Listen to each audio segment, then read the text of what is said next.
Morning, Your Honor. Just per the clerk's request, I'm going to list out a couple 6 exhibits from yesterday under Captain Chapman's testimony, just clarifying for the record that they were put into evidence and without objection by the defense. That would be 189, 190, 191, 192. Those are 4 pictures that were put in under his testimony, and then 187 and 188. Those were the 2 drone videos. And what do you want to do with that? The clerk needed clarification on those numbers because it was unclear that those numbers were part of the record. Okay. Anything else for the jury? You can bring the jury.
The jury is present.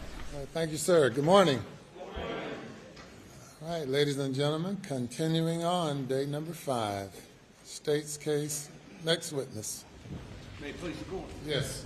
Your Honor, this time the state of South Carolina calls Detective Laura Rutland.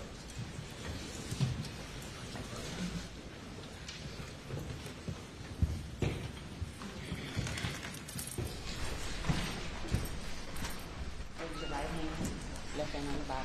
You affirm the testimony about to get recorded in this trial shall be the truth to help you God? I do.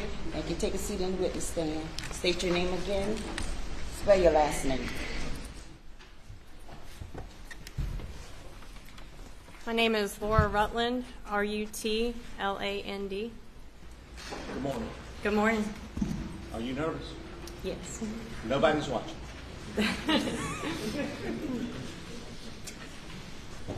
You are Laura Rutland. I am. Please tell the ladies and gentlemen of this jury about Laura Rutland, where you're from, where you were born, where you lived, and a little bit of your background leading up to law enforcement, please, ma'am. Good morning, everybody. I was born in Charleston, South Carolina. When I was about 6 months old, my family moved back to England, where we were originally from. Lived there until I was about 3 or 4 years old. Came back to the United States. Grew up in Somerville, South Carolina. Graduated from Somerville High School. After I graduated, I was working as a dog groomer. Met my would-be my husband. We moved to Port Royal, South Carolina. He was in the Marine Corps, stationed at Parris Island at the time. Then we moved to Bluffton. We had decided, I decided to pursue law enforcement. I've always been a true crime nerd, into mysteries and things like that, so I decided to pursue law enforcement. I graduated from the South Carolina Criminal Justice Academy in 2010 and was working at the Bluffton Police Department, where I held various roles. Started on patrol, became a detective, then I was promoted to a supervisor, where I supervised a patrol shift, and then eventually supervised the detective unit at Bluffton PD. My husband and I decided we wanted a lot of kids. So after I had my 3rd baby, I decided to try my civilian job, get out of law enforcement for a little bit with a better schedule. So I briefly worked on Parris Island as a sexual assault victim advocate for the Sexual Assault Response and Prevention Program. realized I missed law enforcement, so I wanted to get back. So, especially investigations. I first tried Beaufort Police Department, but it would take several years for them to have an opening in criminal investigations. So then I came to the Colleton County Sheriff's Office, where they were seeking experienced detectives. And so I joined Colleton County Sheriff's Office in September 2020. And February 2021, I was transferred to the Criminal Investigation Division, where I currently am now. My main focus is child crimes, which means children of sexual and physical abuse. Those are the cases that I predominantly work, as well as I'm a South Carolina ICAC task force member, and what that means is it's Internet Crimes Against Children, and that's a task force that's partnership with the Attorney General's office. And we basically battle online child predators, child pornography, those types of cases. We do rotate homicides in the detective division among 9 of us. At some point, did you work at Parris Island? I did, yes, sir. Tell these folks what you did there. I was the sexual assault victim advocate for civilians on the base. And your training in law enforcement's been what, detective? It's been various things. It's been basic training to advanced training, you name it. I've attended several advanced trainings hosted by other law enforcement agencies, state and federal. How many children do you have now? We have 4. Okay. And does your husband work? He does. Does he work at home? He does. Mm-hmm. So you started full-time with Colleton in what year? 2020. Okay. And what was your role when you first started with Colleton County Sheriff's Department? I started on patrol to familiarize myself with the county. And then did you work yourself, or not work out, but you become a detective? I did, yes. Okay. When was that? February 2021. On June 7th of 2021. Well, let me ask before you get there. Where do you, not to pry, don't want the world to know, but they're going to, where do you live? I live in Ridgeland. Okay. Now, on June 7th of 2021, were you on call? I was. Okay. How far is it from Ridgeland to here? 45 minutes to an hour, depending on traffic and what part of Colleton County I'm going to. Did you receive a call to respond to a double homicide? I did. Okay. And where was that? Where were you supposed to respond? Okay. Initially to the scene, 4147 Moselle Road, but due to my long commute, it was better that I stopped at the sheriff's office first and I be the one to prepare the search warrant for the property. And who were you coordinating with during that? I mean, who was your boss? That's Captain Jason Chapman. And after you'd received the call, did you confer with Captain Chapman? I did. Okay. And as a result of that, what did you do? I went to the sheriff's office, prepared the search warrant, was finally able to track down a magistrate. I had to wake him up out of his bed to sign the warrant, and I was able to secure a search warrant for the property. Okay. And for 4147 Moselle? Yes, sir. Okay. What did you do after you got the search warrant? I notified everybody over the radio that I had the search warrant signed because I wasn't sure if the SLED crime scene unit was waiting on me, and it was still going to take some time to get out there. And then I made my way to 4147 Moselle Road with the warrant. Had you been out there before, to 4147 Moselle? Never. When you went out there, did you know what your role was going to be as you were going out there? I did not. When you got to the scene, tell us what happened. So when I pulled up, I noticed there were several SLED agents as well as Colleton County deputies at the scene. I was basically the last one there. And I met with my supervisor, Captain Jason Chapman, and presented them with the search warrant as well as SLED. He asked me if I knew the Murdaugh family, to which I replied I did not. They then asked me if I was familiar with a boat accident that had happened in Beaufort, and my reply was, I've heard of it, but I don't know the details. So with that information, they said, okay, you're going to be assigned as the liaison with the lead SLED agent on the case, who was identified as Senior Special Agent David Owen, and that my task was going to be to assist him with anything he may need that evening at the scene and throughout the investigation. And I think we've heard prior testimony, but the case was turned over to SLED because of a potential conflict. Is that That's your correct. understanding? That was one of the things my captain advised me of when I arrived at the search warrant. He advised me that SLED was going to be the lead agency on the case. And did you know Special Agent David Owens prior to that night? I did not. Okay. But did you get to know him and actually get to work with him some? I did, yes, sir. And let's start out with that job. When you first got to 4147 and you got your instructions, who were you going to work with, what were your observations? Tell these folks what you saw. So the first thing as I approached I'm sure you've all heard of the kennels, was the overwhelming smell and a lot of water on the ground by the kennels. And then the first body that I approached was the deceased male. He was laying face down at an angle with his feet inside the plane of the door. There was obvious trauma to the top of his head. He was covered with a sheet, but I could still see the top of his head from underneath the sheet. Obvious trauma. There was brain, blood, hair, skull matter, all within the feed room and the ceiling. There was a deceased female, approximately 30 feet across from where his body was, and she was covered as well. But I had been told that they both had gunshot wounds to their heads. And then from there, we located the 911 caller, Mr. Alex Murdaugh. Now, did you know, everybody's referring to as Paul and Maggie, did you know Paul Murdaugh and or Maggie Murdaugh? I did not. Had you ever seen them before you saw them laying dead on the ground? No.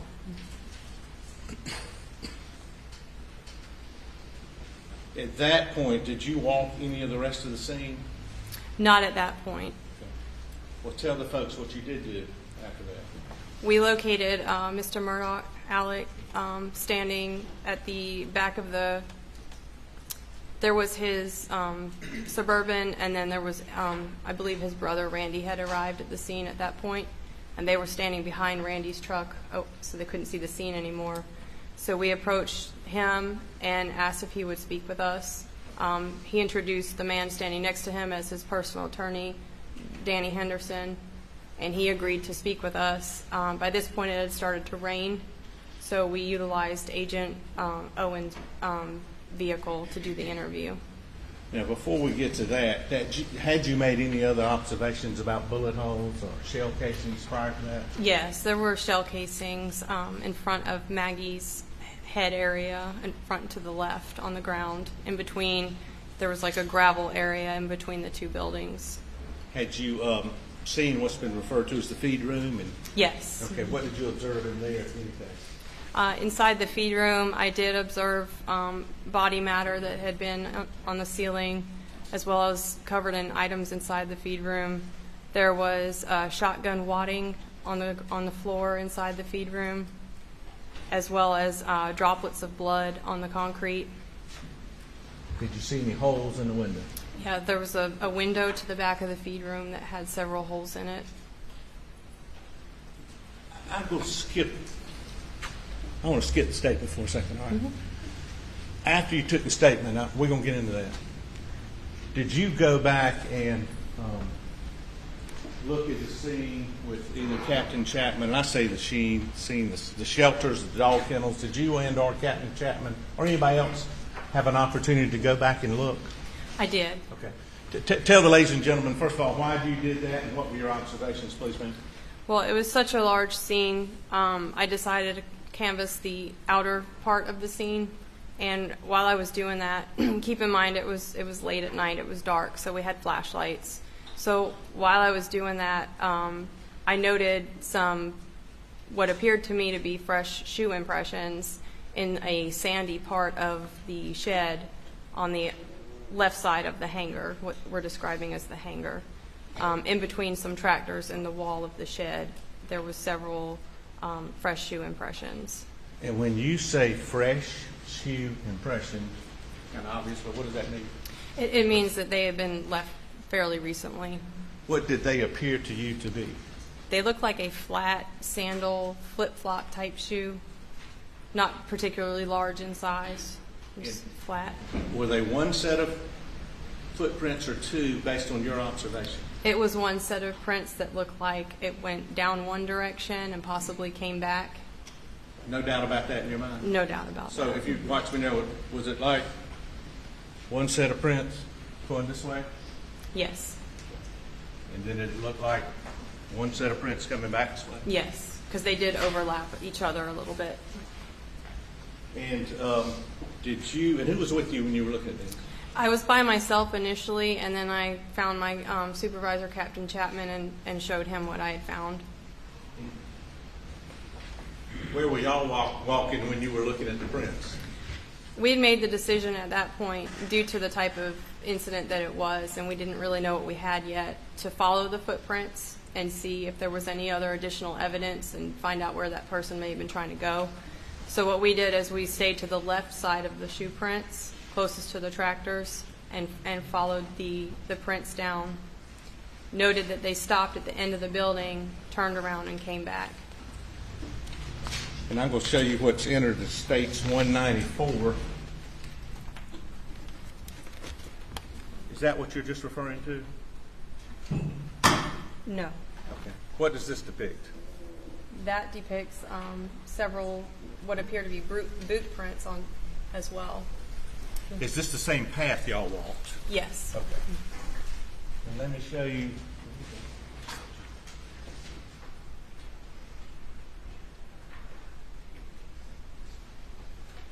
State's 195. Do you recognize this? Yeah, those are the flat, just the flat ones impressions. Okay. Promise you I can't do it. Can we start that now? Please.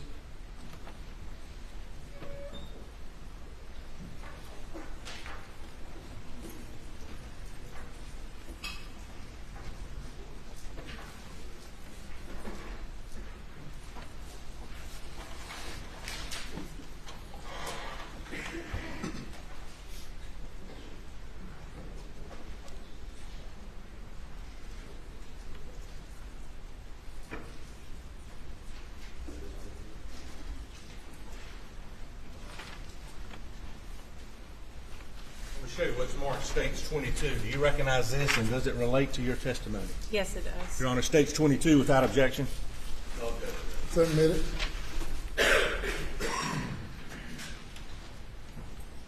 Are we on?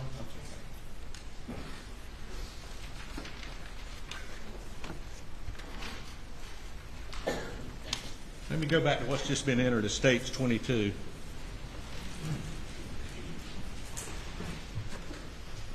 You said you recognize that. What is that, Detective? That's in front of the hangar, the building. So Maggie would be to the right, and the shoe impressions I'm referring to would be on the left. And getting a little closer view on States 194. Yes, that's the left side of the hangar. Can you show in this picture the prints you were talking about, the footprints? Yes. And can you come down here with the judge's permission? Yes. Sure, please.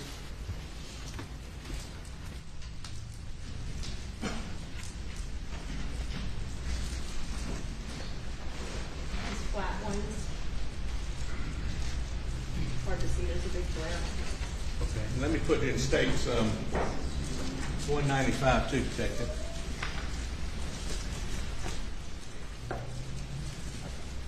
Yeah, these flat impressions, these flat ones. You will see. Were those the foot impressions you saw that night? The flat ones? Yes. Okay. Were there any other foot impressions beside the flat ones that you saw? No. Okay. On evening of June 7th, early morning of June 8th of 2021? That's correct. You're positive? Positive.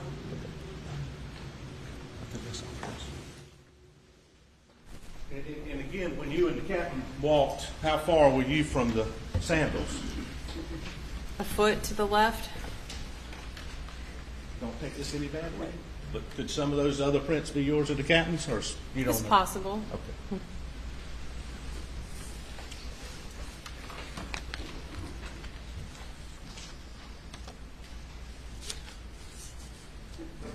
Now you were and I'm going to do this without putting it up. This is one of those pictures that we've uncovered, but I'm going to show you States 7. You're a lady. Yes, sir. You know what women's shoes look like? Yes, sir. Did you go and look at Maggie's shoes she was wearing? I did, Okay. Why'd you do that? to see if they matched the flat impressions I had seen. And were they similar to you? Very similar. Yes. And States 200, do you recognize those? Yes. And what are those? Those are the sandals Miss Murdaugh had on. And did they appear to be similar to the footprints you saw? Yes, very.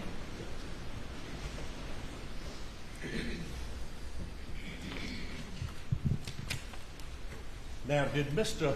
Harpootlian or one of their investigators contact you about these footprints? He did When was that? a few weeks ago. And did they send you a picture of them? They did. Okay, was it the pictures we just put up? It was. And did you tell them that, well, what did you tell them when they sent you that? That those were not my impressions. That those weren't your impressions? The Correct. Volunteered to talk to them? I did. Sent you a picture of the shoes? Yep. You told them those weren't mine? Correct.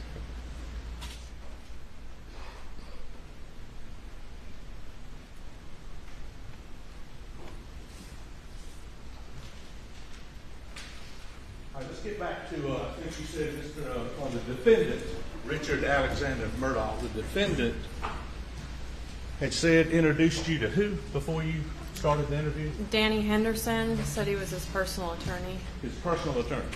Yes. Did he want his attorney in the car with you? He did. And I believe you said it was raining? Yes, sir.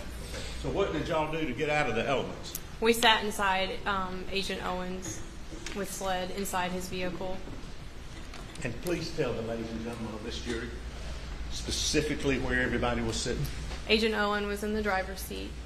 Alex Murdaugh was in the front passenger seat. I sat directly behind him, and then Mr. Henderson sat to my left. Please listen to me. First time, was that the first time you met Alex Murdaugh? It was. Did he appear to you to be under the influence of alcohol, drugs, or any other intoxicant when you saw him? He did not. Did he appear to you to understand your questions and Special Agent David Owens' questions when y'all were talking to him? He did. Were his answers to either you or Agent Owens timely? Yes. Were they subject matter appropriate? Yes, they were. Did you have any trouble understanding the defendant when you were talking to him? I did not. Did he appear to have any trouble understanding you and responding to your questions? He did not. He may have asked twice to repeat a question, but he was understanding what was being discussed.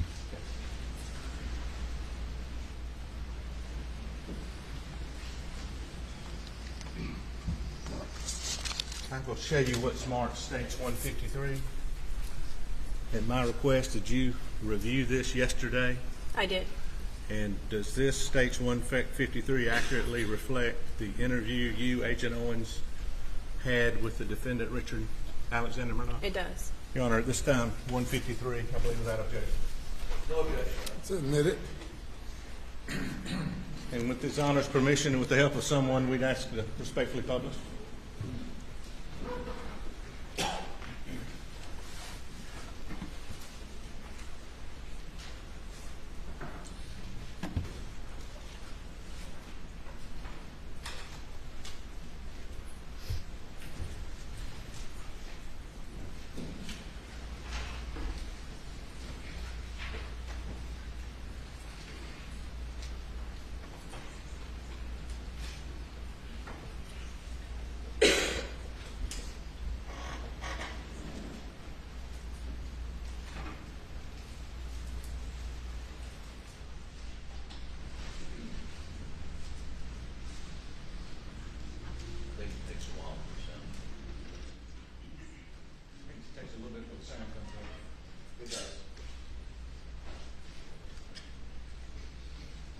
While we're waiting for the sound, is that the defendant, Alex Murdaugh?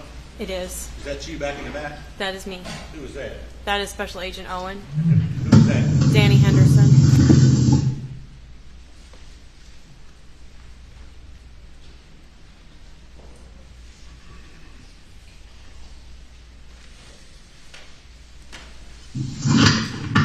All right, sir. All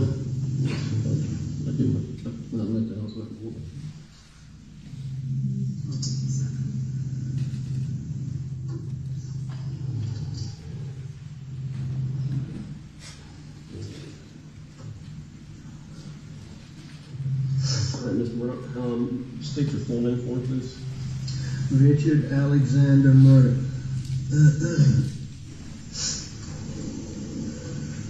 And spell your last name so that it's correct. Murdaugh. All right. And you go by Alec? Yes, sir. And date of birth, Mr. Murdaugh? May 27th, 1968. And your phone number for you. 803-942-1227.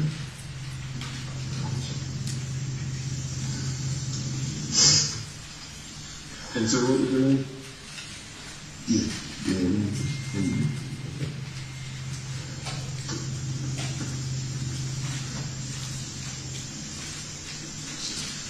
All right. As I stated, I'm David Owen, and I'm from Rutland with Colleton County. I'm misled. I hate to have to do this. I understand. Yeah. I totally understand. Yeah. So you don't have any problem with it. So, just start at the top, take your time. Like when I came back here, I mean, I pulled up and I could see him, and you know, I knew something was bad. I ran out. I knew it was really bad. My boy over there, I could see it was.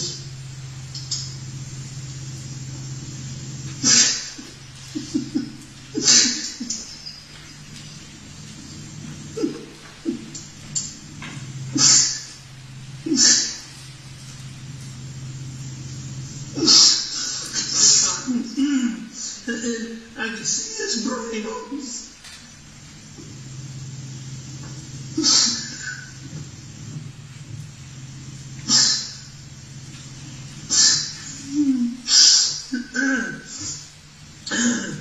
And I ran over to Maggie. Actually, I think I tried to turn Paul over first. You know, I tried to turn him over, and I don't know, I figured it out. His cell phone popped out of his pocket. I started trying to do something with it, thinking maybe, but then I put it back down really quickly.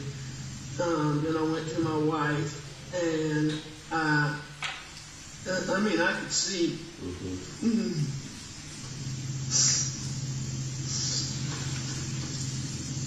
Did you touch Maggie at all? I did. I touched them both. I tried to I tried to do it as limited as possible, but I tried to take their pulse on both of them. And, you know, I called 911, pretty much right away, and she was very good.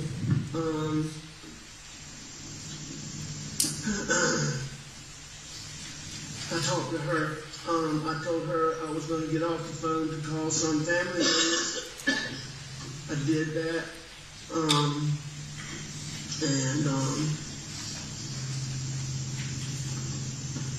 Family members did you call? I called my brother Randy, and I called my brother John.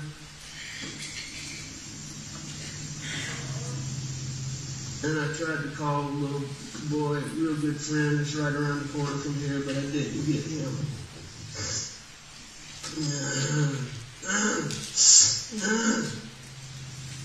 What all was around Paul when he walked up? Blood. Anything else? I mean, there was some body things, yes, sir. I mean, like any other evidence? I know you said the phone fell out of the pocket, but did you see anything else that didn't belong or shouldn't belong or that wasn't part of Paul? No, sir, not the. No, sir. How about Maggie? No, sir. You didn't see anything around them? What made you come out here at night? I went to, my mom's a late stage Alzheimer's patient. My dad's in the hospital. My mom gets anxious when she does. I went to check on them and Maggie's a dog lover. And she fools with the dogs. And I knew she'd gone to the kennel. I was at the house. I left the house and went to my mom's for just a little while. Tried to call her when I left. Texted her, no response.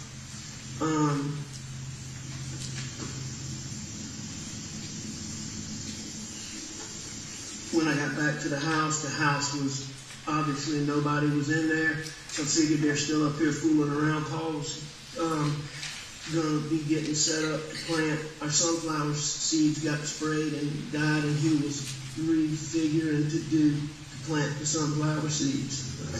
So I came back up here and drove up and saw and called.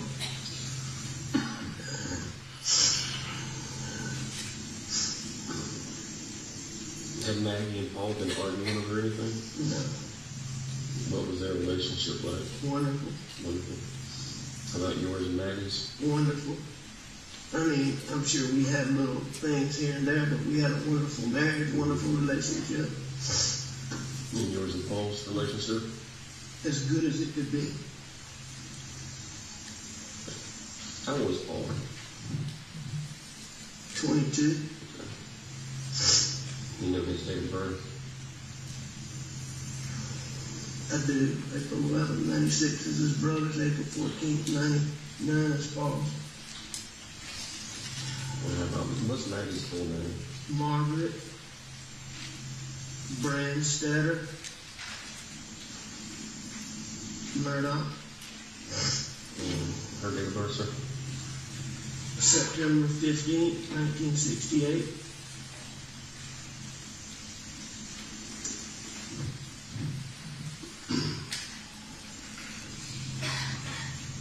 Have y'all been having any problems out here? Trespassers, None people that, breaking in? none that I know of. The only thing that what comes to my mind is my son Paul was in a boat wreck a couple years ago, and there's been he was charged with being arrested for being the driver. There's been a lot of negative publicity about that, and there's been a lot of people online just really vile stuff. But when Paul's out and about, I mean, people routinely, I don't think I know the full story, so I don't think they give it to me, but I mean, he's been punched and hit and just attacked a lot, so, but I mean, nothing like this. Yeah. Any one person in particular or a group of people I don't know. that you could think of? It's not that I know, no, sir. Has he, other than being assaulted, has he received any direct threats related to the boat accident? Oh, yes. All the time. Recently? Yes, sir. I mean, he gets them all the time. Okay. He gets them all the time. What kind of, I'm going to kick your ass, I've never been privy firsthand, Is that through social media? Or? No, ma'am. It's mostly like if he goes out places is what goes out, like somewhere. He's in college, so if he goes out, is what I understand. I can find out better details from some of his younger friends on that. Who's his best friend? His best friend in Columbia is Will's Chapman, Will Loving, Bobby Boyle. Bobby Boyle, Will Chapman, and Paul were getting ready to move into a house together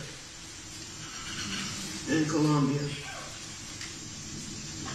you said Will Chapman and Will Loving? Will's with an S, Chapman, and Will with an L, Lovey.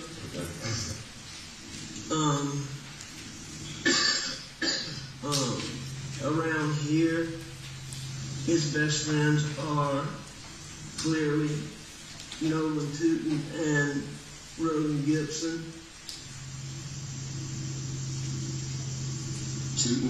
Nolan Tootin. Yes, sir. And what was the other one, I'm sorry? Roland Gibson.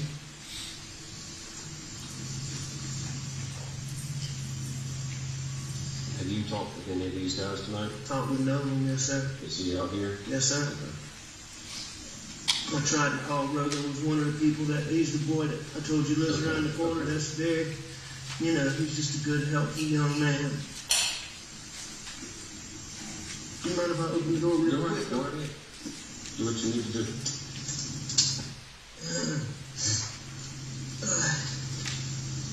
So is there anybody that you can think of that we need to talk to tonight? Is there a name that comes to mind? I mean, I can't tell you anybody that I'm overly suspicious of off the top of my head. I mean, this is such a stupid thing. I'm even embarrassed to say it. But it just didn't make any sense. I just hired a guy out here, and he wasn't cutting the mustard, but I hadn't told him this yet. Paul's been working with him a lot. He killed the sunflower seeds in our dove field just recently, which is why Paul was here doing this. He told Paul a story the other day about how when he was in high school, he got in a fight with some black guys. And the FBI undercover team observed him fighting those guys and put him on an undercover team with 3 Navy SEALs. And that their job was to kill radical Black Panthers. And they did that from Myrtle Beach to Savannah. Now, I really don't think this guy, is probably the person, but that's just so freaky. Yeah, that's kind of a far-fetched story. It's weird, but he was off today. Okay. He took his daddy to the doctor. What's his name? C.B. Rudd. R-O-W-E? Yeah, and I sent him a message to text me earlier today about the sunflowers, and he called me back when I was on the way to my mom's house. Did you talk to him at that time? Briefly, I was on the phone with a lawyer friend of mine named Chris Wilson from Bamberg, so I told him I'd call him back tomorrow, see him in the morning. When you briefly talked to Mr. Rowe, what was his demeanor or attitude? Or? I mean, it seemed normal. I mean, I asked him about the sunflowers and stuff. I'm sure he's a little bit. Where does he live? I don't exactly know. Somewhere in Bronson. Okay. Do you have his phone number? I do. You got it with you, closer.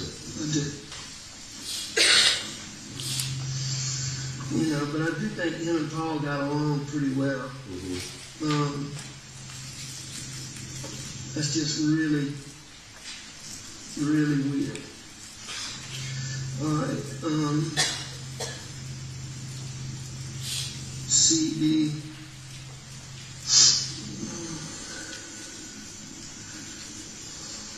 Right there. You land.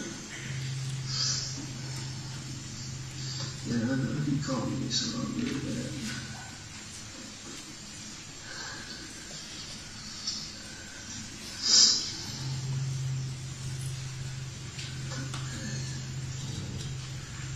Okay. 843-540-9335. You can do that phone with charge.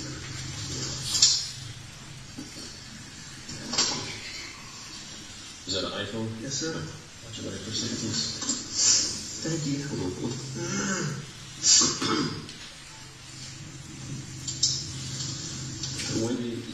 When did you tell that story to Paul? Sometime last week. Okay.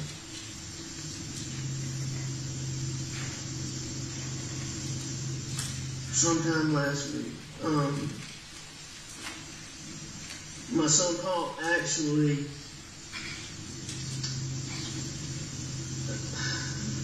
I really do not think, in all honesty, that it's him, but I know y'all got to check it out. But Paul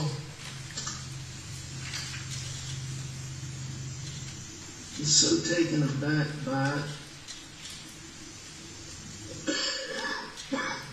that he sent, I'll find it, I got it on my phone. He recorded him saying bits and pieces of it.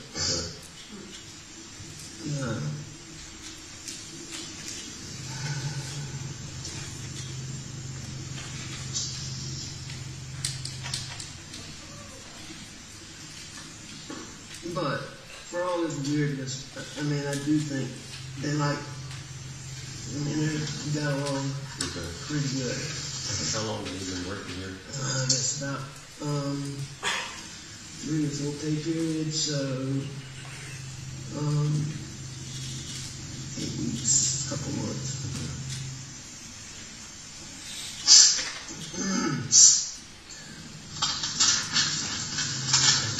Going back to the boat incident, anybody on that boat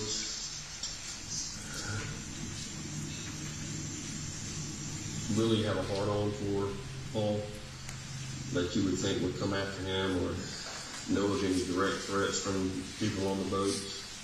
I don't know of any direct threats between any of the people on the boat specifically, but I do think there's been a small amount of yip-yap between a couple of them, but not recently. Most of this was stuff from people that Paul didn't really know. There were some people that he knew distantly, but more times than not, when I learned about it, it was somebody that he didn't know. It's like, for example, he went out in Charleston a couple months ago, came out, he got a black eye. And, he can't defend himself right now because he's charged, so, he was a real tough man's man. He would just... He would defend himself, but he hadn't been... That's right. But How was he handling his everybody? as far as what? How was he handling it? I've never been prouder of him than the way he has handled the pressures and the adversity in that situation.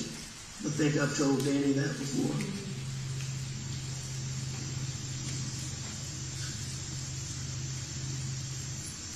I mean, Paul is a wonderful, wonderful, wonderful kid. He can do almost anything. He gets along with almost anybody. Do y'all store any weapons out here? We don't store them, but they're frequently out here. I need to find out if there were any out here because I know there was a shotgun. There was a 12-gauge shotgun out here. I'll have to find out exactly when that was. I think it got put up, but I'm not positive. What did that shotgun look like? It was camouflage. I want to say it was a Benelli or maybe a Beretta. I can't remember which brand it is.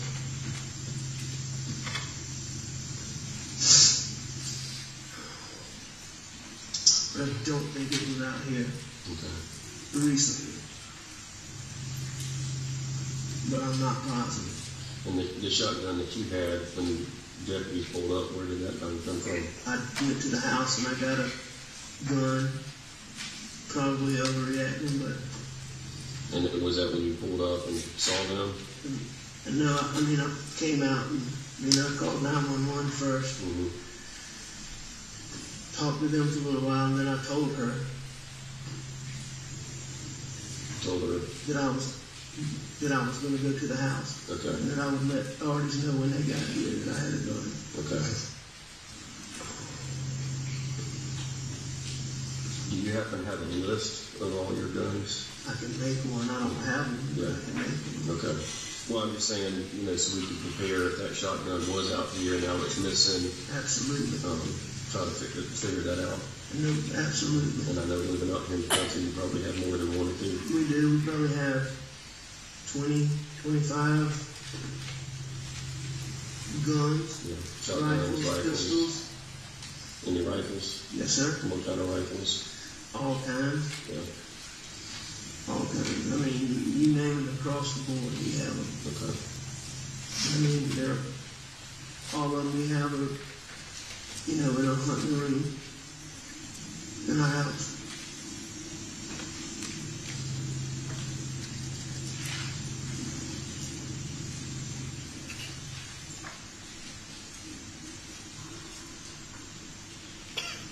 What was their schedule today? When did they get home? My son works for my brother, and he was coming home to deal with the sunflowers. He got here. He got here pretty early because he and I rode around looking at everything for a good little while, probably 45 minutes to an hour. Maggie had things she did in Charleston, and she had a doctor's appointment in Charleston, and she got back here. It was fairly late. Was it dark yet when Paul got home? No, Paul got home early. Early, okay. So before dinner time? Oh, yes, ma'am. Lunchtime? Or? No, ma'am. What brother does Paul work for? John Barber, And what does Paul do for him? everything. Handyman, yes, sir.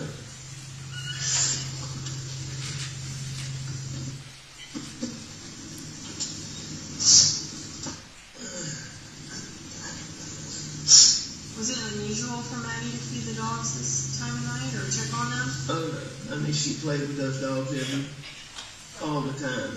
And it's especially common for her to, you know, she's been gone for a while, to come and let especially two of them out to run.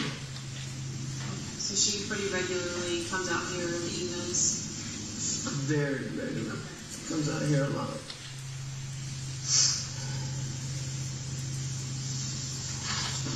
Do you have any cameras on the property? I have deer cameras, but none, you know, around up here Where are they at? on different deer stands. Okay, so deep in the woods. Well, not necessarily deep in the woods. Some of them are in fields, and Okay. but I don't. There's none that, you know, are near here. Okay. What doctor's appointment? What doctor did Maggie see today? I forget the guy's name. Maggie's been having trouble with her. She's been having trouble with her stomach and her tooth. I'm not positive. It was sort of a routine visit, and I can't remember. She told me the name of it, and I can't. I want to say Gordine is who I think she saw.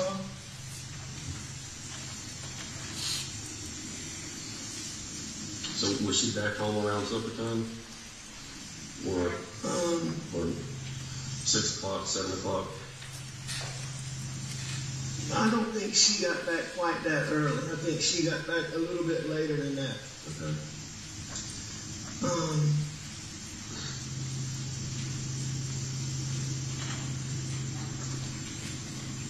What did you do today?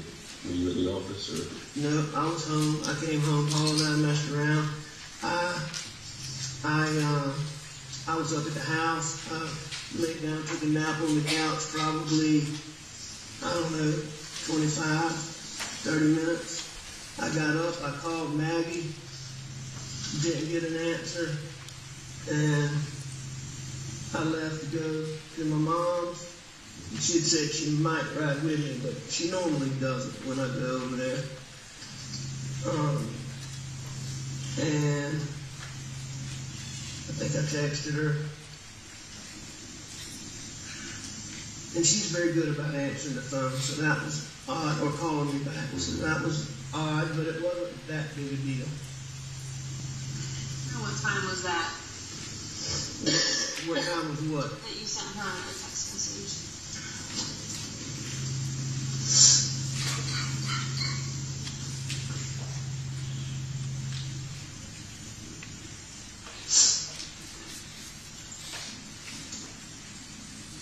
Alright. I texted her at 9:08, going to check on him, be right back. And then I texted her at 9:47, that must be when I started to come back. I think I called her before that. But let me make sure. Pretty sure that I called her 9:45. And then I tried to call. And then, no, I think that was riding. I think that might have been riding over there.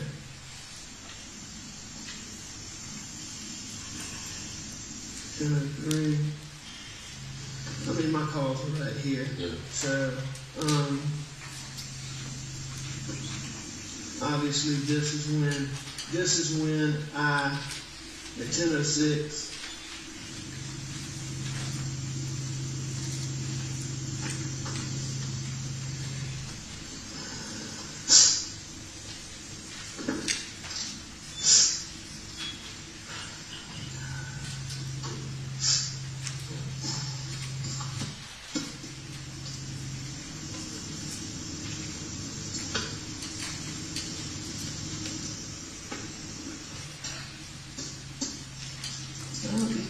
Yes, sir.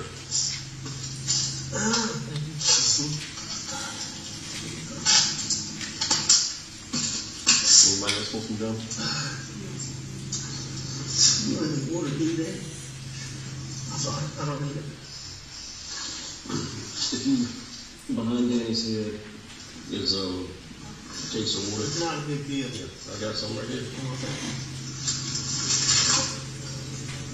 Thank you, ma'am.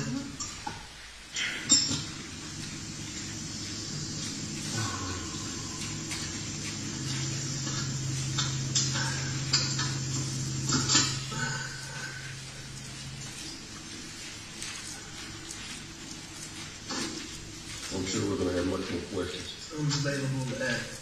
You know, you let me know.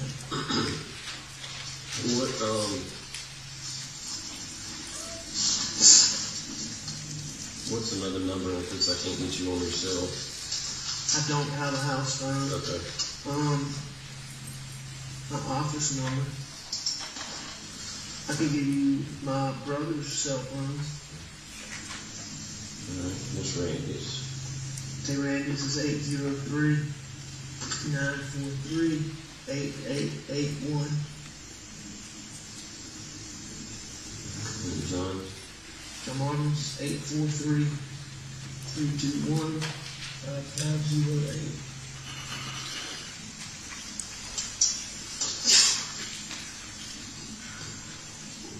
And you said your dad's in the hospital? Yes, sir. Which hospital? Charleston or? Savannah and St. Joseph's. Is he doing okay or what's? He's having a really, really hard time. He's got a lot going on.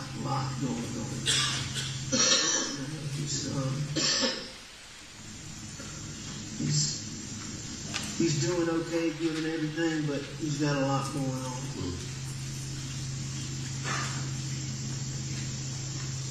Now Maggie's family, where are they? Somerville. Have you been in touch with them? Contacted.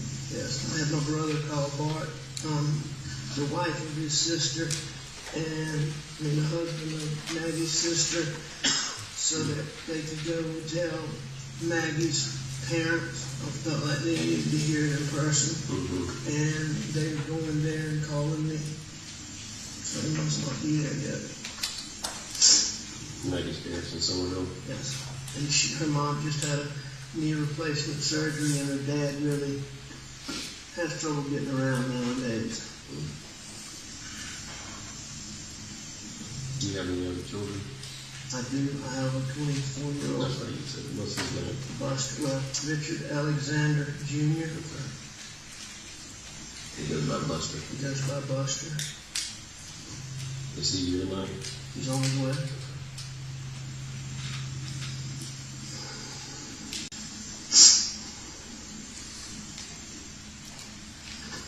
Laura, you got anything? This one's hard, but when you first saw Paul, you said you tried to flip him over. Was he laying on his back or on his stomach? Just like he Just like he is. You weren't able to move him. Okay. No, ma'am. Okay.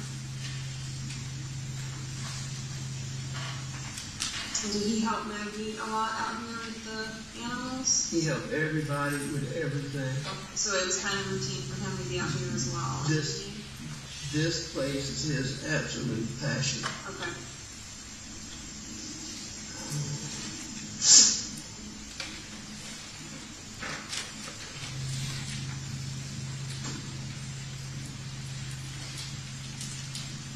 I tried to turn him, and then I checked, and then I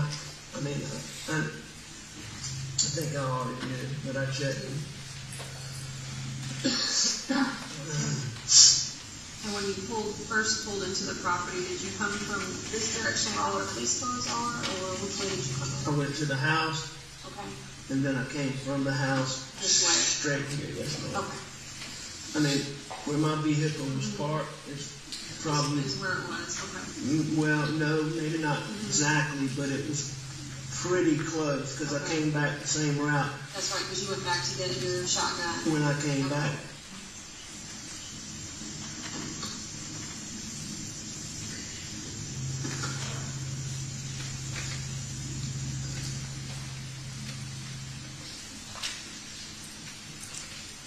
I can't think of anything else right now, but we'll certainly be in touch.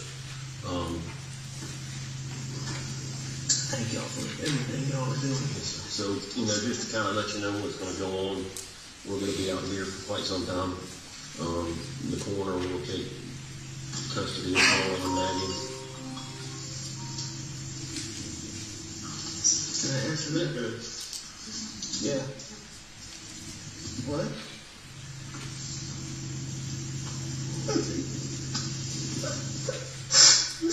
No, we're finished. Let me come out there where I'll be here when he gets here.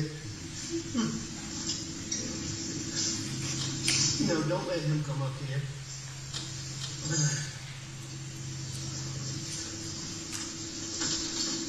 Okay, yeah. I think we're about done. All right, thank you. I'm sorry. Buster. Yes, Yes, sir. I dropped my card.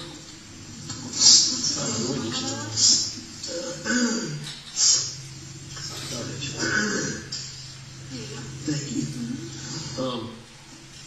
So the coroner will come over and talk to you. Go do the autopsy and everything, and then go from there. But we'll come to you before we leave. Thank you very much. Thank you, Mr. Rutland. Yes, sir. Thank you very much. Here, you want this water? Yes, please. Thank you. Yep.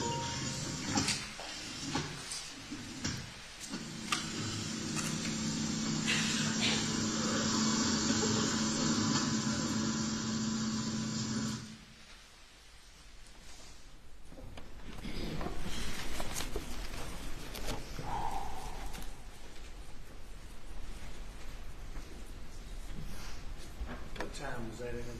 I think it was 1 a.m.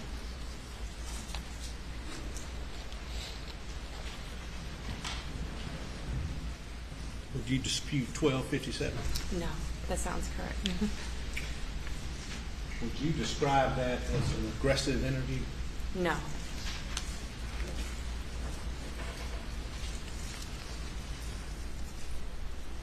As a part of your investigating procedure, had you listened to the 911 tape prior to this? We did. And you say we, who's we? Myself and Special Agent Owen. Did you have Can everybody hear? Speak in the mic, please. Speak in the mic, please, ma'am.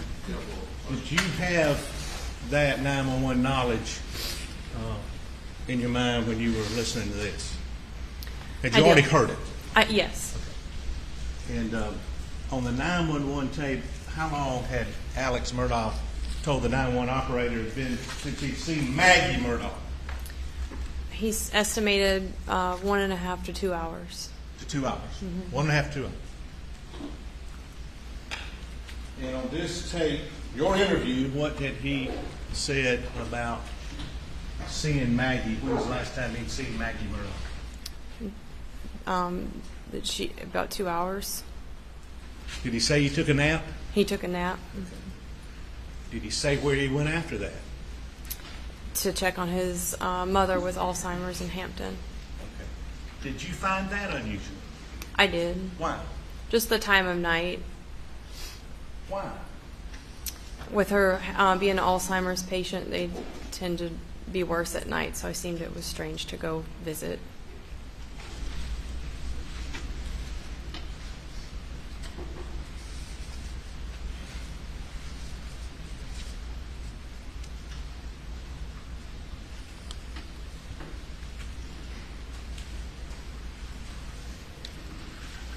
What time was the 911 call? It was 10. Can you speak louder, please? I'm sorry. I'd have to check my notes. Put the check with it. I'm sorry. Okay. It was 10.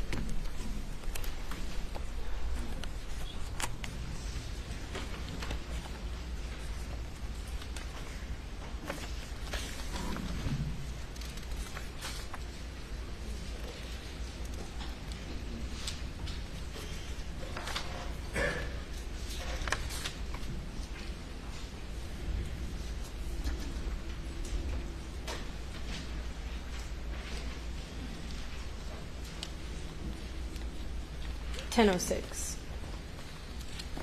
And this interview was 12:57? Yes, that's correct. In your interview, in Agent Owens' interview, did the defendant, Alex Murdaugh, tell you he tried to turn Paul over? He did. And did he say whether or not he had tried to check Paul's pulse and or Maggie's pulse? He stated he tried to check both. What did Mr. Murdaugh, the defendant, Alex Murdaugh, say about the phone, if anything, that was in Paul's possession? He stated his phone popped out of his pocket. When? When he tried to check his pulse.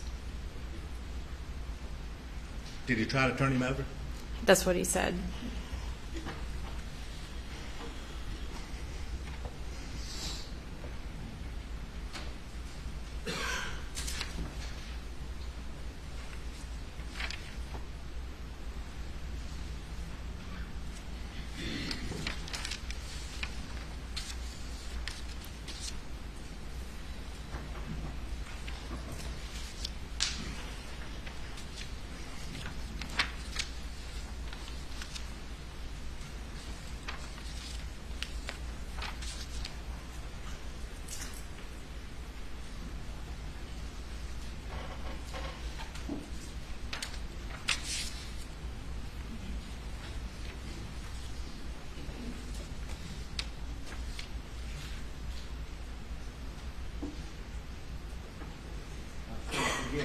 There's a scene in here where Alexander Murdaugh is looking at his phone. Do you remember that? Correct, yes. Okay. Can you actually see the phone in there and the times and the messages on the video that he's looking at? You can on the bottom left of the screen. And what was that in response to that he was looking at that? When I asked what time, he texted Maggie. So you saw those on his phone, looking at those when y'all were talking to him in the car? I couldn't see from where I was sitting, but reviewing the video, I could see it. Reviewing the video, do you see it? Yes.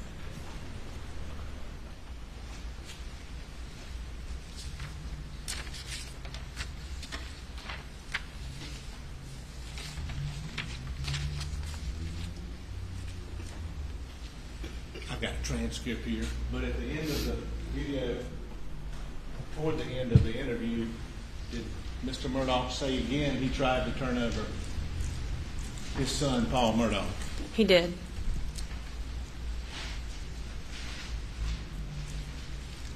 That he tried to check him? That's what he said.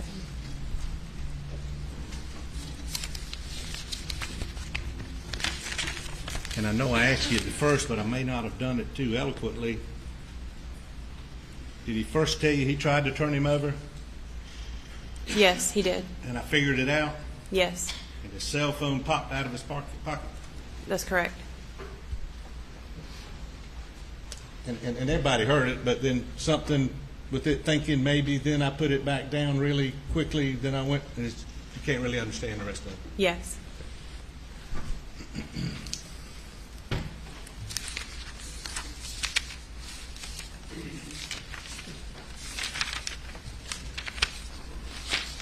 What did you think about the phone popping out?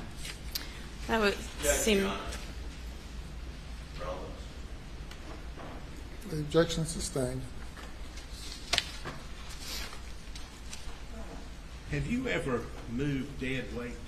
I have.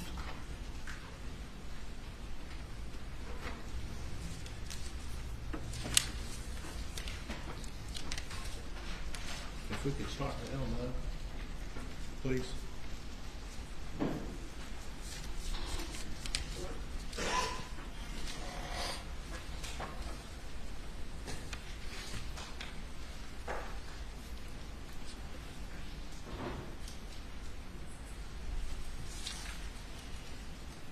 Judge, these are a couple of these pictures that I think that have this on top of it, just to warn everybody, these are graphic photos.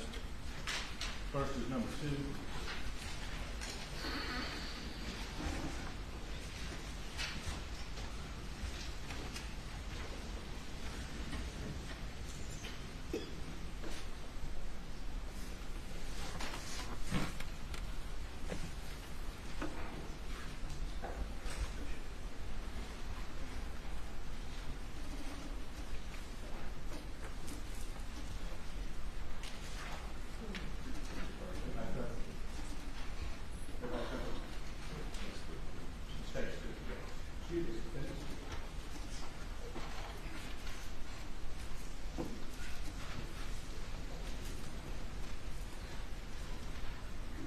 Who's this a picture of? That's Maggie Murdaugh. Did the defendant say he checked her pulse? He did. Did he tell you where? He did not.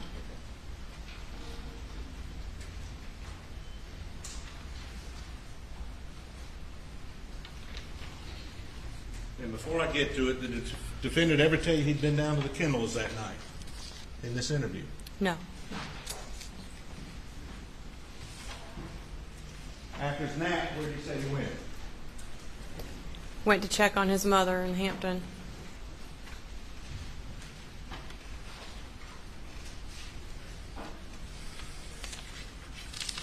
This again, if you keep your computers covered, please.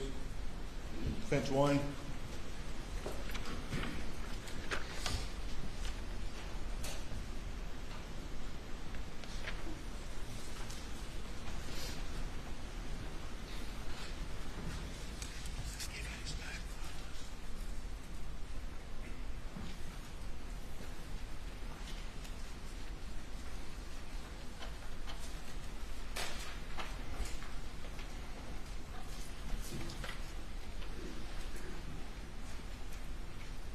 Court's permission, I'd like for the detective to come down, please, Judge. Yes.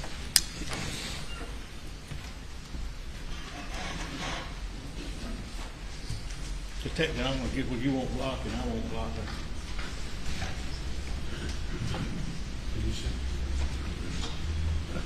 Get back over here.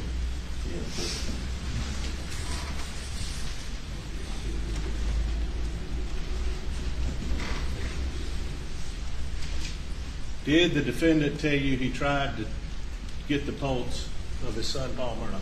He did. Did he tell you where he tried to get the pulse? He did not. Just that he tried to turn him. Say that last time. He tried to turn him. And he told you he tried to turn him more than once, didn't he? Yes, he did. Judge and lady here. How many times did he tell you try to turn it? Twice. I think you've testified you tried to lift dead weight, right? I have. Can you describe what's around Paul Murdaugh? Blood and brain matter. And if you were to, where are his hands? Underneath his body.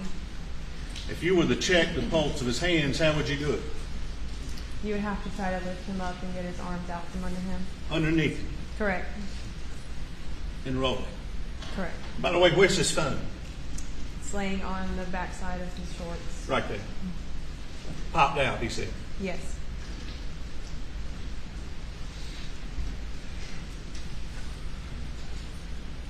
Is that his brain? That is. Mr. Harpootlian said blown out of his head. Correct. If you tried to take the pulse at the neck, how would you do it? You would have to try to lift his shoulder to get access his neck. This way? Correct. Whether you're this way or this way. Correct. Either underneath or under the head. Is that right? Yes. Is that right? Is that, Yes. I'm sorry. Mm-hmm. Sorry.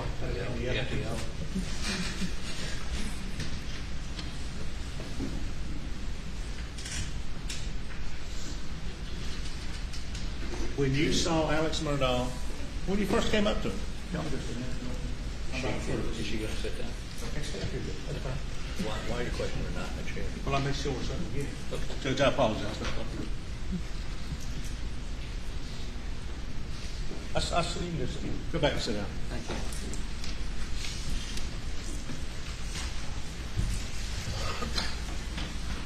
When you first saw Alex Murdaugh at the car, did you observe him? I did. Why? Just to make mental notes of what he was wearing and how he looked. What were your mental notes? That he was clean. Say that again. That he was clean. When you were in the car with him, you were behind him. I was.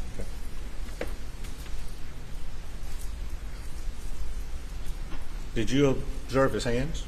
I did. Did you see his arms? I did. And when you were out on the side of the road beforehand, did you see his shirt, I did. his pants, Yes. his shoes? Yes. Now, when you were at the scene, when you first got there, did you see any footprints in the blood? No. Did you see any knee prints in the blood? No.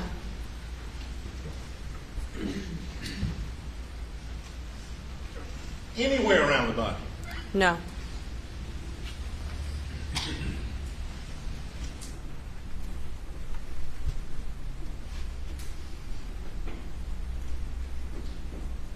Did you look at his shoes? I did. What kind of shoe? Alex Murdaugh's shoes. What kind of shoes were they? They were like an athletic tennis shoe. Did you see anything that appeared to be blood on his shoe? I did not. I want you to look at the ladies and gentlemen of this jury. Did you see what appeared to be blood on Alex Murdaugh's hands? I did not. On his arm? No. On his shirt? None. On his shorts? No. On his shoes? I did not. How long was this after the 911 call? 2 hours, 2 to 3 hours. All this fresh in his mind? Yes. How would you describe the defendant's hands when you saw him when you were interviewing him? How would you describe his hands? They were clean. Clean. How would you describe his arms? They were clean. How would you describe his t-shirt? Clean. How would you describe his shorts?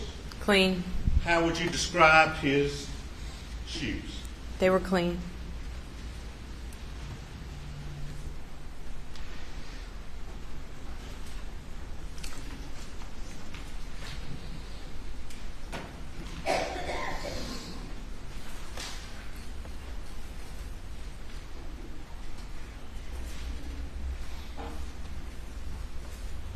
May question, don't.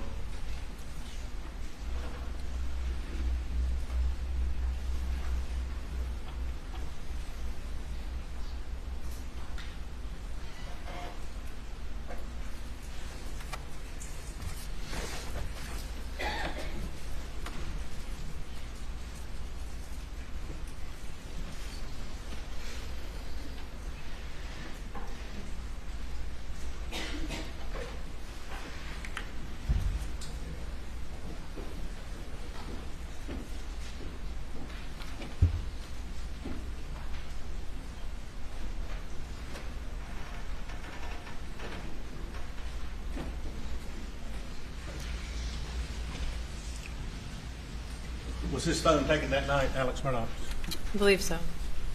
You're not sure? I'm not sure, no, sir. So it may not have been taken. Yeah. Now, you were working with, hey, don't stand up. Miss David Owens, you were working with this lady? Yes. When you, after this interview, did you go to the actual house at 4147 now? I did. Okay. Did you go inside? Just in the foyer, yes. Okay. Did Agent Owens go inside? He did. Okay. Were the defendant's shirt, shoes, and pants collected by Agent Owens? Yes. You didn't collect them, he did? I did not. Okay. And those are the same shirt, shoes, and pants he was wearing there? Correct.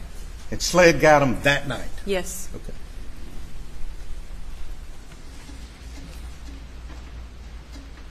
After this, did you assist Sled in some things that came up in the investigation? I did. Okay. And I don't believe this will be objected to, but did you assist him with getting Maggie's car? I did. Okay. Some other cell phone evidence? Search warrants.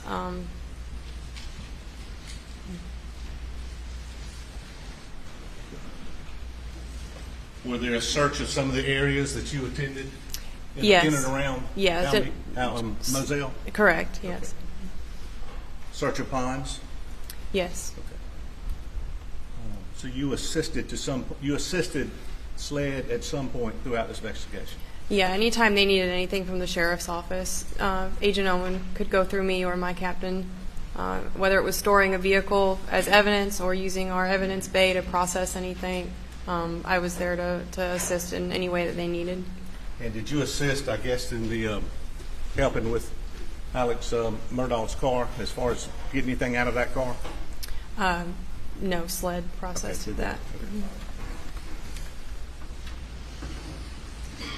Now, if you just listen to my questions, I'm not going to lead you. I just want to ask you one final question. Is the individual in this courtroom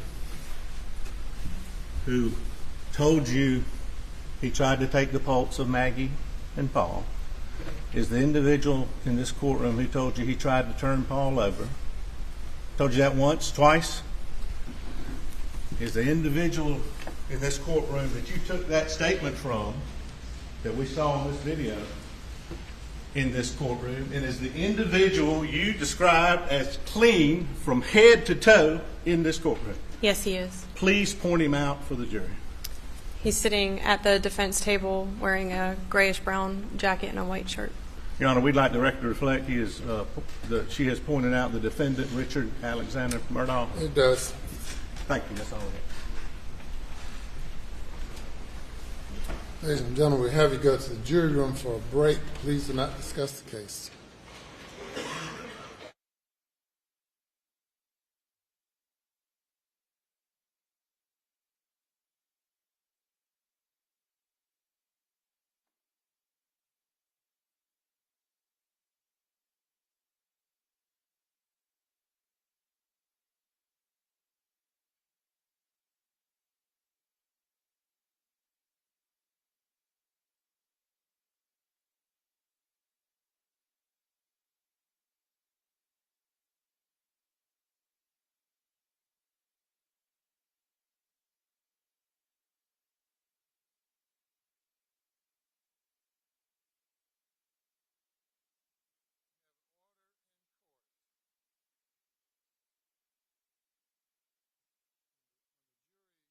Leaves the courtroom, that's not an invitation for conversations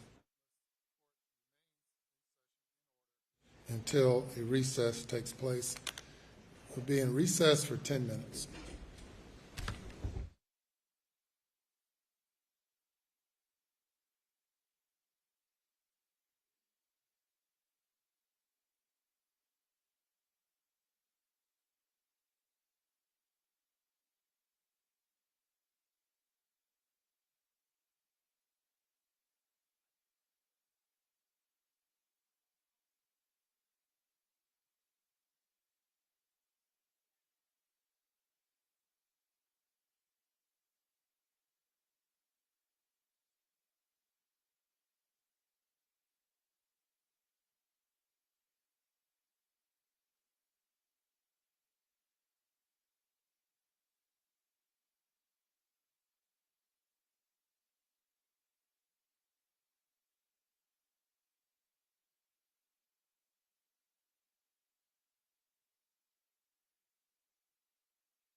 before the jury comes in, I want to review a few of the rules of court and rules of procedure with counsel.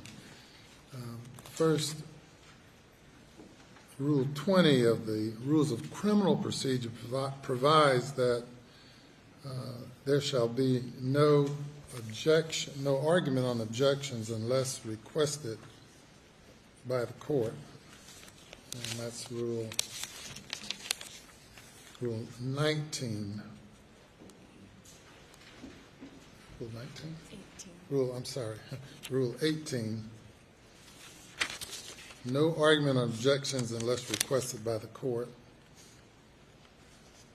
Rule 18, there we go. Rule 18B. Then Rule 43H of the Rules of Civil Procedure, which is applied to the Rules of Criminal Procedure through Criminal Procedure Rule 37, I believe it is. 37, yes. And that is that only one counsel for each party shall examine or cross-examine a witness. And by extension to that, the court's order, and that's Rule 611, and the procedure established in the course of this state, the examining counsel only shall make objections. If Mr. Griffin is going to cross-examine, Mr. Griffin makes objections. Likewise, with the state's attorney general, not any and everyone can jump up and object and argue. Any questions about either of those rules? Your Honor, I understand the rule. So, as with the witness, they were attempting to get to testify about blood in the water yesterday, I objected, and it was a speaking objection. I apologize. But when I object, will you, and sometimes invite argument, or I'm trying to preserve objections in the record, and I'm just wondering, and since he doesn't get an appeal, that's not his concern, how would you like me to handle that?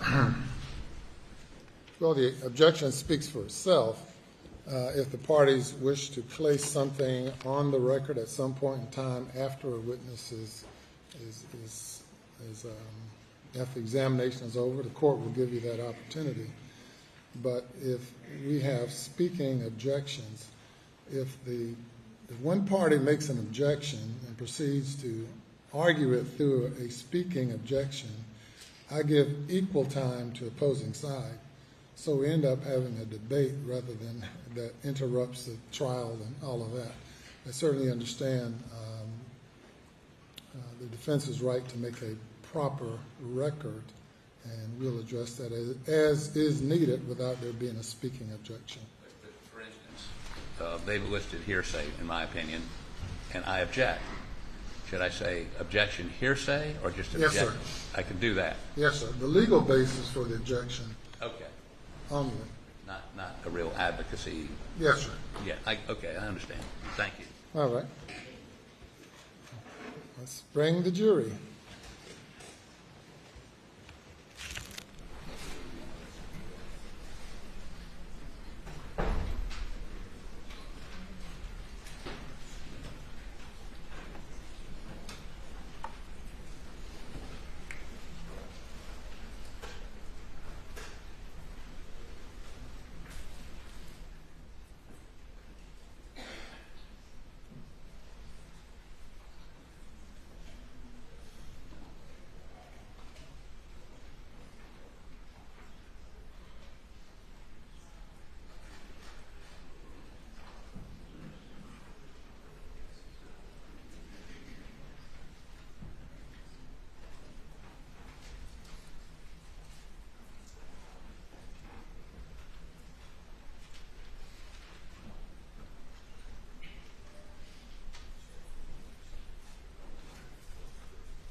The jury is present. Thank you. Cross-examination. Mr. Griffin. Thank you, Your Honor.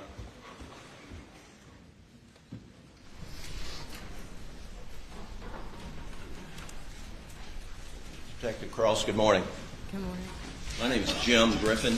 Detective Rutland. Jim Rutland. Rutland, I'm sorry. That's okay.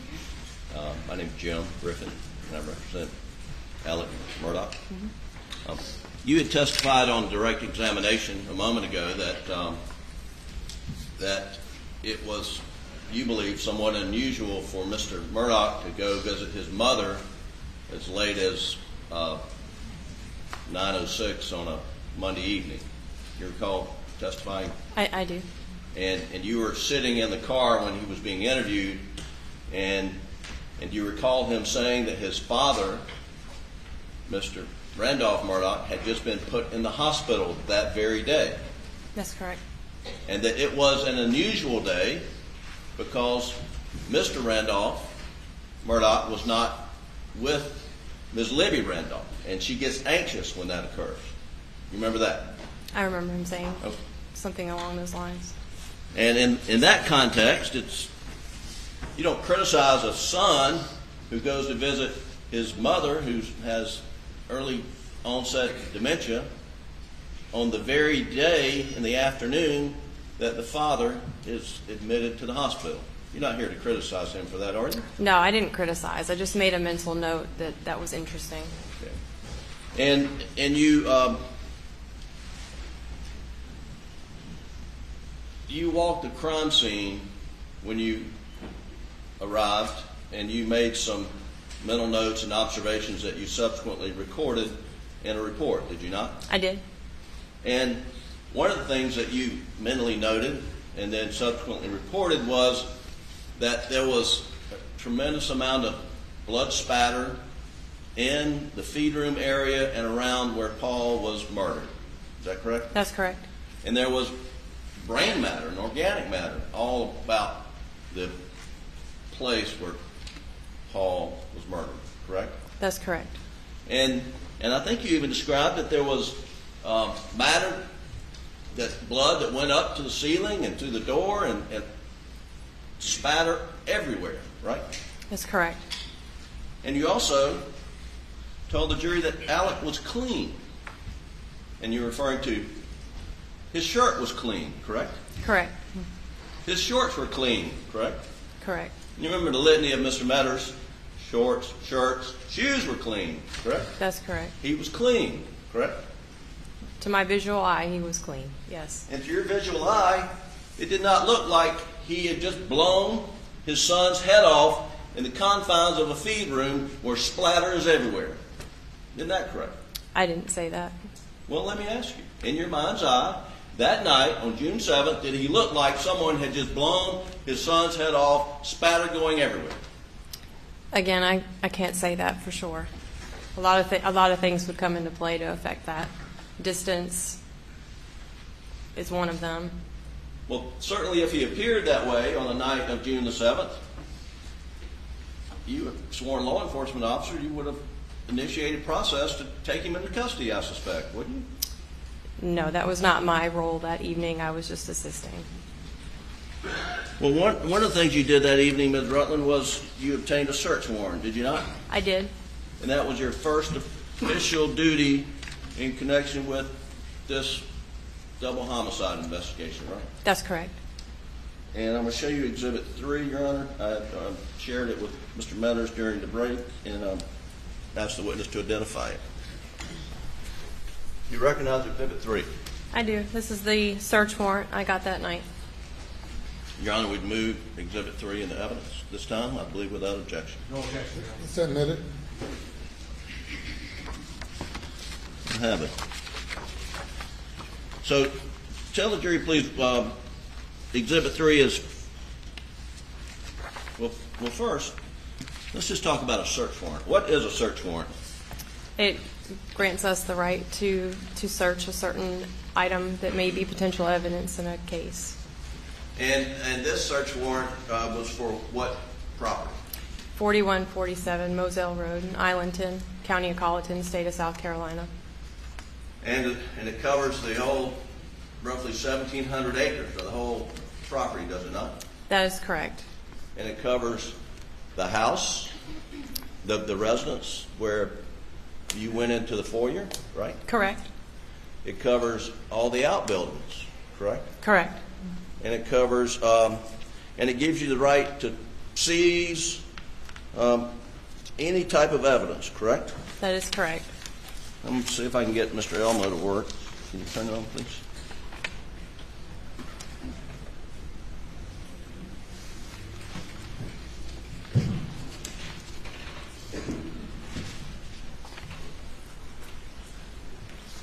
I've got to turn sideways. All right. Let's see if we can read that document. Was there light in front of you? That's much better. And can we zoom in? All right. Okay. Got it. Thank you. So, and this is the search warrant, right? Yes, it is. And it says description of premises to be searched. And here it's 4147 Moselle Road, Islington. And then there's a PIN number. What's the PIN number? That's a property identification number that's assigned to every parcels of real property within the county. It's set by the tax office. And it says the property to be searched are any residences, vehicles, outbuildings, kennels, or sheds, right? That is correct. And then it says the description of the property to search and to be seized, and that's under the description of property, right? Correct. And you prepared this document for the magistrate to sign. I did. And here says evidence that may be used or taken during the commission of a crime of homicide to include but not limited any item, tool, clothing, gloves, mask, hats, hoodies, shoes, boots, jewelry, firearms, ammunition, shell casings, gunshot residue, weapons, identification documents, any paperwork, etc. It says any evidence inside vehicles on the property, any evidence found in outbuildings or sheds, any tire, shoe impressions, any and all DNA to include but not limited to fingerprints, touch DNA, etc.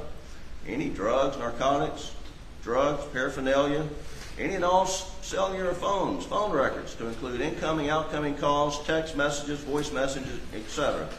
Then it goes on to talk about photographs and whatnot. It's all encompassing, isn't it? It is. And this is basically as broad of a search warrant that you draft because it's a homicide investigation and it gives you carte blanche on the property of the crime scene, correct? That's correct. And with the search warrant, you had the authority to go in the house and look for unclean, dirty clothes. Did you not? I wasn't in that capacity that evening. I was assisting. Well, the search warrant provided that authority to law enforcement, did it not? It would have, yes. And you mentioned that you got into the law enforcement business because you're CSI TV junkie of sorts. Did I understand you to say that? Yeah, I was. Okay, and you've seen CSI shows where they go and they look in the drains of showers or sinks and to see if blood residue had been recently flushed through there. That's possible, is it not? It could be. And that's just not on TV. I mean, that's skills that SLED's crime team has available to them, correct? I don't know what they have available, but that would be a crime scene unit question. Right. And actually there were the clean clothes that Alex Murdaugh was wearing that night, they were seized, were they not? Yes. Okay, and the clean shoes were seized, correct? Yes. And the clean shirt was seized, was it not? Yes, it was. Okay. But you were in the house when that happened, but you didn't collect the clothes, right? I did not collect anything. I stood by in the foyer. And who did the collection? Do you recall? Special Agent Owen. And was he assisted by anybody? I was just standing by. They went to a back bedroom, and I was in the foyer area. It was like an open floor plan. And And do you recall how? Do you recall what Mr. Owen, Detective Owen, Special Agent Owen, apologize, Detective Owen, Special Agent Owen, did you observe what he collected the clothes in? I did not. Did he collect all the clothes and put them in one paper bag? I don't recall.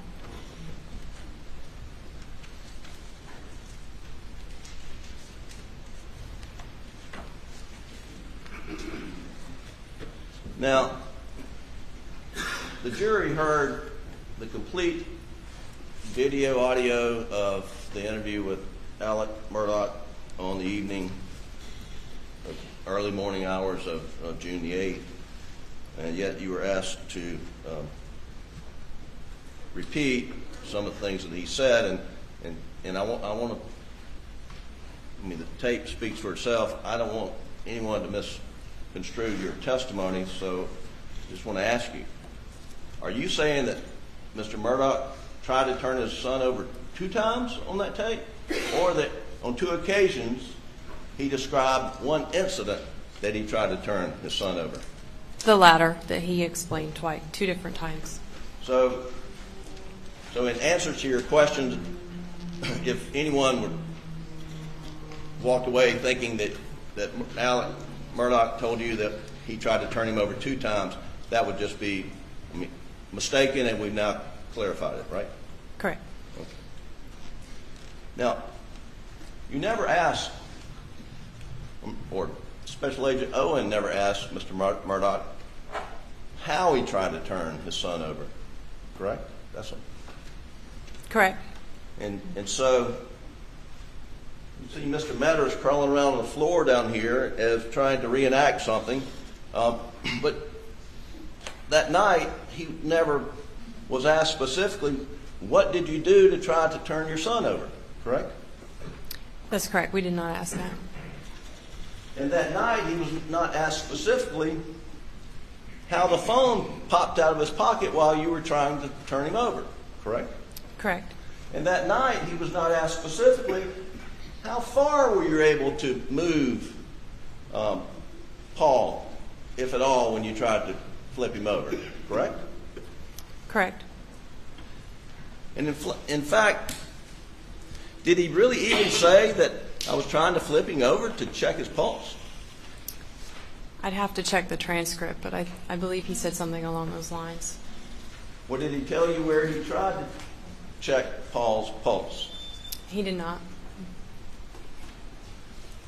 So we don't know from your interview, or Special Agent Owen's interview, how he tried to turn him over, how the phone popped out, or at least how Alec describes it, because he wasn't asked, and where on Paul's body he attempted to check his pulse, correct?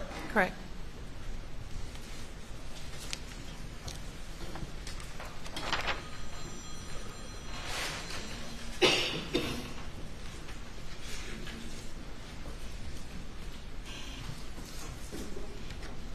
And you were asked questions about whether there were knee prints and footprints by Paul's body, next to his body, right? Yes, I was asked that. And did you do such a forensic analysis, investigation to see if there were boot prints or footprints around Paul's body? I looked with my eyes. Okay. And were you aware that before you got there? Well, what time did you get there? Can I check my notes? Sure. Okay. You can take this down. Through Mr. Elma. I think that's through for now. 12:22 a.m. I was on scene. Okay, 12:22 a.m. And Paul's body and Maggie's bodies were covered up with a sheet, but still present, correct? Correct. So when you were looking at Paul's body, just observing whether there are footprints near him, you couldn't see right next to his body because of the sheet, could you?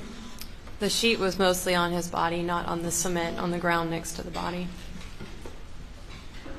Was it a fitted sheet? No, but it wasn't a queen sheet either. Okay. Then the jury has seen photos of the sheet. Were you aware that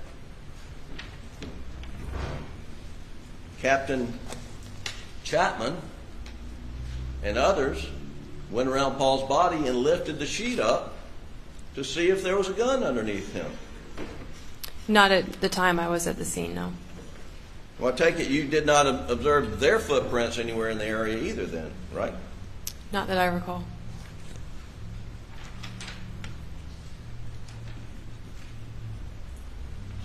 And you said that Alec's pants were clean. Remember saying that?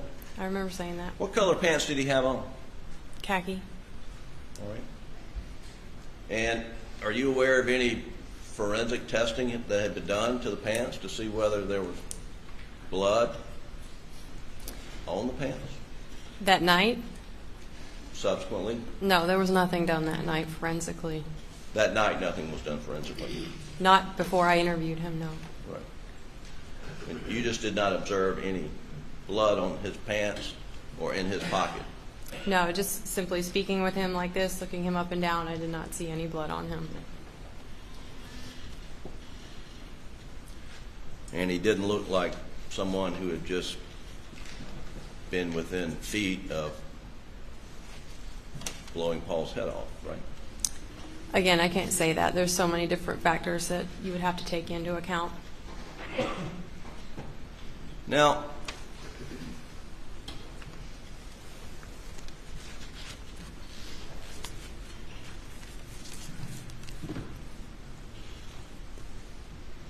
you did a lot more, I believe, that night. After you left, well, let's go back. When you got to the scene, you partnered up with Agent Owen, correct? That is correct. And you saw inside the shed, and you observed there was wadding on the floor near his feet, Paul's feet. Correct. And when you say wadding, what are you talking about? The internal components of a shotgun shell. And then you saw in the rear window of the shed there were several holes, right? That is correct. And you described in your report that you saw large amounts of blood spatter and brain skull matter were on the door to the shed and the items within the storage building. You saw all that, right? That's correct.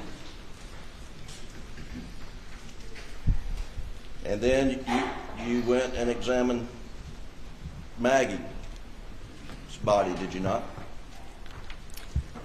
I wouldn't say examined. I would just say I looked at her.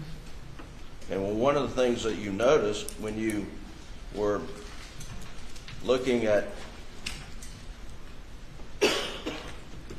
Maggie's body, I believe, you said you noticed there are a few clumps of her hair and a broken earring were located near a UTV tire, right? That is correct. And what's UTV tire? I'm sorry? What do you mean by UTV? All-terrain vehicle. It's like a four-wheeler, side-by-side. Okay.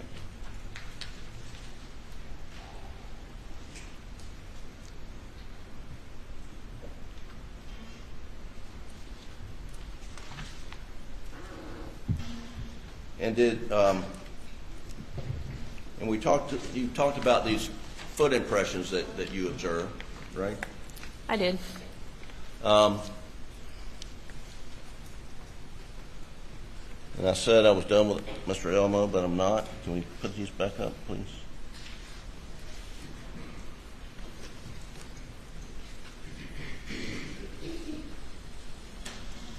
Can you turn on Elmo?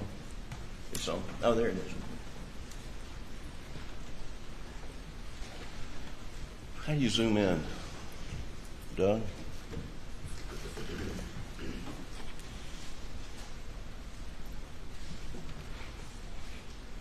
Let's just change the color. Make it light. Okay. All right. I think that's good. Okay, hang on. May not be a good one.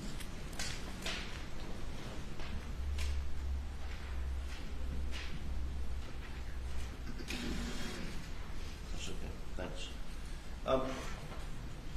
You mentioned that you told investigators that worked for me and Mr. Harpootlian that the boot prints were not yours in these photos, right? That is correct. But now you told the jury that the boot prints are yours. That's incorrect. Those are not my boot prints. Okay. Whose boot prints are they? I don't know. Oh, so okay. That's why I get to do this. So, Objection to his comments. Yes, let's pose questions. so you don't know whose boot prints those are? No. All right.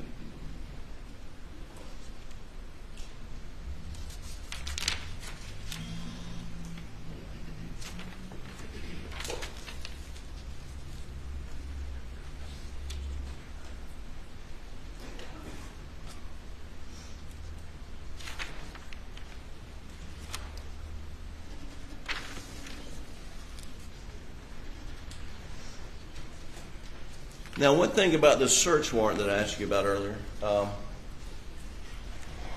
it was. Do you have it up there? I couldn't remember if I gave it back to you or I not. don't think you did. Okay. That's okay. It was never executed, was it? Oh. I handed this off to SLED agents once I was at the scene. Thank you. You said you handed the search warrant off to SLED agents. I did. Okay. But to your knowledge, was it ever executed? Yes, it was. Or you think it was executed?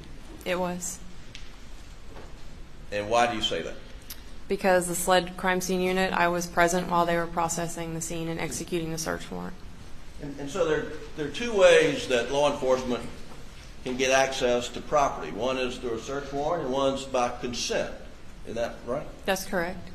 Now, are you aware that Mr. Murdaugh gave SLED, Colleton County, any law enforcement, FBI, carte blanche consent to search his property? That wasn't relayed to me. I was tasked with getting a search warrant, so I did. Okay, and once a search warrant is executed, a return is filed with the magistrate who issued it, right? That's correct. And you never filed a return on that search warrant, right? Do you have, like I said, it was given to SLED, so. Okay. So we'll find out more about that. But to your knowledge, I mean, you didn't file a return. That's all you can say, right? I don't recall. I have to check my notes. You heard on the tape, you heard Mr. Murdaugh say you can do anything, look for anything. Do you remember him just giving consent to whatever you need? As far as speaking with him, yes, I remember him saying that. Okay. And you walked back through the crime scene one last time before you cleared the area on the morning of the 8th. Is that right? You could say that. We were walking around the whole night and staying out of the way of the crime scene unit. Were you there after the crime scene unit left? No, I was not. They were still processing when I left. Oh. Do you know whether or not the crime scene unit left shotgun pellets behind in the feed room? I have no knowledge of any of that. 20, 30, even more shotgun pellets left behind in the feed room. Were you aware of that? Objection is sustained.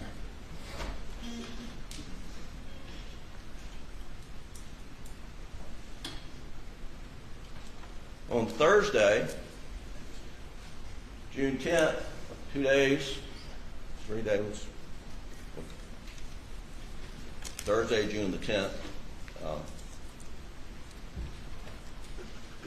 You went with SLED, a number of SLED agents and law enforcement agents went to meet with Mr. Murdaugh, Mr. Murdaugh's brothers, Randy and John Marvin, Mr. Murdaugh's son, and they all agreed to meet, and y'all found a location in outside of Varnville, I believe. You remember doing that? I do. I remember doing that. And that was during that. I believe you and a SLED agent interviewed Mr. Randy Murdaugh, correct? That's correct. And Mr. Randy Murdaugh agreed to allow the download of his cell phone, correct? That's correct. And gave consent, right? He did. And Mr. Alec Murdaugh, to your knowledge, gave consent to download his cell phone, correct? To my knowledge, yes.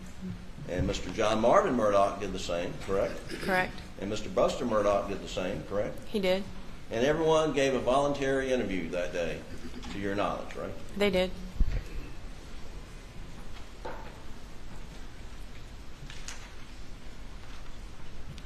And then a little bit later, on the Wednesday, June 16th, you assisted SLED when they went out to the Moselle property and went diving, searching for, well, let me ask you. When you assisted SLED dive team, or did you assist SLED dive team on June 16th, 2021? I did. And with a search of the Moselle property, focusing on waterways, ponds, the Salkehatchie River access points for evidence from the crime, correct?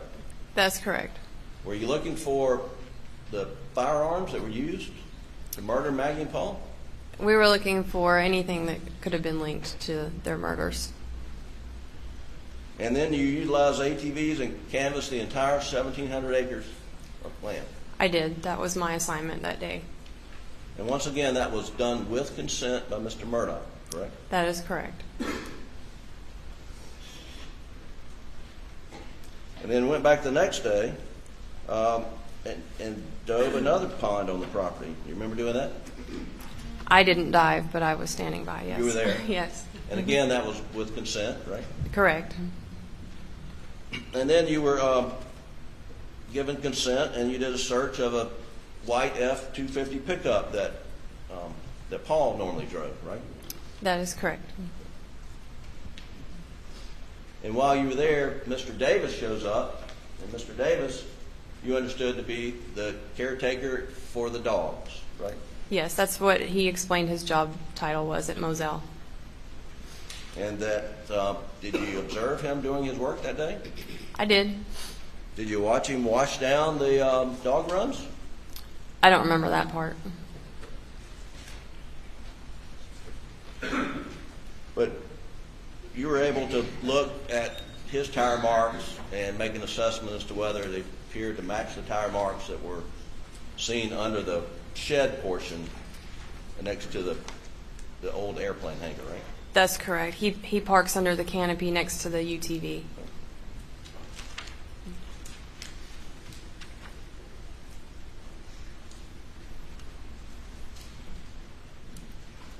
And then on Friday, June the 18th,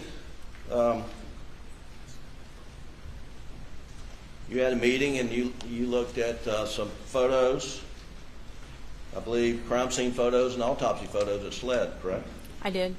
And you made a mental note and you put it in your record that you noticed a few strands of what appeared to be brown hair, unable to determine the length from the photo in Maggie's hands and fingers, right?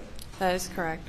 And you thought that possibly was an indication of a struggle, that Maggie had grabbed someone, had their hair in her hands, right? I didn't say that in my report, no. Well, so why did you note it in your report? Because it was an observation. Well, you also noticed in your report that there were some injuries, what appeared to be to Paul's face, that like he had been some type of struggle, right? I noted what to me could have been scratches or a bruise on his cheek. And we heard some testimony yesterday about a bolo on the lookout for a white pickup that Paul normally drives. I mean, that pickup was found the next morning, correct? That's correct. It was broken down. Yeah, and you learned through your investigation that Paul had switched vehicles with his uncle John Marvin, and John Marvin was rushing to Moselle when he got the phone call in Paul's truck, and it broke down on the side of the road. Yeah, that's correct. It was I believe Mr. Randolph struggled to get in and out of the truck.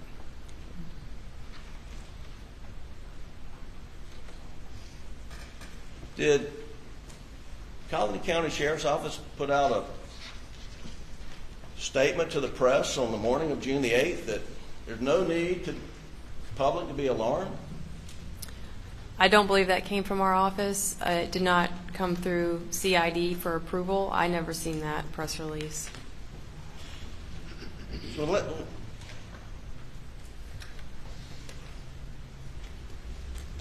was Alex Murdaugh, your assisting SLED, night of June the 7th, morning June the 8th, was Alex Murdaugh a suspect? That night, everybody was a suspect. Everybody? Can you be more specific? Who else were suspects besides? Well, there was reasons we were asking certain questions. Who his best friend is, who, their routine each day. There were so many different scenarios it could have been that night. So, in my view, everybody was a suspect at that point. Including Alec? Including Alec.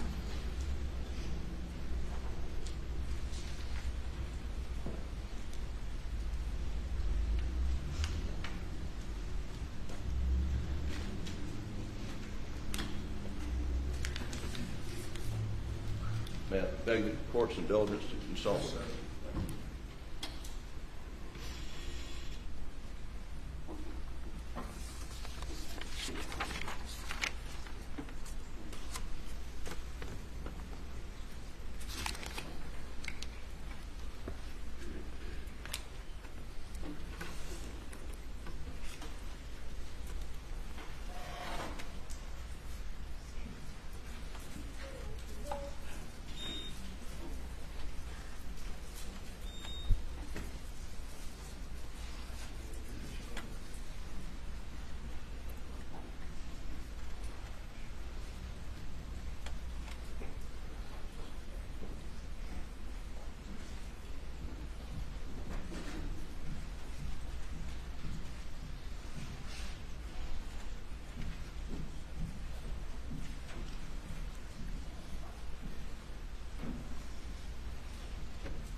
Do we have the exhibit number that's in evidence before we play it? No, but we need reference.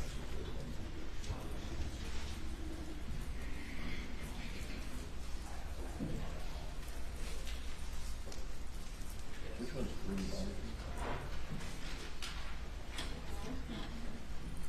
Exhibit one.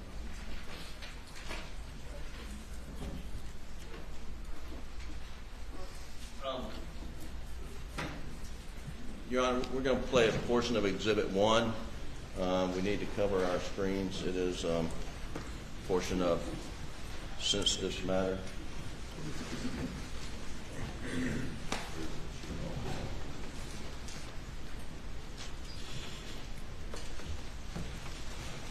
Can you see that, Ms. Rutland? I can, yes, sir. Okay. Well, let's just stop right there. You see how far that sheet is on either side of Paul's body there? At this point in time, yes, I see how it looks. Is that roughly how far it was across Paul's body when you got there? No, because I could see the top of his head. Well, I'm talking about the width. of his body? Was it that far across? I don't recall how it was because I could see parts of his body, but it was still on him. Okay. Will you go ahead and play that?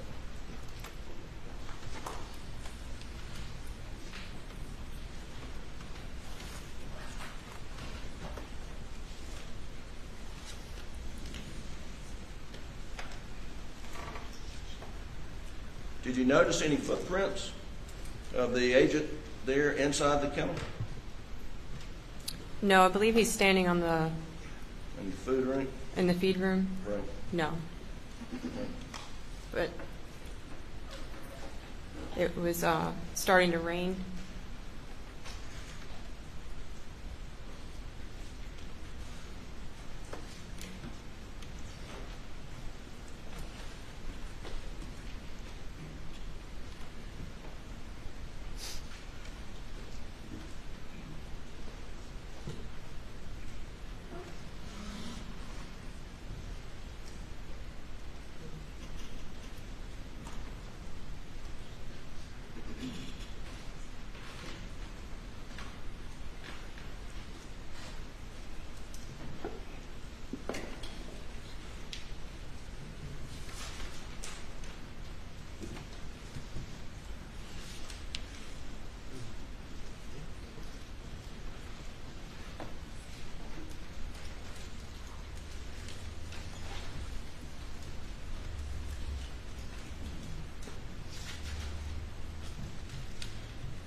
Okay, you stop right there, please.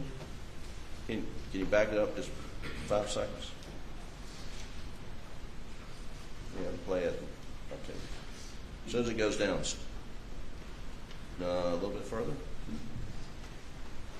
All right, please stop. Was that how far across the sheet was when you observed Paul's body? I don't remember. Like I said, when I got there, there was SLED agents as well as deputies standing around the scene, and I wasn't sure what had happened before I got there. I don't recall how the sheet was.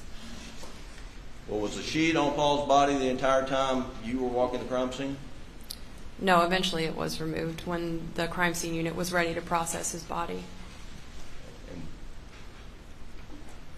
And I just want to clear up. When you said Alec was wearing khakis, were you referring to shorts or long pants?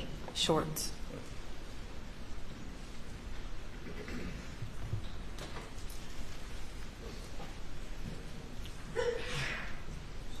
Is this from the video from the interview? Your Honor, we're going to publish a small portion of the video in the car, which is their last exhibit. Well, excuse me, that's from number 1. Those the shorts he was wearing? Yes. Are those khakis or green? Khaki style, green. Okay. All right. That's all. You can take it then. That's all the questions we have, Your Honor. And read that right. Yes, sir.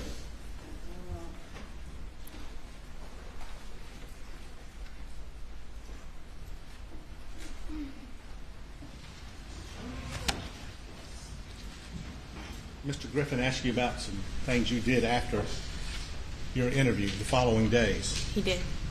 And you had mentioned a search warrant was executed. Were you working with SLED after June 8th? He's asked you about them. And did you work with them in executing search warrants? I did. Specifically on June 9. And who were you working with? Special Agent Owen.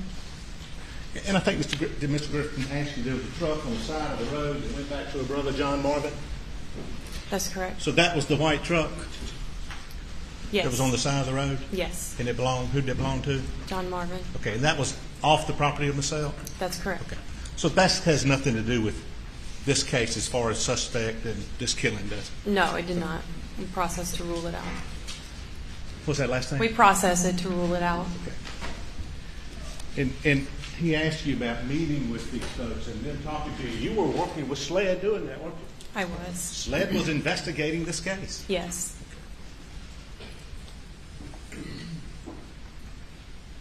Getting swabs. Getting swabs from folks? In general, Yeah. getting swabs? I was present when swabs were taken, yes. I'm not trying to say Yeah. you took them. I'm No, just following up on his that's question. correct, yeah. Were you present when interviews were taken? I was present, yes. And who was leading those interviews? SLED. Who was in charge? SLED. Were they investigating? They were investigating.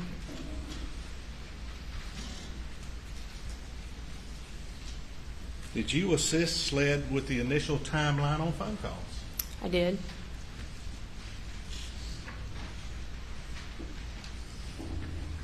On June 12th, did you assist SLED in removing an internal computer black box of a Chevy Suburban?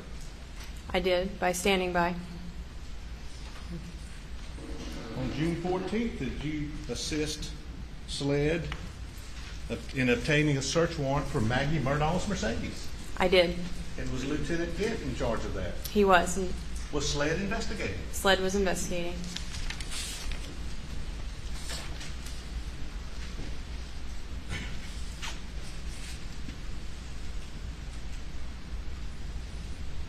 Was that what's referred to as the blue box? Black box, I Black believe. box? Okay. Yes. Sorry about that.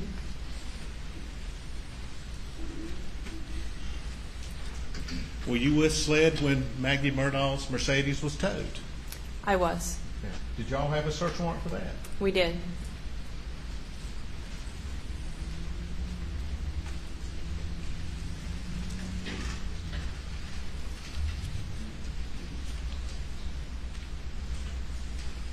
I think he asked you, were you with SLED when ponds were searched in the area? I was. That's June 16th. Would you dispute that, 2021? No, that's correct. And I think Mr. Griffin asked you about a truck that a Mr. Davis was driving out of the shed. Were you able to confirm that the tire tracks in the shed were his? I did, by looking at them. By looking at them? Yes. And I think Mr. Griffin asked you, did Mr. Davis say he was in and out of there a couple times a day? Twice a day, yes. So those tracks inside the shelter were whose? The dog caretaker, Mr. Davis. And I think he asked you about water. Just remind me, the night you were there, did you see water around the bodies? I did. Okay.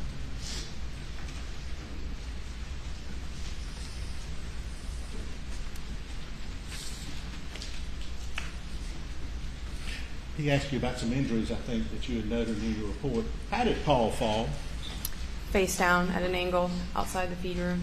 On what? On his hands and arms. Okay. But his face hit what? The gravel.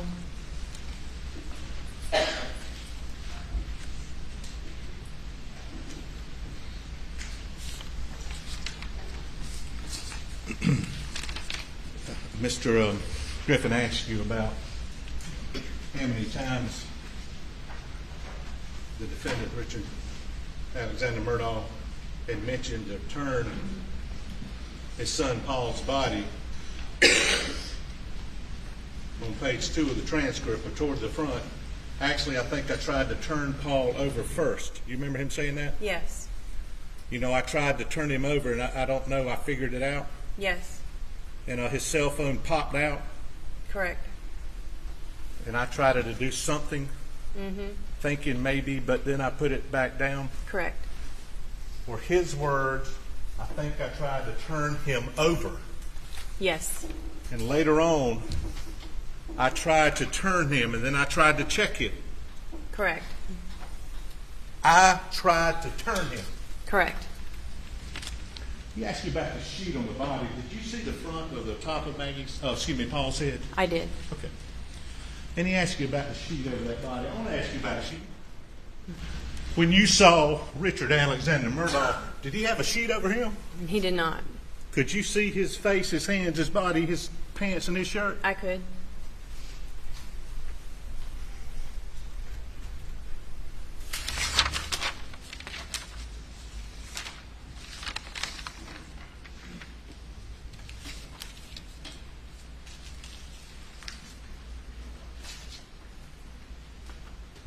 Did he look like somebody who had just changed his clothes? Yes. Objection, Your Honor. Basis for the objection. No basis for that. Response, Mr. Meadows. I couldn't hear what he said. I'm sorry. No basis for that. Did those clothes appear to be fresh, They did. like they just come out of the laundry? It could be. That's all we have. Further questions?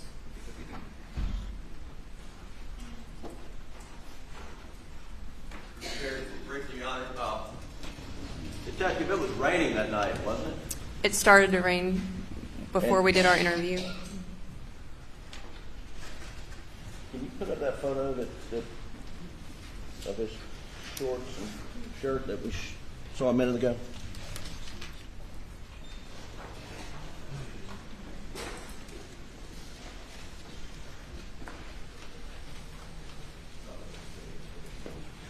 What's that? Waiting for it. No signal.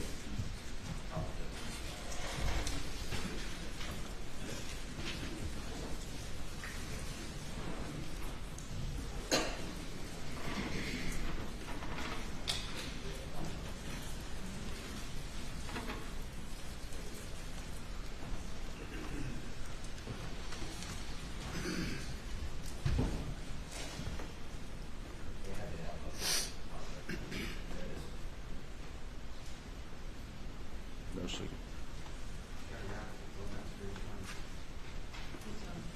Oh, here it is. Thanks. So these are the clothes that you saw him wearing sitting in the car? Correct. And it's your testimony those clothes look like they're freshly washed? He's sweating and they are dry, so I would say yes. Okay. Thank you. You may step down. I call your next witness.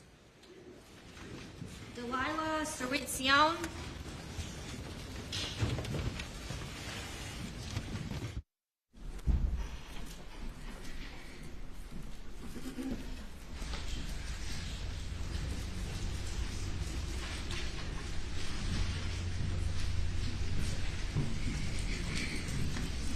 Raise your right hand. Left hand on the Bible. Do you affirm this testimony about to give the court in this trial shall be the truth so help you God? Thank you. Thank you. Take a seat in the witness stand. State your name again for the record. Spell your last name. Yes, Delilah Cericione, Cirencione. Good afternoon, Agent Cericione. Good afternoon. Could you tell the jurors where you work? I work for the South Carolina Law Enforcement Division, or SLED. I'm currently in the Behavioral Science Unit, but was formerly in the Crime Scene Unit. Now,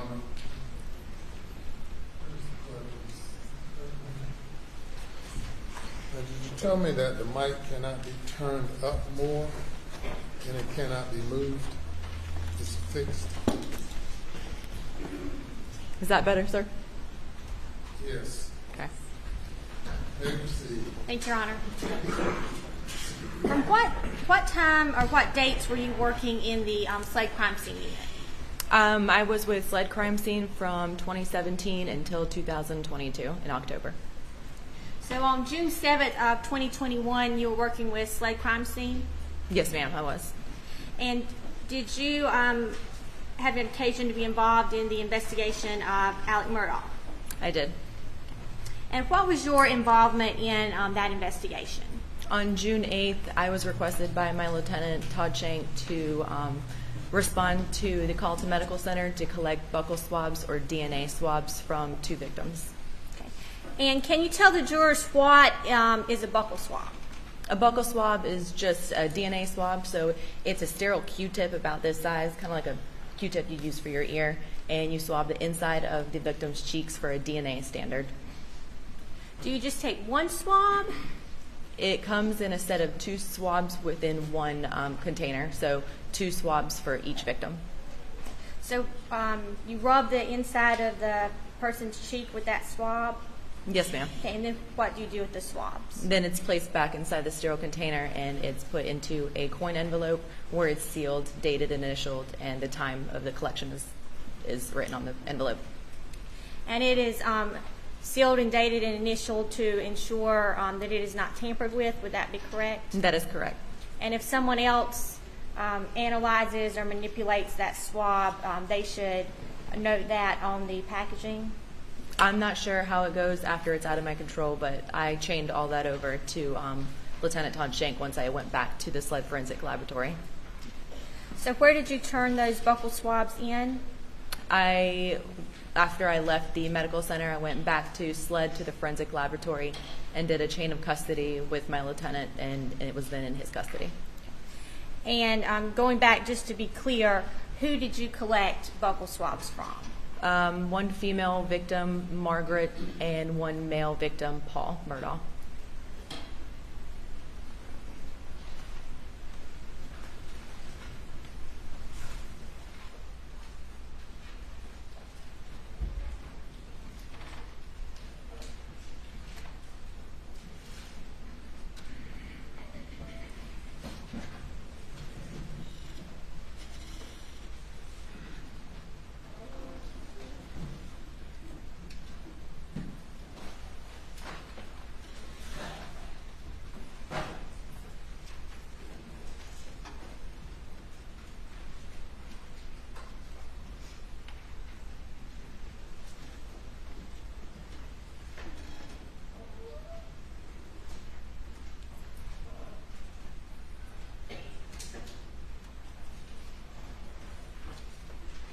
Court's indulgence, Your Honor.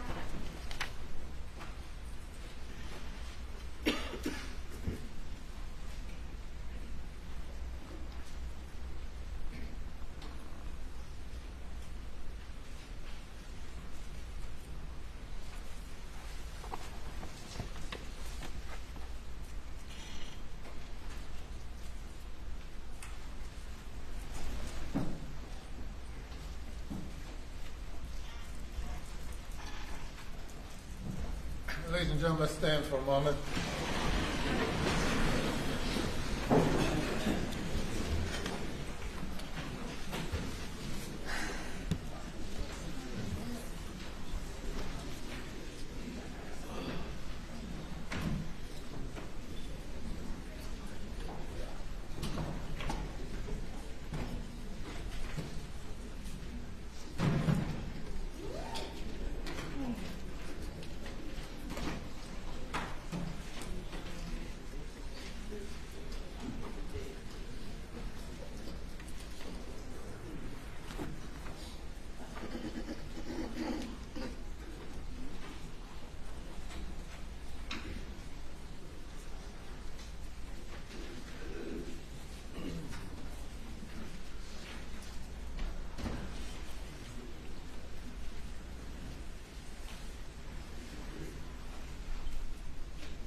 Okay.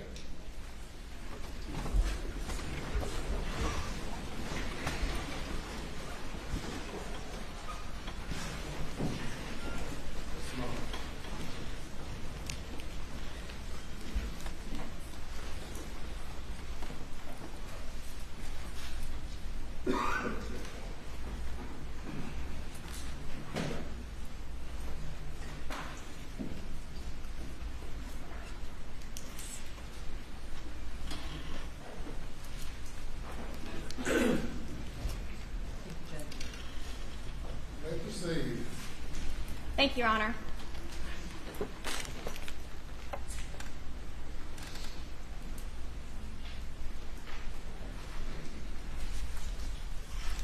Hey, just so y'all know, I'm going to show you these evidence baggies from SLED. Can you take a look at that?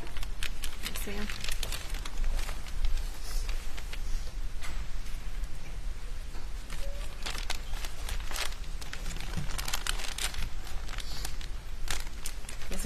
Do those appear to be the buccal swabs that you collected from Paul and Maggie Murdaugh? They are. And how do you know that?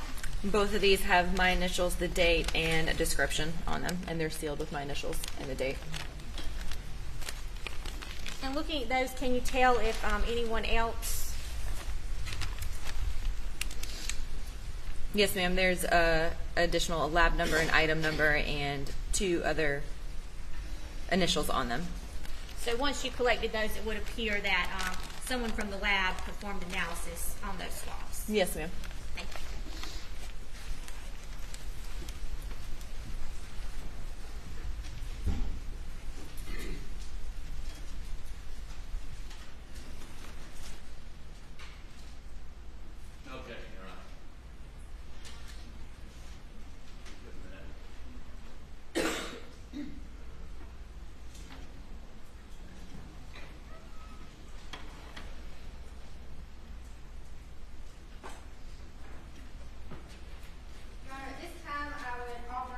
Exhibit 102 and 202 for identification purposes only, as State's Exhibit 201, being a buccal swab of Paul Murdaugh, and 202 being a buccal swab from Margaret Murdaugh. And Your Honor, we would actually move to enter these into evidence. Any objection? Okay. They're entered into evidence as those exhibit numbers. Thank you,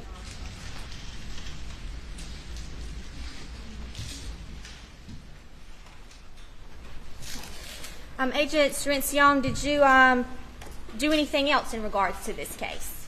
Yes, ma'am. Once I cleared from the Carlton Medical Center collecting the buccal swabs, I was requested by Captain Ryan Neal with the SLED Low Country region to respond to the initial scene of the crime scene and collect a cell phone that was collected by their agents via chain of custody.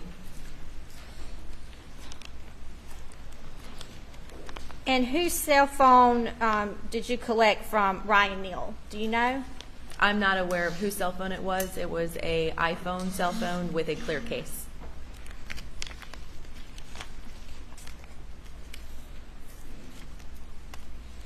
And what did you do with that cell phone when you collected it? The cell phone was collected by a chain of custody with Captain Ryan Neal, and then it was placed in a brown paper bag, sealed, and transported back to the SLED Forensic Laboratory, where it was chained over to Lieutenant Todd Shank.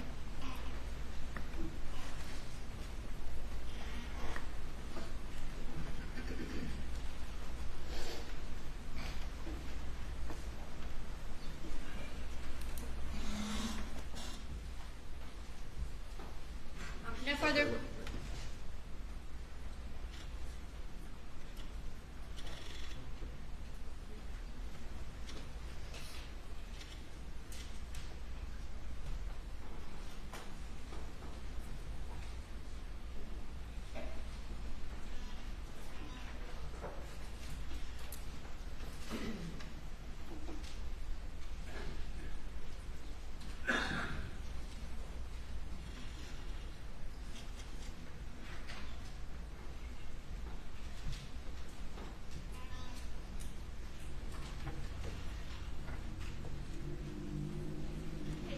I'm going to show you State's Exhibits 203 and 205.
This is State's Exhibit 204, which is the cell phone,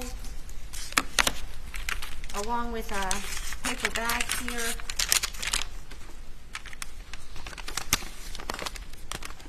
Can you tell that's the paper bag that you collected this cell phone and put that cell phone in that paper bag? Yes, ma'am, it is. And how can you tell that? It's got my handwriting on it with my initials and the date and a description of the cell phone. This time the state would offer State's Exhibit 204 into evidence. Object to it coming into evidence. It would be marked for identification, those two exhibits. The phone, those are the chain. The phone. that the phone or is that the chain of evidence? State's Exhibit 204 is the cell phone. Mark for identification, Your Honor. We have no objection to being marked for identification. And Agent Cirencione, if you could take a look at State's Exhibits 205 and 203 and tell us what those appear to be.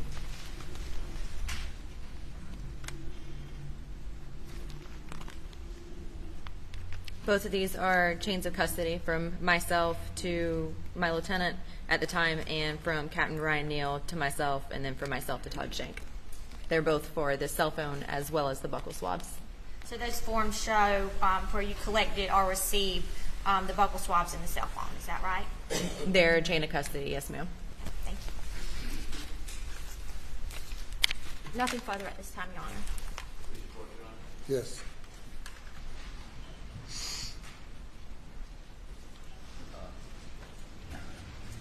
Ma'am, what is it you do for SLED? I mean, I understand you receive things, you take buccal swabs, but are you transport things, or do you have another role at SLED? I'm currently a special agent with the Behavioral Science Unit. Okay. At this time, in June of 2021, what were you doing? In June of 2021, I was an agent with the Crime Scene Unit. With the Crime Scene Unit. Okay. Yes, sir. You help process crime scenes? Yes, sir. I respond to the state and process crime scenes, collect evidence, document evidence, write reports, and so on, and testify in court proceedings. And did you do any crime scene processing other than receiving these items in this case? No, sir, I did not. Okay. So, what happened to, where's that cell phone? All exhibits, once they've been marked for identification, they remain with the court reporters.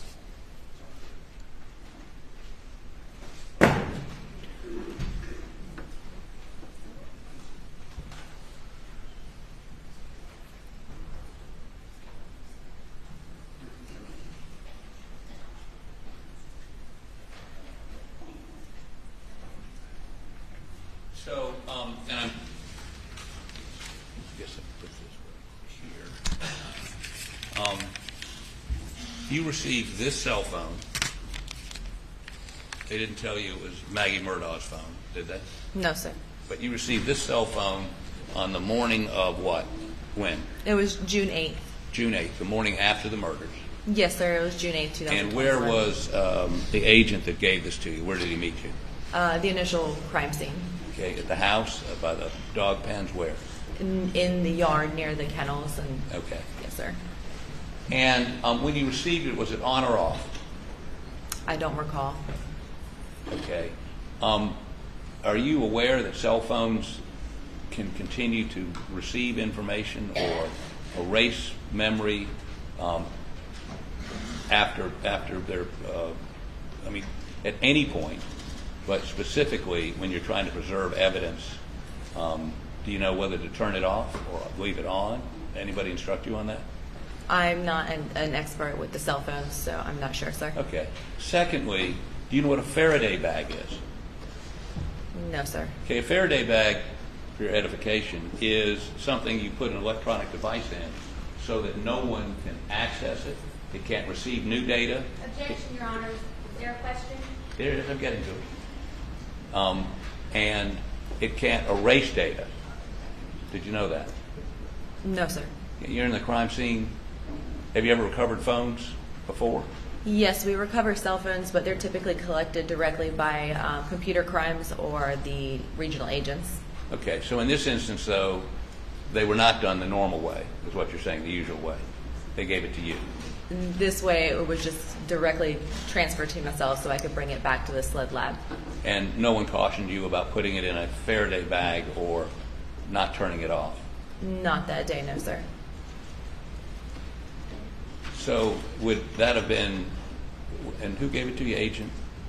Captain Ryan Neal with SLED Low Country. Okay. And he just handed it to you, and you put it in a brown paper bag, correct? Yes, sir. And you don't know whether it was on or off? I don't recall. And there's a passcode in this bag with it. Do you know where that came from? I wrote the passcode that I was given on the brown paper bag. Okay. And then somebody else wrote it on this piece of paper? I did not write it on that piece of paper. Okay, just to be clear, you were not asked to handle this cell phone any different than if you'd been given a can of pork and beans to put into evidence, right? Is that right? It depends if the pork and beans were evidence, but Well, no. assume there's a can of pork and beans and it's a piece of evidence and they want you to transport it. Did they give you any special instructions about the cell phone as opposed to a can of pork and beans? No, sir. The cell phone was collected using gloves and directly placed into the brown paper bag, sealed, initialed, dated, and a description was written, and it was transported straight to the forensic lab for processing. And you don't know whether it was open, whether it had been shut down or was still on? Not to my knowledge, no, sir. Can I put this back in the paper bag so I don't drop it again? Sure. Thank you for indulgence. One moment.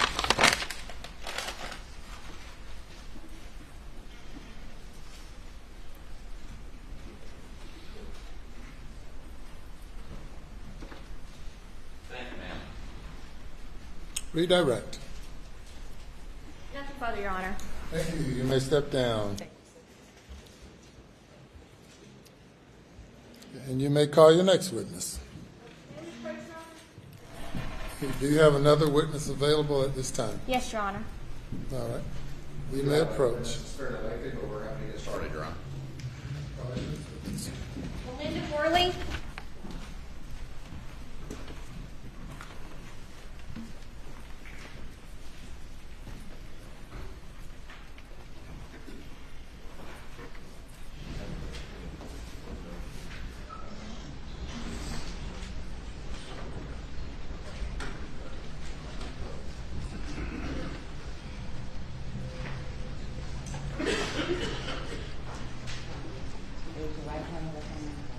From the testimony about to give the court in this trial shall be the truth so help you God. Thank you. Take a seat in the witness stand. State your name again for the record. Spell your last name. Melinda Worley, W-O-R-L-E-Y. Good afternoon, Agent Worley. Good afternoon. Could you tell the jurors where you work? I work for SLED And how long have you worked for SLED? since August of 2011. And what is your current position at SLED? I'm currently a senior criminalist in the Latent print unit of the Forensic Services Lab. Can you tell the jury a little bit about your education and training and other experiences at SLED that have led you to this point? Sure. I have a Bachelor's of Science degree in anthropology from the University of Tennessee at Chattanooga, a Bachelor's of Science degree in Forensic Science from Mercyhurst College, a Master's of Science in Forensic Science from the University of Florida. And along with the master's degree, I also received a graduate certificate in forensic death investigation. I started at SLED in 2011 in the crime scene unit as a special agent. I followed through the training program that SLED provides in-house. I finished that, I believe it was July of 2012. And at that point, I was able to take cases as a crime scene agent. But shortly thereafter, I also started training in the discipline of footwear and tire tread examination. I finished that training in March of 2014. And so then I was doing crime scene and footwear and tire cases until August of 2022. I transferred out of the crime scene unit to the latent print unit. I also switched from being a Class 1 law enforcement officer, I was a senior special agent, to a Class 3 law enforcement officer, so now I'm a senior criminalist and a footwear and tire examiner.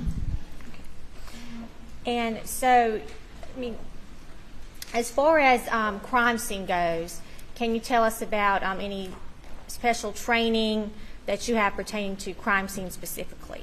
I've taken several courses in bloodstain pattern analysis, shooting reconstruction, archaeology, forensic archaeology, and clandestine graves, photography. And back in 2021, you were a crime scene investigator, is that correct? That's correct. And now you are in the footwear and tire examination, is that correct? That's correct. Okay, and what would be the appropriate title for that? Footwear and tire examiner. Okay. And what other additional qualifications do you have to examine footwear and tire impressions? I've taken 2 40-hour courses related to footwear, and I've completed approximately 50 footwear cases since I was completed my training in 2014. I've testified as an expert witness 9 times, qualified. Is that in state court? Yes, ma'am. And you said about how many, I guess, cases have you had where you have examined footwear and tire impressions, if you could give us an estimate here? As far as the actual scenes I've worked that had footwear, or just in general footwear? In general. I think it's around 50 cases. Your Honor, at this time I would move to qualify Investigator Whirley as an expert in footwear and tire examination. Says the defense.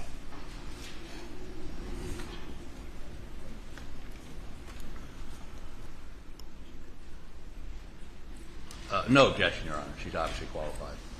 All right, ladies and gentlemen, where a witness, by virtue of their education and experience, become what the court considers an expert in some field, that witness can give opinions where lay witnesses typically cannot. And this witness has been qualified and now is accepted as an expert witness in the field of, is it footwear examination and what else? Tire impressions, Your Honor. And tire impressions. And you may proceed. Thank you, Your Honor.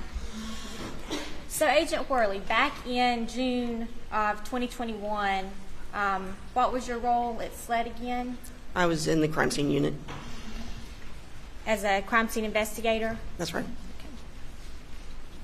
And can you tell us just some of the general procedures of a crime scene investigator who responds to a crime scene?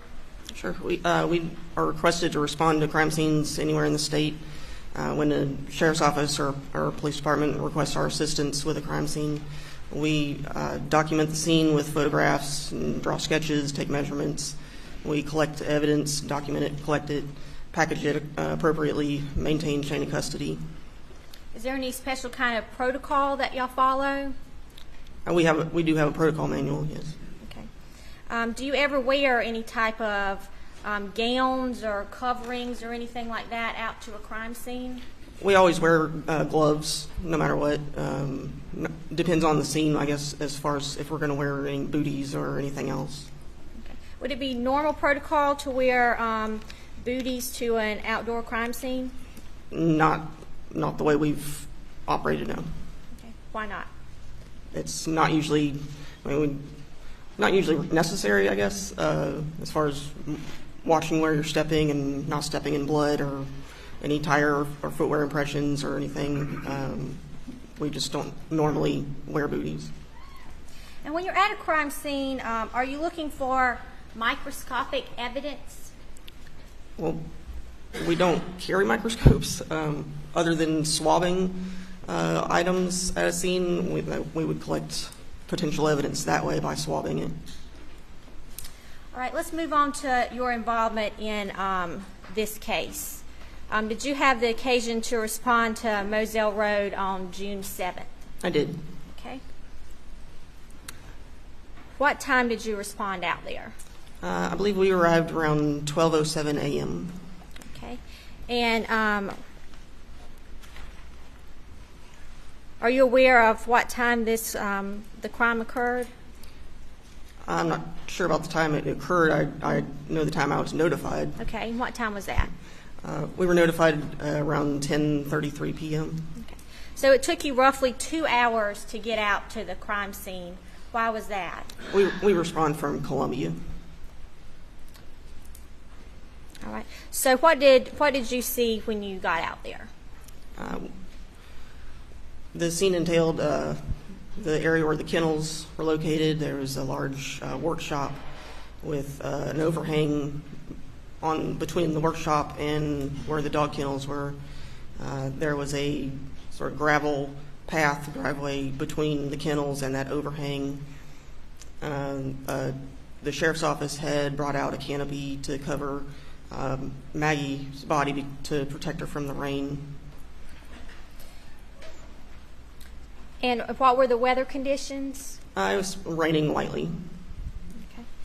What is one of the first things you did when you got out there? We met with David Owen, Special Agent David Owen, and regional agents to kind of get a little more information about what the scene entailed. And then we did a little initial walkthrough to see the sheriff's office had marked some potential evidence. So we walked around to see what was what and see if we could find any additional evidence before we started taking photographs. Do you recall collecting a shotgun from Agent Daniel Green, or excuse me, Officer or Sergeant Daniel Green? Yes, I did. Okay. And how did that occur? He had maintained custody of a shotgun and needed to transfer it to me. So he brought it over to my truck and we put it in a gun box. We took photographs of it and rendered it safe. Was that gun loaded or unloaded when you took custody of it? It was loaded.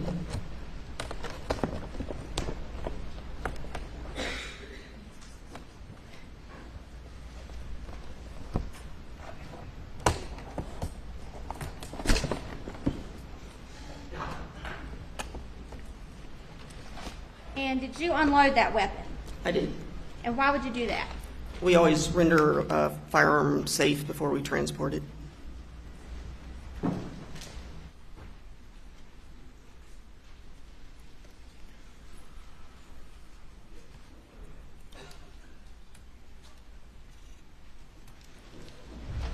Agent Corley, I'm going to show you what's already been entered as Tate's Exhibit 4, along with the rifle, or excuse me, shotgun that was collected.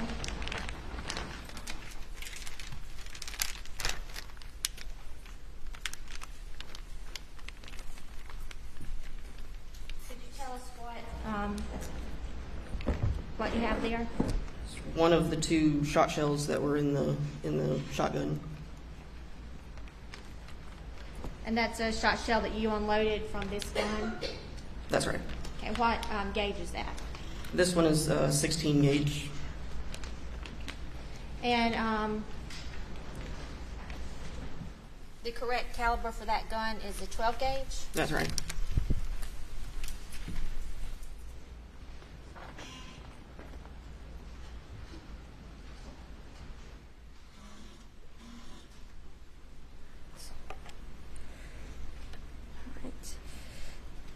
Since Daniel Green collected that gun, did you take a buccal swab from him? We did, yes.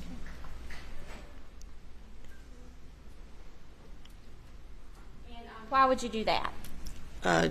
In case his DNA was on the firearm, we would need to eliminate him or know that was his.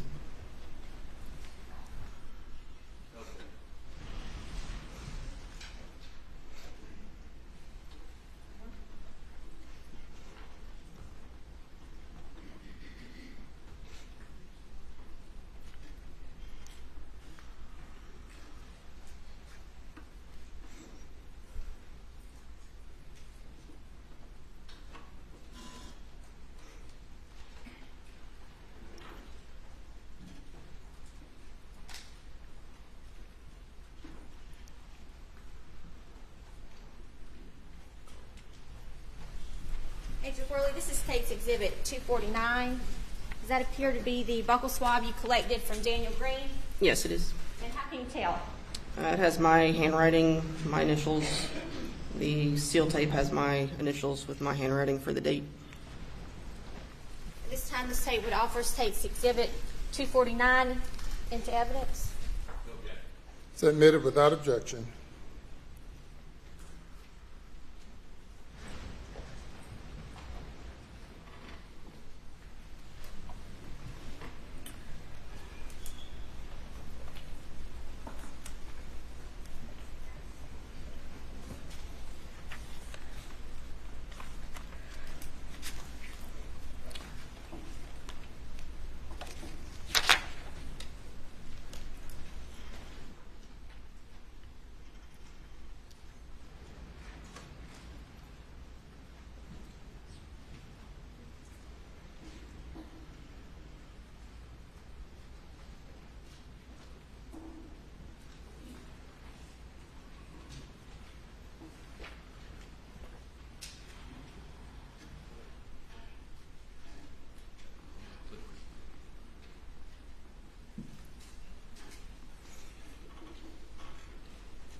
a look at State's Exhibit 17. Do you recognize what is in that picture? I do. Is that a true and accurate representation? It is. Your Honor, this time I move State's Exhibit 17 into evidence. Could you identify what it is before we do that? I mean, no objection, no objection, no objection. What is it? It's the shotgun that I took custody of, and the 12 gauge and the 16 gauge shot shells that I removed from the shotgun. Submitted without objection. And if you could, for the jury, could you tell us which shells we're looking at here? The one on the left is the 12 gauge, and the one on the right is 16 gauge. And those are the shells you unloaded from that gun? They are. Okay.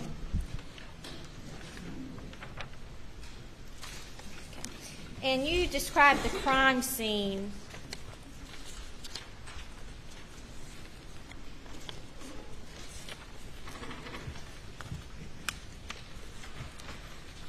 If you could, State's Exhibit 22 has previously been entered.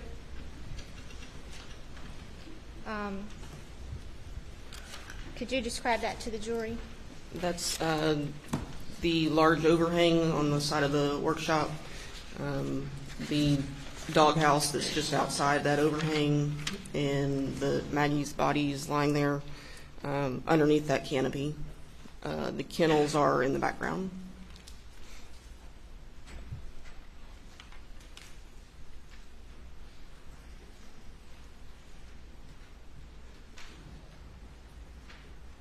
How did you discover Paul's body or observe Paul's body? He was when we arrived, he was still covered with a pink sheet, but we could tell he was lying face down just outside the feed room. And when you, how did you process the area around him? We start with documenting the area with photographs, photographing the evidence that the sheriff's office had already marked, do overall mid-range and close-up of each item of evidence, photograph the victims as they were when we arrived before the sheets were moved or anything.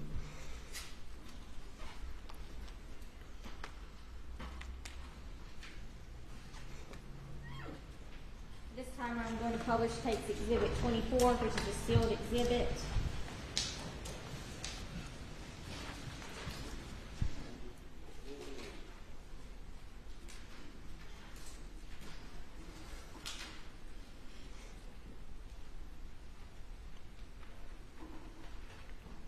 Does this picture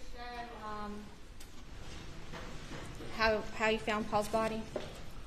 After we documented him with the sheet over him and the coroner removed the sheet, yes, that is what it looked like.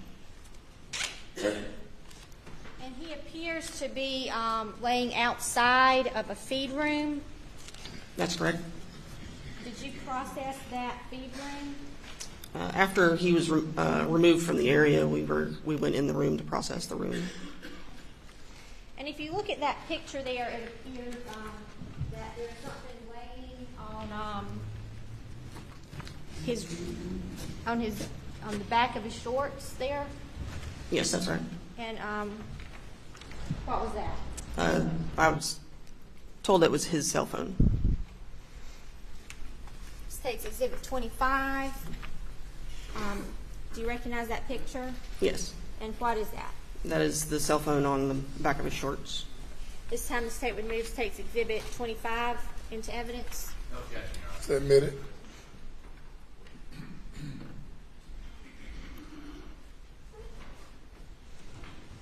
And this is the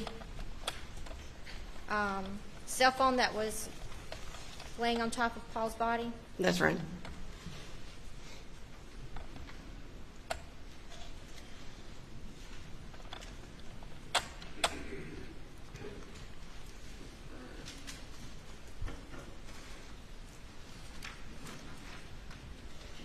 Now, did y'all process the inside of the feed room? We did.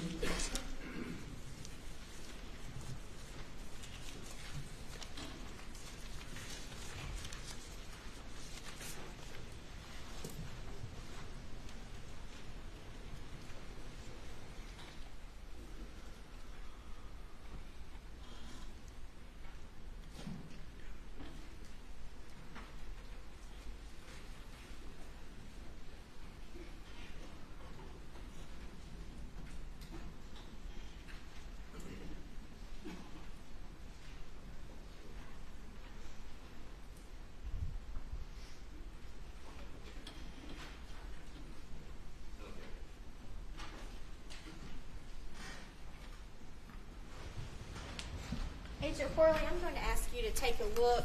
It takes exhibits 26, 27, 28, 30. If you can.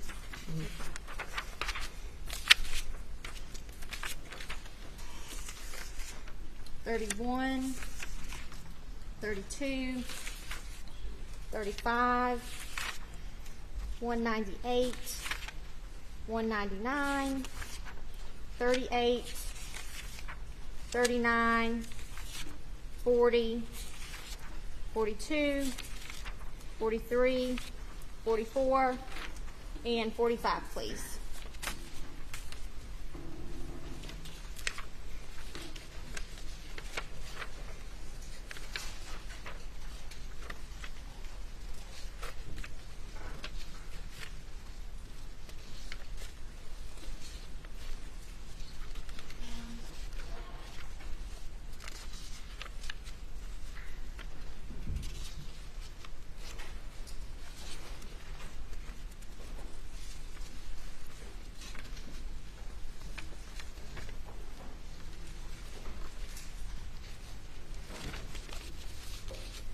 Agent Worley, in general, what are those pictures of? They're all taken inside the feed room. A lot of them are footwear impressions.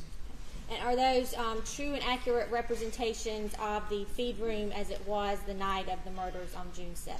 Yes, they are. Your Honor, at this time, I would offer those exhibits into evidence.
Exhibit numbers again. Your Honor, that takes exhibits 27, 26, 30, 28, 31, 35, 32, 198, 199, 38, 39, 40, 42, 43, 44, and 45. They are admitted without objection.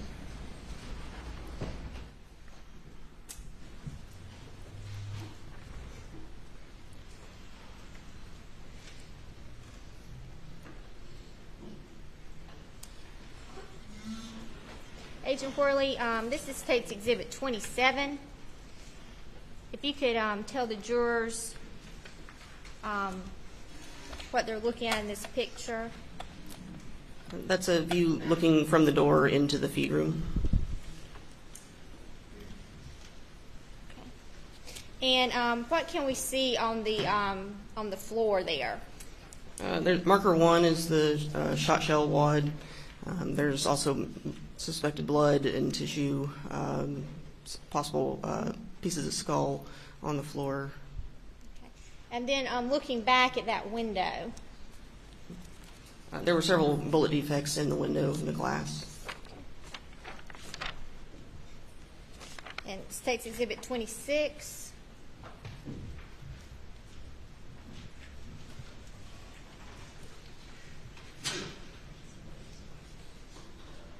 That's showing the feed room also, but it's showing more of the door, the outside of the door. And if you notice the top of the door, what can you see up there? It looks like blood, and there's also hair on top of the door. State's Exhibit 30.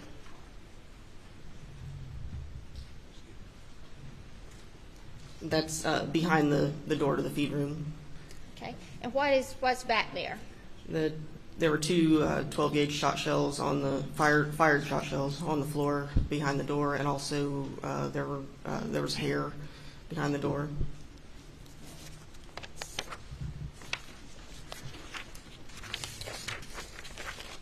State's Exhibit 31. That was after we marked the two fired shot shells as markers 9 and 10, and also showing them the shot shell wad at marker 1 in the same photo. And State's Exhibit 26. And that's close-up of the shot shell wad at marker 1, and there's also a partial footwear impression in blood. Okay. And do we see some little round pellets there? Yes, there were pellets on the floor.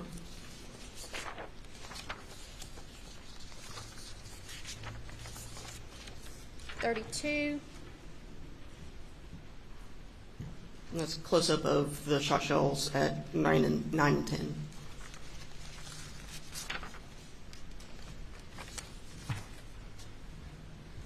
Were those shot shells collected? Yes, they were.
When those shot shells were collected, what did you do with them? We photographed them first before we pick them up.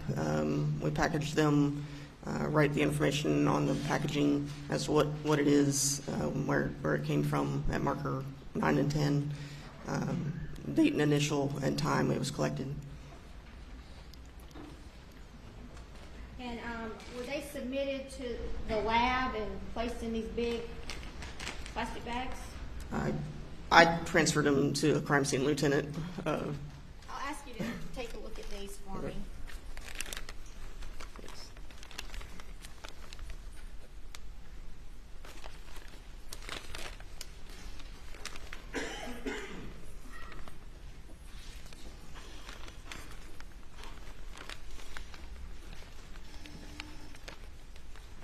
Do those appear to contain item 1 and items 9 and 10?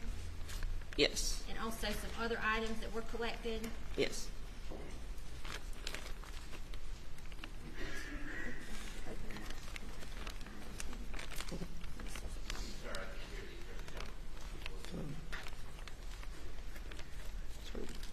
Your Honor, this time I will have Agent Corley open the bags and remove items 1 and items 9 and 10.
So item 1 is what? That is the shot shell wad that was at marker 1. Okay. And how do you know that is the shot shell wad that you collected? It's my handwriting on the box, my initials on the seal on the tape. And then item 9 and item 10? And these are the two shot shells, fired shot shells at markers 9 and 10. This one is the one at marker 9. It's 12 gauge federal, and one at marker 10 was, I believe, Winchester 12 gauge.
Items 29, the shot shell wad, and item 34, the 12 gauge federal, and item 33, 12 gauge Winchester into evidence. Okay. Without objection.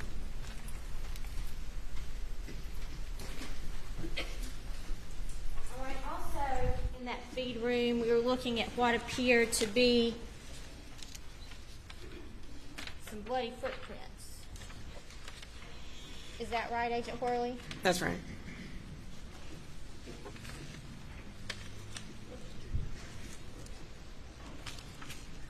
You can see those footprints here in State's Exhibit 27. You can see them. About State's Exhibit 35 here. Yes, there are two right there at marker 1.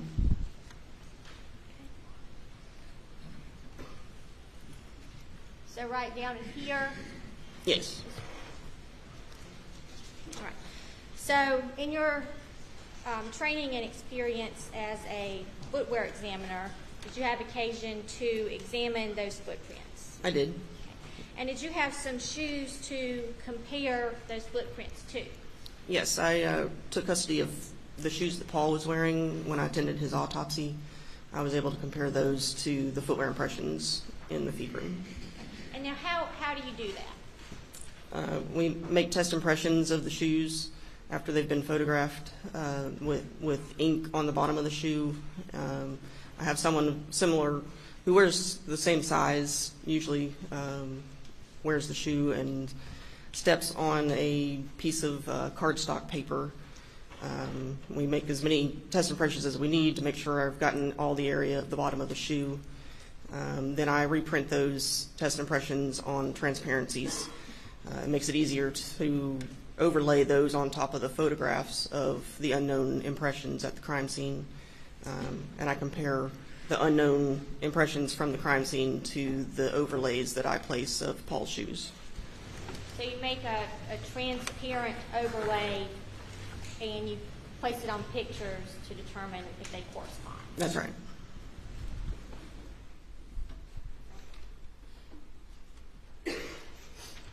State's Exhibit 148. What is that? That is a printed version of the test impressions that we created of Paul's shoes. And State's Exhibit 199.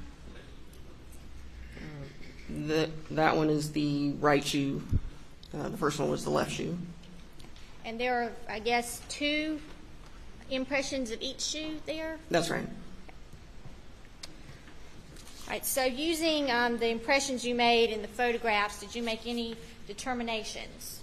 I determined they were corresponding consistent with the outsole design of Paul's shoes. And we'll look a little closer here. It takes Exhibit 38. I'm sorry, there appears to be some kind of shadow here on the Elmo.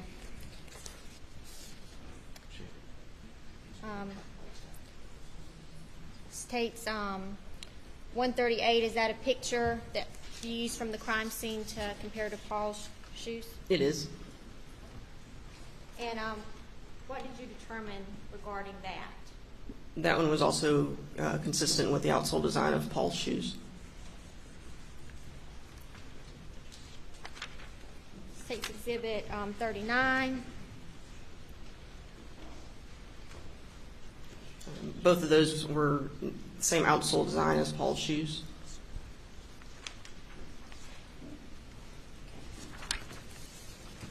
And we'll go back to States Exhibit 40.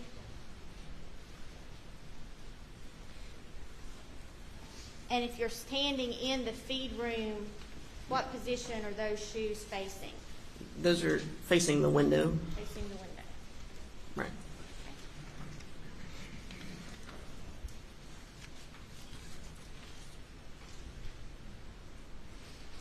Did you also notice the door of that feed room? I did. And what about the door?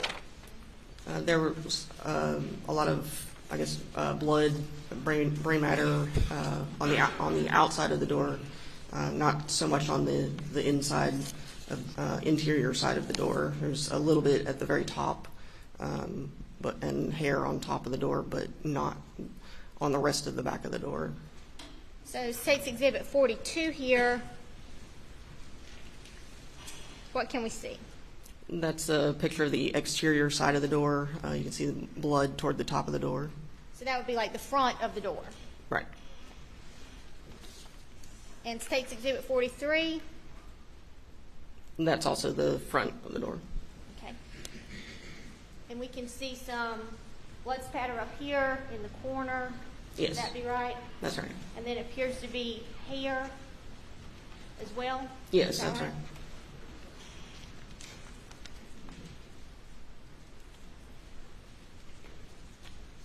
And we mentioned the defects in the window. States Exhibit 44 here. Yes. What can we see there? Can you see a hole in that window? Yes. And States Exhibit 45. Yes, you can see one of the defects. Okay. And do you recall how many defects were in the window? 6, I believe. Later, did you have an occasion to go back out to the scene and re-examine that window? I did. At that time, can you tell us what you did when you examined the window?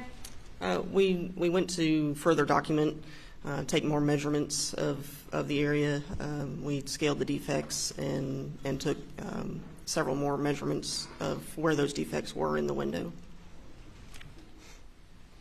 I'm going to show you States Exhibits 114 and 115.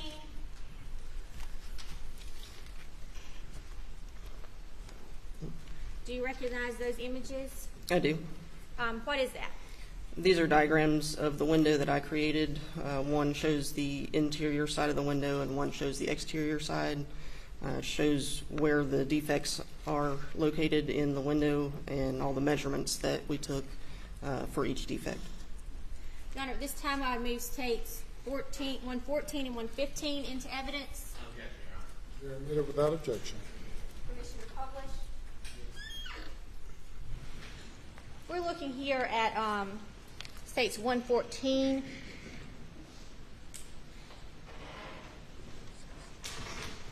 Do I have that in the correct orientation, Agent Worley? Yes. Okay. Right. And can you kind of explain to the jurors the defects we're looking at here?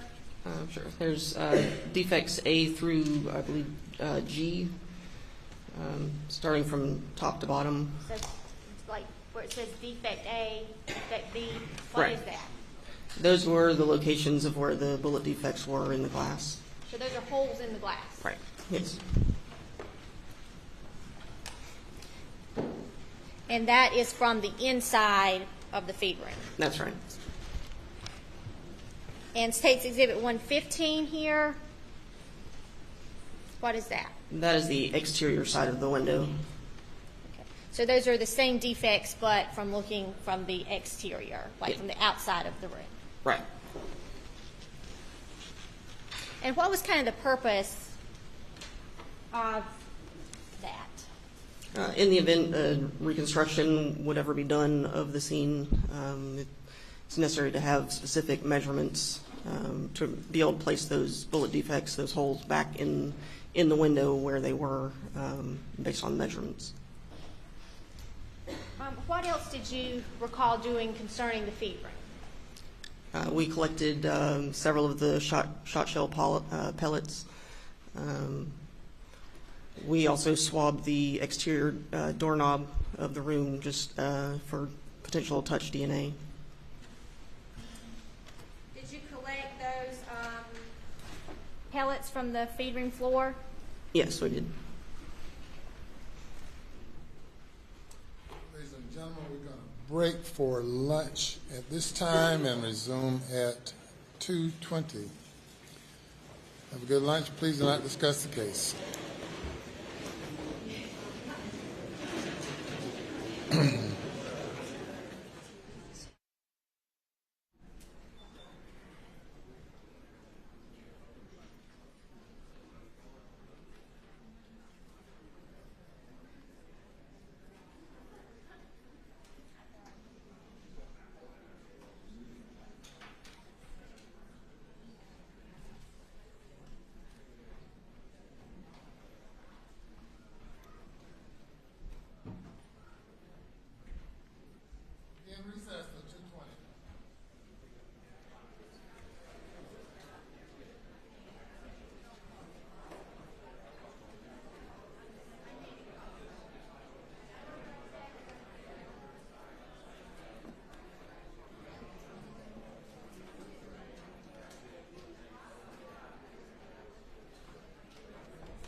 may now be seated.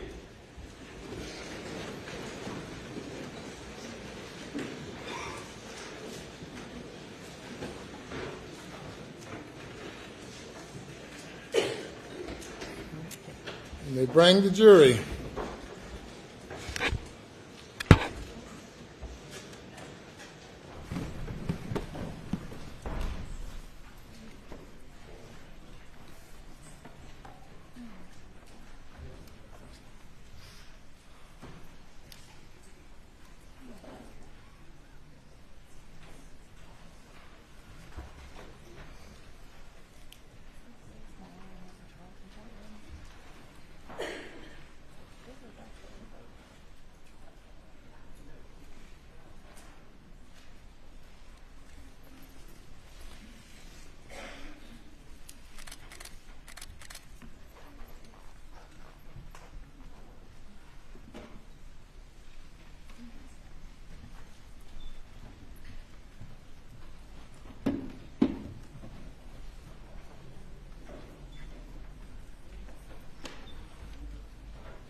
The jury is present.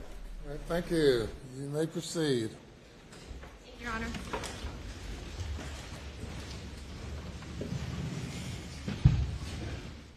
All right, Agent Worley. I think we left off talking about some items in the feed room. That's right. That being items 17 and 14.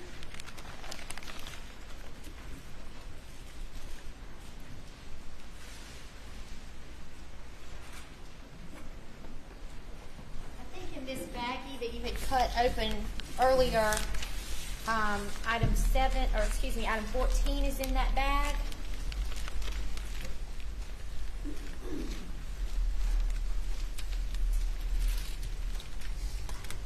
Yes. And item 14 is the pellets from the feed room floor that you collected. Yes, that's right. And how do you know that that item contains those pellets? It's my handwriting on the envelope and the description of what I collected with the date, time, and my initials. And my initials and the date on the seal tape. Okay. And does that item appear to have been opened or tampered with since you collected it? It was opened by I believe, the firearms examiner. Okay. And then item 17.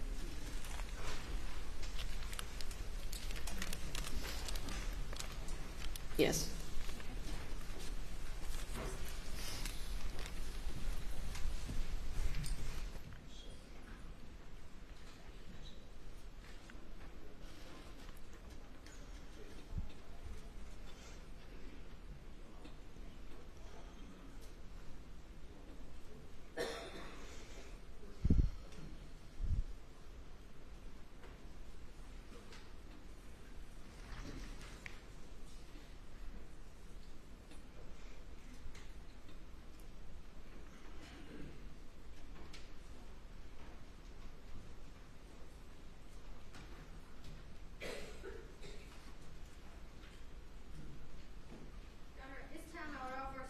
Exhibit 20, the pellets from the feed room floor, and takes Exhibit 18, the swabs from the door of the feed room into evidence.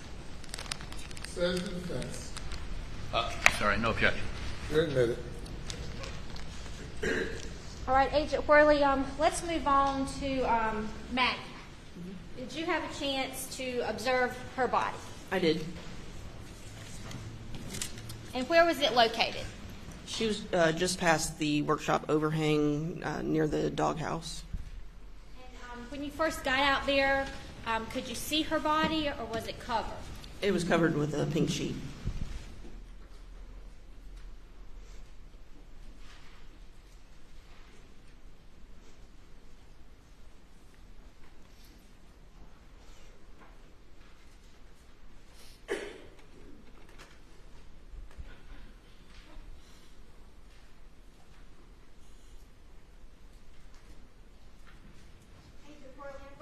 review States 52, States Exhibit 50, States 48, and States 47. You could take a look at those and tell us what, in general, they just depict.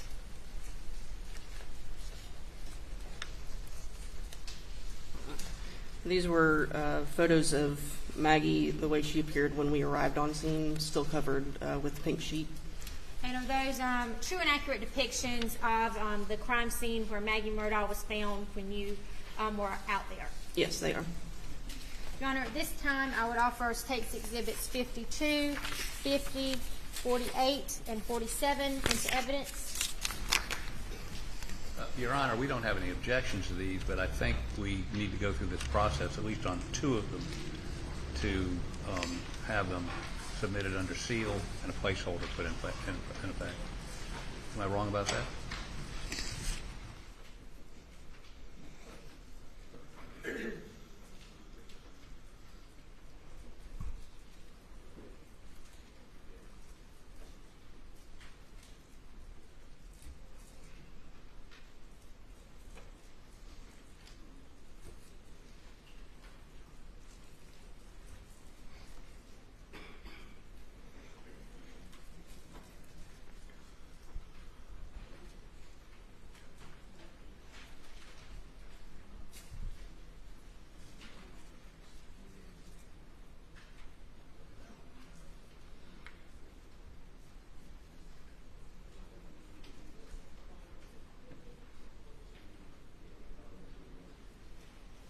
Your Honor, at this time, we would move States 52 through 48 and 47 into evidence. Says the defense. No objection. Get it. And I don't have an objection to either, and number, whatever that is. Your Honor, we will seal States Exhibit 50 due to its graphic nature and prepare that placeholder. No objection under those circumstances. Admit it. Agent Worley, this is States Exhibit 47. If you could kind of describe that to the jury. That's a photo showing Maggie's body lying on the ground with the sheriff's office canopy over her, looking toward the overhang for the workshop, and you can see the kennels off to the right. Okay. And these pictures are kind of hard to see on the screen. Is Paul's body also in that shot? You can sort of see the pink sheet that's over him, yes. Like over in front of the feed room door? Right. And then Maggie's is in front of this ATV? Yes, that's right.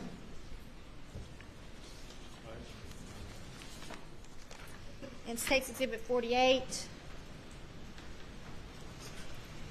That's looking from a different angle. Maggie, the doghouse in the background, the workshop overhang, and the ATVs to the right. And then States Exhibit 52. That was after Maggie's body was removed from the area.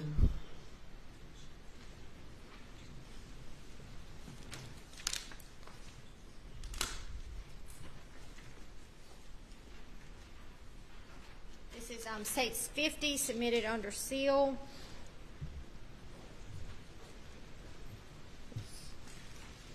Different angle of Maggie's body, I believe still covered by the pink sheet.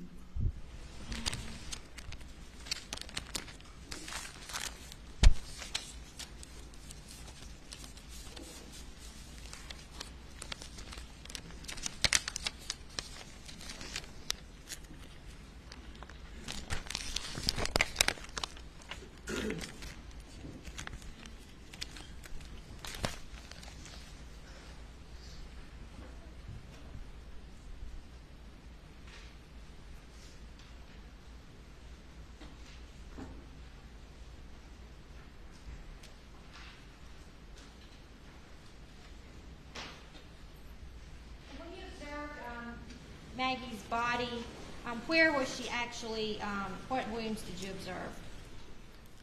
She was lying face down Her both arms bent at the elbow. Her right arm was bent toward her face. Her left arm was bent underneath her body. Her legs were straight out behind her. This time I'll publish State Defendant's Exhibit 2, which is under seal. Is that how her body appeared to be on the scene? Yes, that is. Now, when the body was moved, did you notice anything? We located another cartridge case on the ground, approximately where her right knee had been. So she was laying on top of a shell case. That's right. All right. And did you collect that item? Yes, we marked it as marker 7, photographed it, and collected it.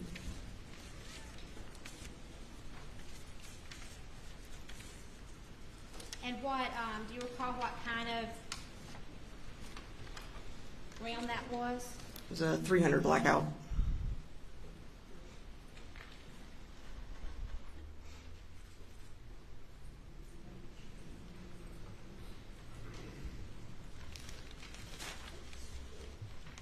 Mr. Burley, I'm going to ask you to take a look at this baggie, and if you can, remove item 7.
No objection, Your Honor.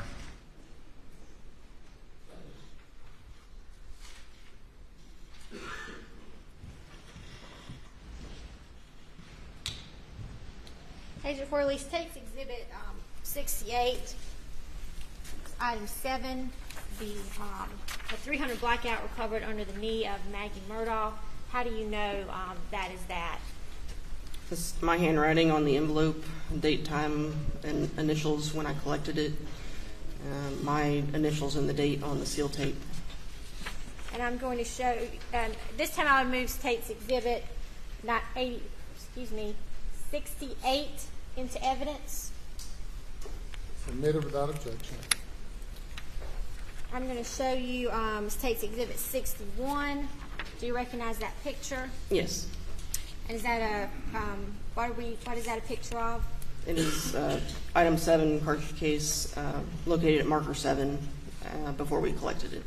Okay.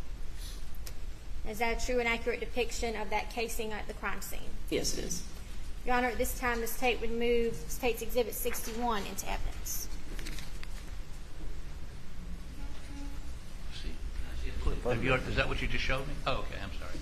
No objection. Submitted.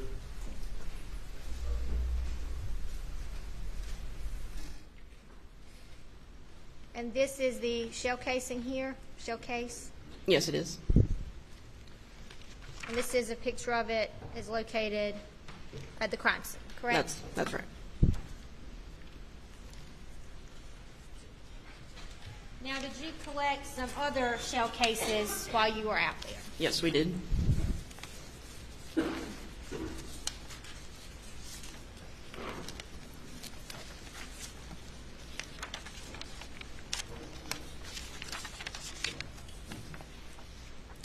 And if we're looking in some of these pictures, you see the little yellow placards there. I don't know if we can see them that well on the screen here. What do each of those placards indicate? Those are the evidence markers that the sheriff's office placed on cartridge cases that were on scene. Markers 3, 4, and 5 were all the same 300 blackout cartridge cases.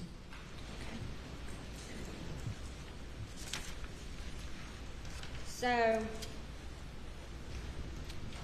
how many blackout cases did we recover from the scene? Let's see. I believe it was 5.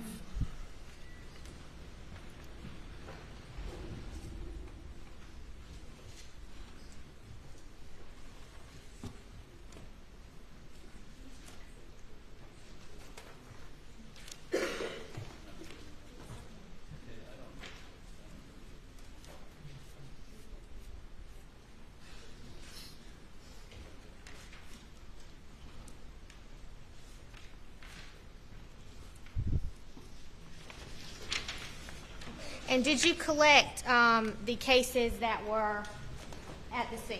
Yes, I did. And that would be items 2 through 6? 2 through 7, yes. 2 through 7. And we already have items 7 up there. So do you have items 2, 3, 4, 5, and 6 there?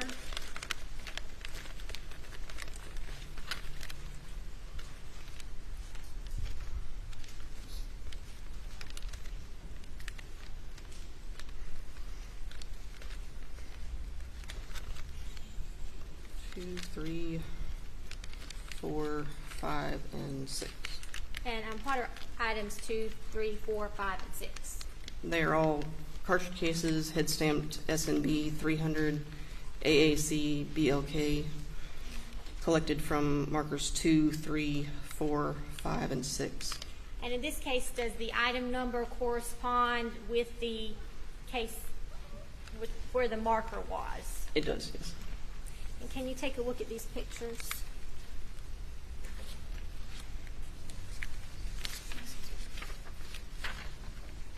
That's going to be State's Exhibit 60, 62, 59, 58, 57, 56, 55, and 54, and also 53.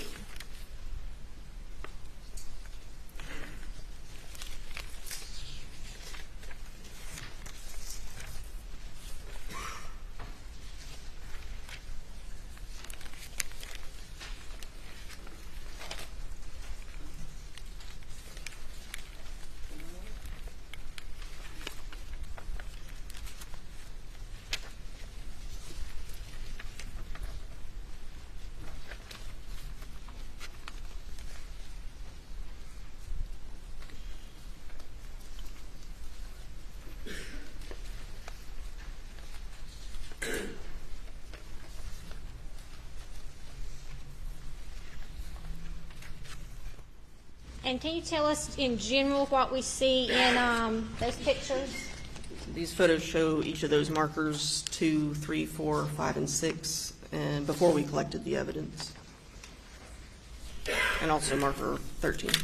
And are those true and accurate depictions of where 300 blackout shell cases were on the scene? Yes, they are. Your Honor, at this time I would offer State's Exhibits 62, 60, 59, 58, 57, 56, 55, 54, and 53 into evidence.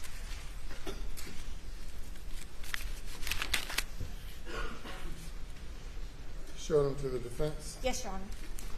I love the one that you saw. Okay. They're admitted without objection.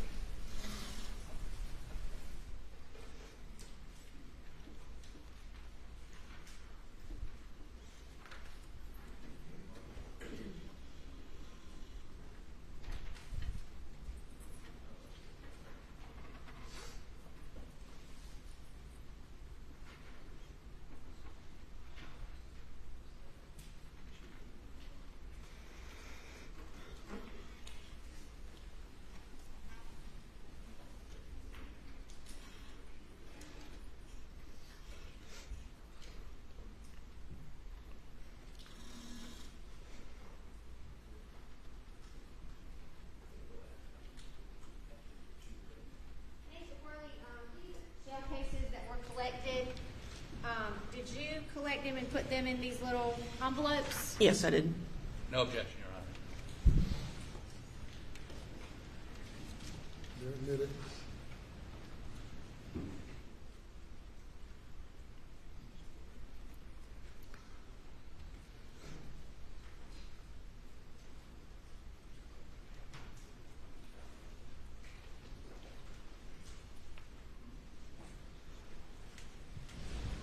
Agent Worley, I'm going to get you to take a look at these cases one more time.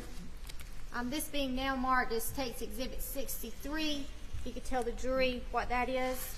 This is a cartridge case, 300 blackout from marker 2.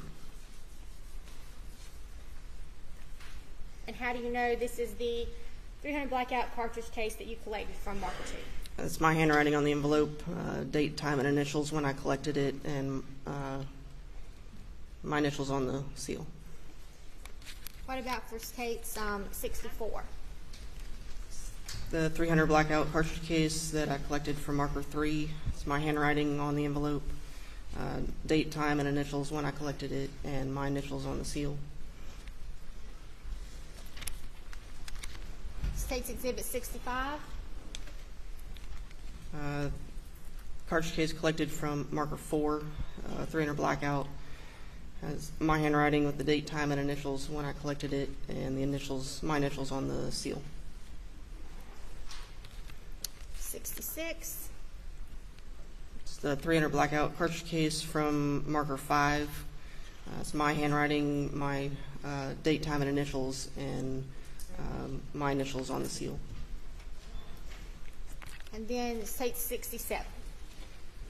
The 300 blackout cartridge case from marker 6. It's my handwriting on the envelope with the date, time, and initials when I collected it, my initials on the seal. Your Honor, at this time, I would move State 63 through 67 into evidence.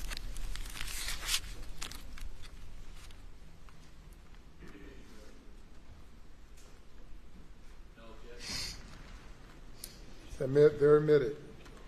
And Agent Worley, what did you do with these cases once they were collected on the scene? I sealed them in those coin envelopes that are in there with them. I transported them to the lab at SLED. And when you got them to the lab at SLED, what did you do? I transferred most of the evidence from the scene to one of the crime scene lieutenants, Lieutenant Todd Shank. And does he take those items and put them in some sort of secure location, or what happens to them? He would have logged them into our database and transferred them wherever they were going in the lab for analysis. Right. I'm going to turn your attention now to what's previously been admitted as State's Exhibit 49, which I believe is admitted under seal. Now, if we take a look at this picture, you can see those yellow placards.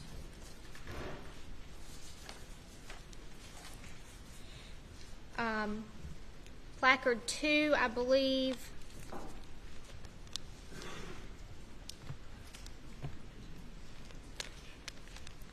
would correspond with item 2, which has been marked as State 63. Yes, that's right.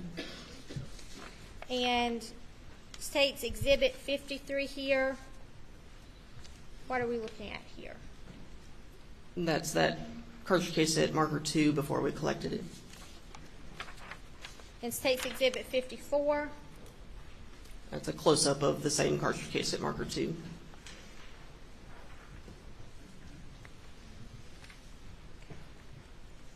Oops, where's that page? Okay, so marker 2. All right, then we'll move to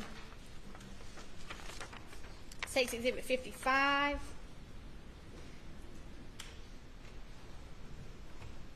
So, markers 3 and 4, the cartridge cases at those markers before I collected them. Okay, and I don't know if the jury can see those cases there. Agent Worley, Your Honor, may I have permission for Agent Worley to step down and point those 2 cases out to the jurors on this TV here? Yes.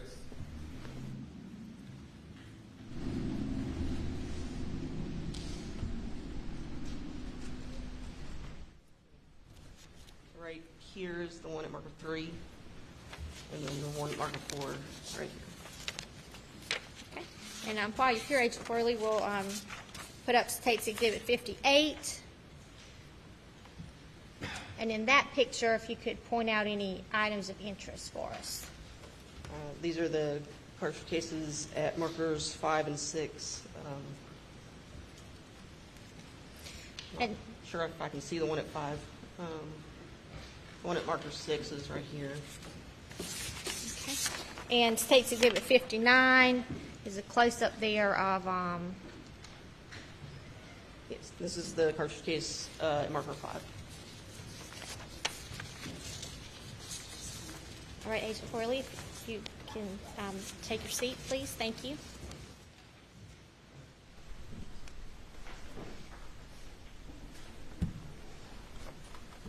Okay. State's Exhibit 66.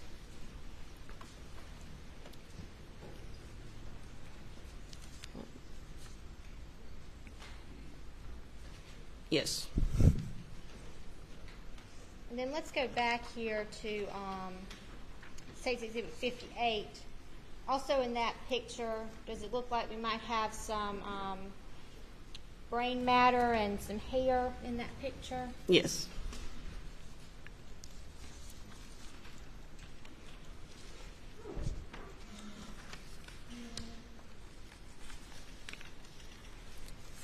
State's Exhibit 56. It's the cartridge case at marker 3 before I collected it. And then State's Exhibit 64 is the actual shell case that was collected. That's right. State's Exhibit 57. That's the cartridge case at marker 4 before I collected it. And State's Exhibit 65. Yes, So that's the actual case that was collected. it is.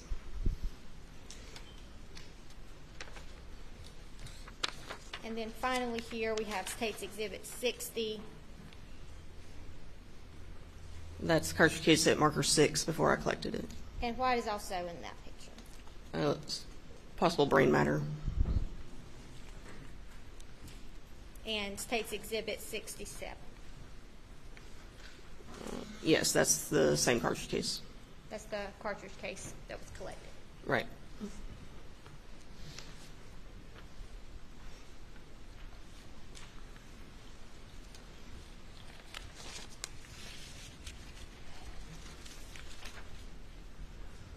Now, also, was there some kind of defect or something in the gravel that y'all inspected? Yes, at marker 13 that the sheriff's office had placed, there was a disturbance in the gravel area that we dug into that area.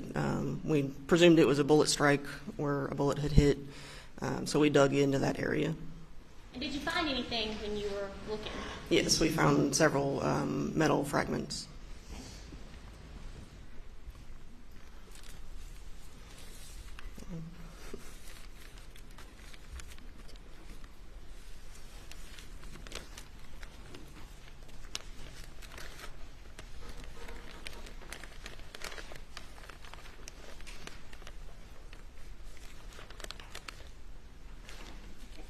And Agent Corley, what did you just remove from this baggie from the crime lab?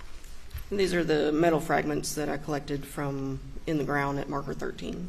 And how do you know those are the metal fragments you collected? They look familiar.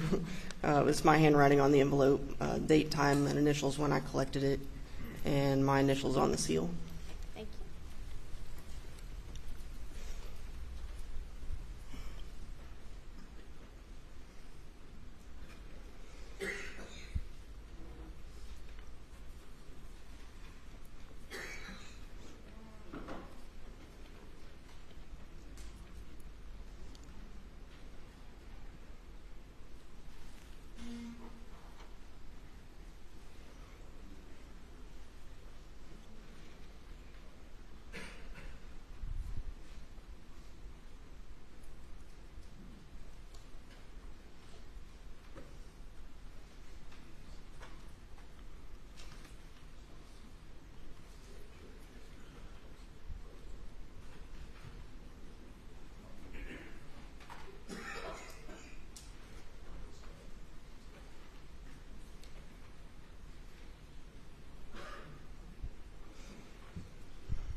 Worley, I'm going to show you State's Exhibit 62. Do you recognize that picture? I do. Is that a fair and accurate depiction of bullet fragments at the crime scene? It is, yes. Your Honor, at this time I would move State's Exhibit 62 into evidence. Okay. You admit it? And also, for ID purposes only, State's Exhibit 102, the bullet fragments. Okay. It's admitted for ID only.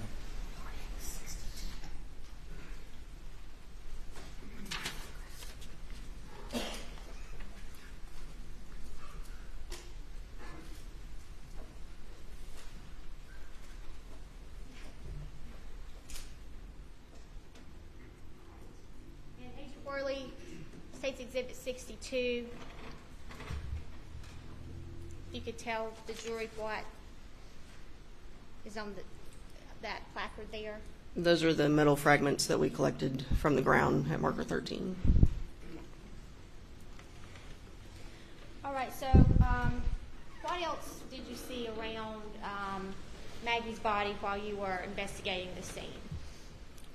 There was in the doghouse, the side that was facing her, there was appeared to be a bullet defect in the side of the doghouse. Okay. Was there an ATV parked under that shed? Yes, there were two.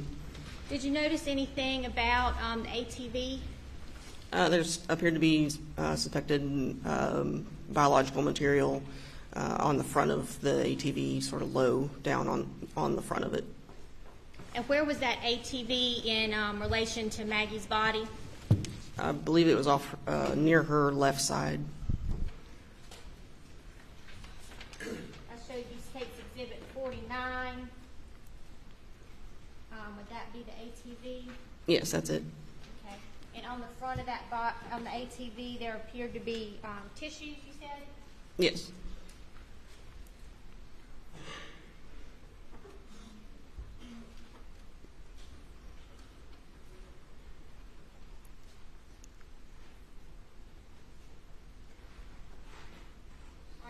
You mentioned the doghouse. I'm going to show you what's been marked as State's Exhibits 75, 74, and 73.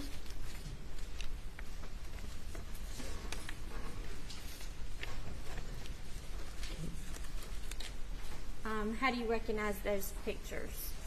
These show the front of the doghouse and then a projectile that we collected from a dog bed that was inside the doghouse. Are those true and accurate depictions? Yes, they are. Your Honor, at this time I would move State's Exhibit 75, 74, and 73 into evidence.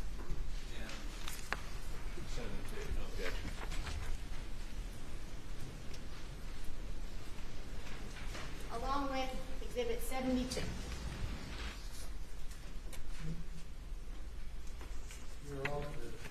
Thank you, Your Honor.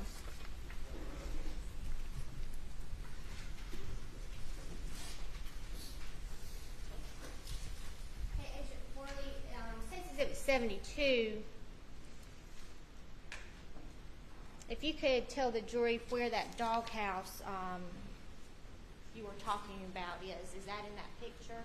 It is. It's more in the background of that picture. And again, these pictures are kind of hard to see here. It would be in this area right here that I'm pointing to? Yes, that's it. And State's Exhibit 73. What is that? That's the front of the doghouse.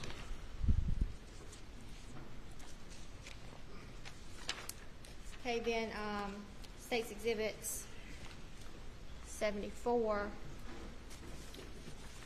That was the projectile that was in the bedding of that dog bed that we recovered.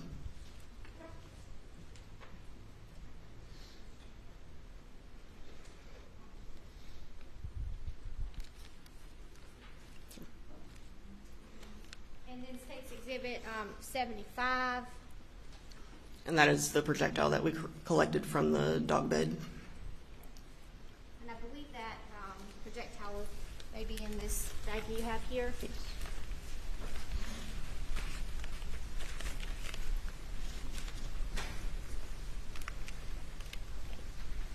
Is that item 12? Yes, it is. Okay. And how do you know item 12 is that projectile? It's my handwriting on the envelope, date, time, and initials when I collected it, and my initials on the seal. Okay. Do you know anything else about that projectile besides that it's the one that you collected from the doghouse? No.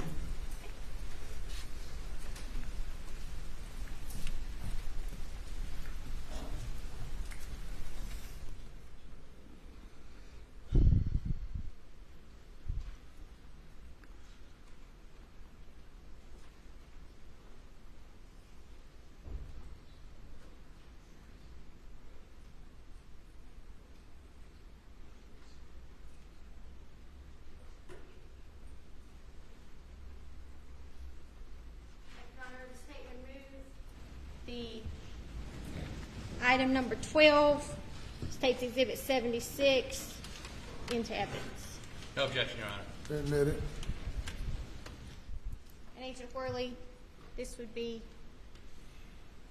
State's Exhibit 76. Yes, that's it. Round collected from the doghouse. That's right.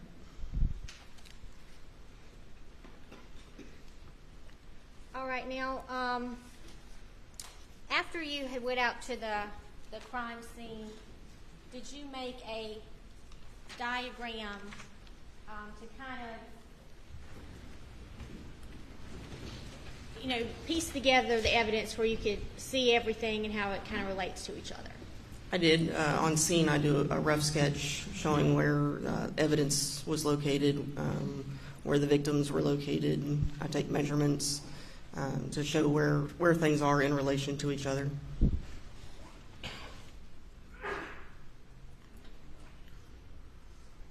And when you made that diagram, is it to any kind of scale? No. Your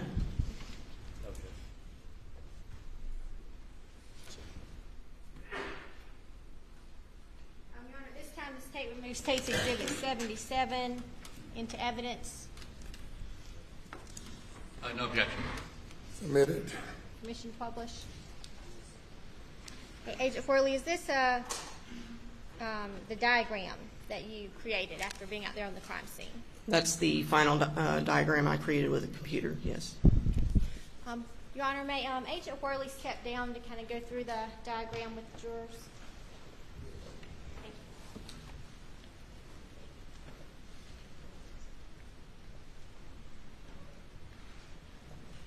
All right, Agent Worley, if you could just kind of walk the jurors through the crime scene using this diagram here. We have Maggie's body here, Paul just outside of the feed room. You have to speak up a little bit. Markers, marker 1 and markers 9 and 10 inside the feed room. And then we had markers 2, 3, 4, 5, 6, 7 underneath her right knee. 8 tire impressions in the dirt underneath this overhang. Marker 12 was suspected biological material. And then marker 13 where we dug the metal fragments out of the gravel. Okay, thank you, Agent Worley.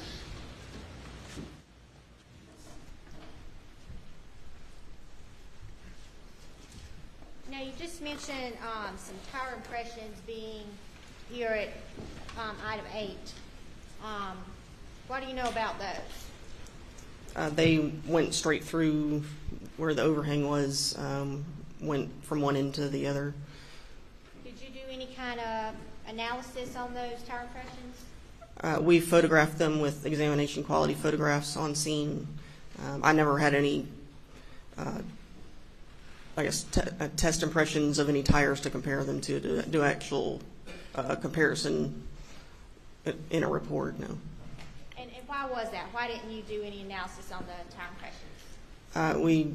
We concluded basically the gentleman who took care of the dogs, I forget his name, He parked there regularly, and his tires were consistent with the design of the impressions that were there in the dirt. Okay, so you essentially, they figured out who the tire impressions were. Right. And it wasn't necessary for you to do any analysis there. Yes. Were you aware of any other tire impressions on the scene that you analyzed? No. As far as tire impressions in wet grass go, how would you analyze those? All I would be able to do with that would be photograph it. That's not going to leave any kind of design characteristics from the tread of the tire in the grass. So I can't really do an analysis, a tire analysis of tire impressions like that. Right, while you were on the scene, did you receive any items of evidence from Cleveland County Sheriff's Office, Varnado? Yes, I did. And what was that item? I took custody of a GSR kit and gunshot residue kit that was collected from Alex Murdaugh.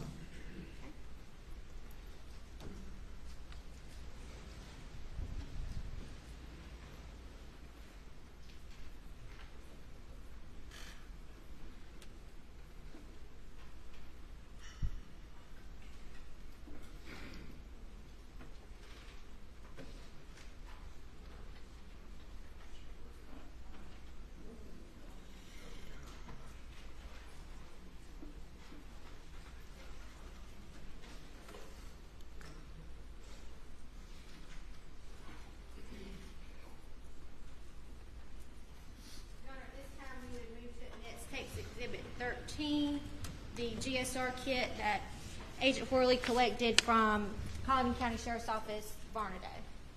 Okay. Did it? Okay.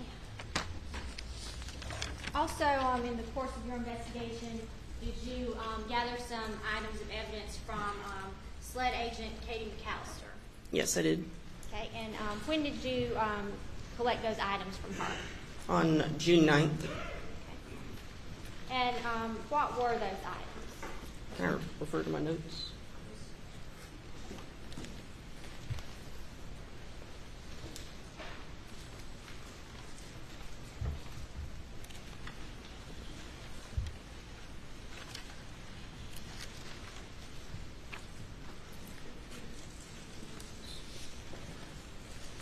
I took custody of 3 shotguns, a rifle, fired and unfired ammunition, and empty boxes of ammunition. And what did you do with those items when you took custody of them?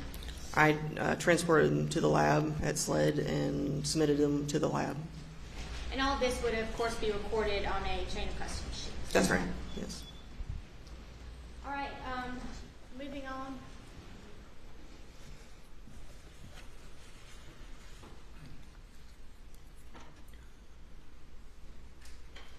All right, really, before we move on, these shotguns you collected, would those have been items 30, 31, 32, 33?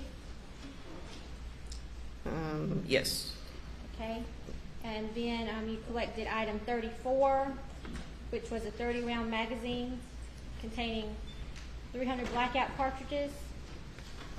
Actually, 33 was the night vision scope on the rifle. Okay. And 34 was the rifle. Okay. All right. And then what other items did you collect? With the numbers, please. Okay. Items 35, 36, 37, 38, and 39, 5 cartridge cases, head-stamped S&B 300 AAC BLK that were collected from the ground at side entrance door. And then did you collect item 40 from Katie McAllister? Yes. Okay. And what was item 40? That was an unfired cartridge, head-stamped S&B 300 AAC BLK, collected from a Remington 20-gauge shotgun shell box from shelving near gun storage rack. And then item 45? 45 was an empty 20-round box of S&B 300 AAC BLK full metal jacket ammunition collected from the gun storage room. And then items 46, 47, and 48. Those were 3 empty ammunition boxes collected from the trash. And then, I'm sorry, what did you say that you did once you received those items from Agent McAllister? I transported those to the lab at SLED and submitted them to the lab. Did you test fire or do anything with any of that evidence that you collected? No, I didn't do any of that. Thank you. Okay, let's move on to the Chevy Suburban that was on scene the night of the murders.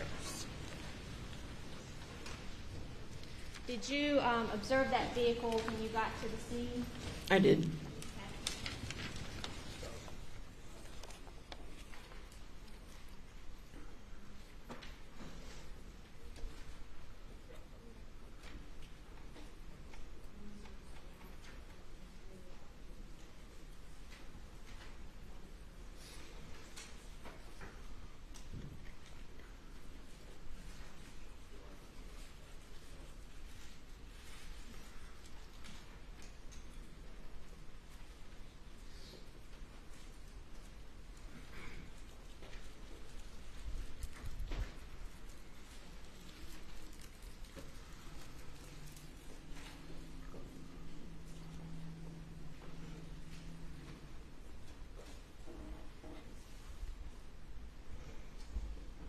I'll stand for a moment.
Still wanting to do that one? Are you still wanting to do that one? From the jury, what is the problem with the projector? Blurry? Your Honor, With the overhead light on the L on out, I think we'll be able to see better. Without that light on, there was a shadow. It was difficult to see. All right, thank you. I think over the weekend, we're going to go like split so that the lights go down on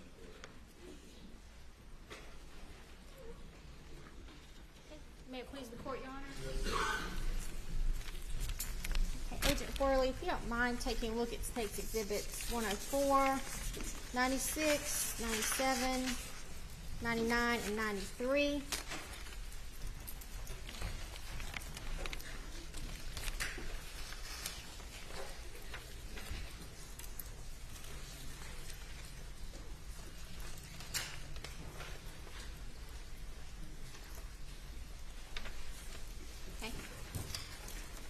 Or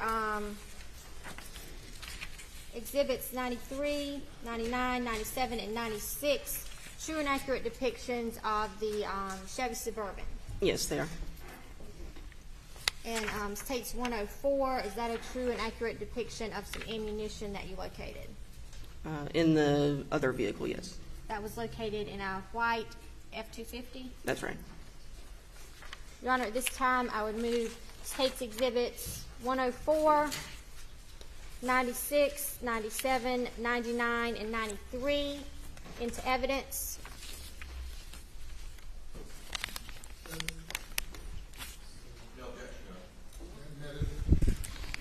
We would also State's Exhibit 95 for ID purposes. Agent Worley, if you could open that up and tell us what kind of shell casing or shotgun or shot shell is that item 50? Can I get scissors? What happened to our scissors?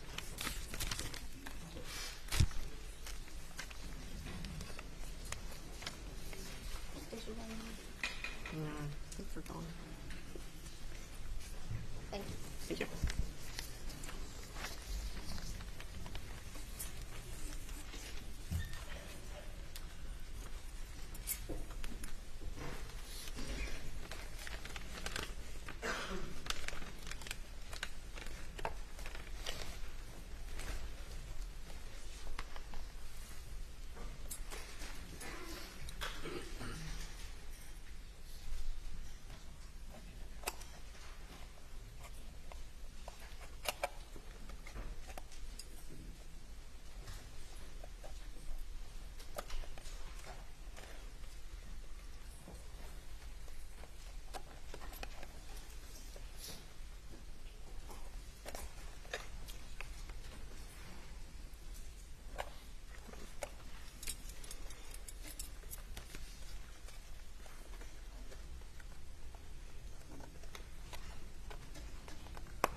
That's good.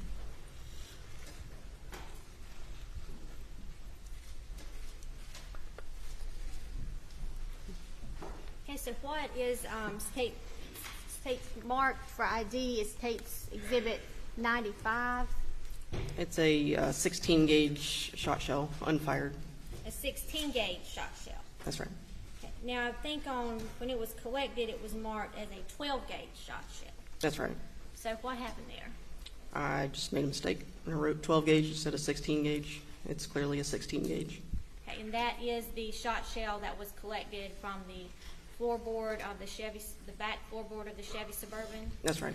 Okay, and like you said, it is a 16 gauge instead of a 12 gauge? That's right. And it was just marked incorrectly? Yes. At this time, the State would move State's Exhibit 95 into evidence.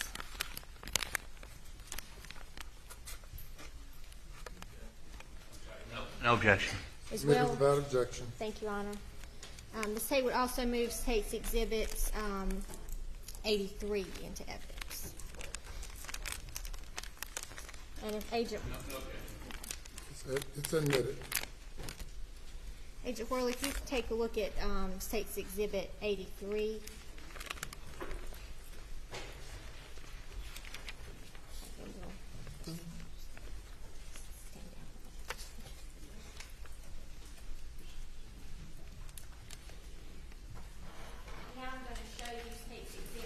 93. All right. If you could tell the jurors what's in State's Exhibit 93. That's looking at the scene, the back of the Chevy Suburban there toward the right side. And what side of the screen did you say the Suburban's on? The right side. And the Suburban was on the scene when you arrived, is that right? Yes. Now, when did you actually process that vehicle? The vehicle was towed from the scene the morning of the 8th, and then we returned on the 9th to process the vehicle. Okay. So on the scene that night, was that vehicle even searched to your knowledge? Not that I know of, no. Okay. And so when you went to search it, what did you do? We document it with photographs, outside, inside, search for any evidentiary value items. If we locate them, we photograph them and collect them. Okay. And what did you locate in the rear floorboard of that vehicle? The 16-gauge shot shell was on the rear driver's side floorboard of the Suburban. And that would be State's Exhibit 97? Yes, that's right. And 96? Yes. Did you also process the vehicle to see if there was any blood in there? We did. Okay, and how did you do that? We first looked at the vehicle with an alternate light source, see if we can see any indications of any blood in the vehicle. We followed that with a couple of different chemical procedures. So did you swab some areas in that vehicle? We did. Okay. And what areas was that? I can refer to my notes again.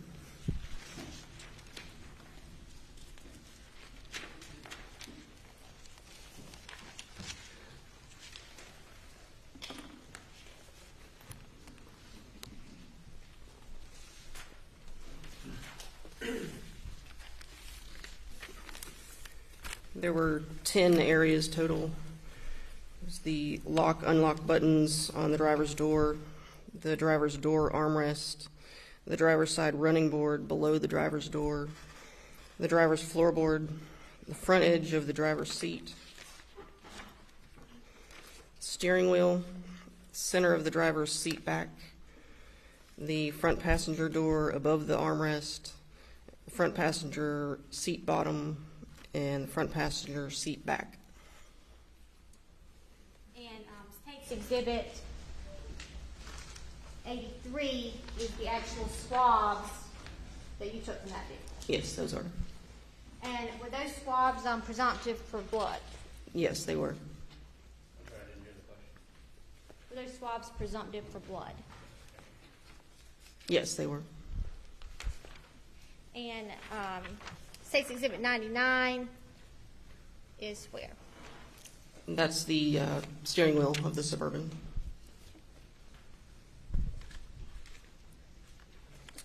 Later on, what did you do with those swabs that you collected? I packaged them in separate envelopes, sealed the envelopes, labeled it with the description of what was inside the envelope, date, time, and initials of when I collected it, and I sealed it. And then before we transferred them to the lab at SLED. And would you have submitted those to the lab for further analysis for blood? Yes, that's right. Later on, did you have another occasion to go back and process the Suburban? I did, yes. Could you tell us a little bit about that? I returned at a later date to retrieve the seat belt from the driver's side of the vehicle. Okay. And why did you want to retrieve the seat belt? For additional trace and DNA testing. Okay. And when you retrieved that seat belt, what did you do with it? It was removed from the vehicle, included the strap, the buckle, the receiver, and then there were some hardware components that we couldn't separate from the seatbelt itself. I packaged it, I believe, in a paper bag to transport it back to the lab at SLED. It would have been packaged additionally inside of a box at the lab and submitted for testing. So you removed the whole entire seatbelt? Yes.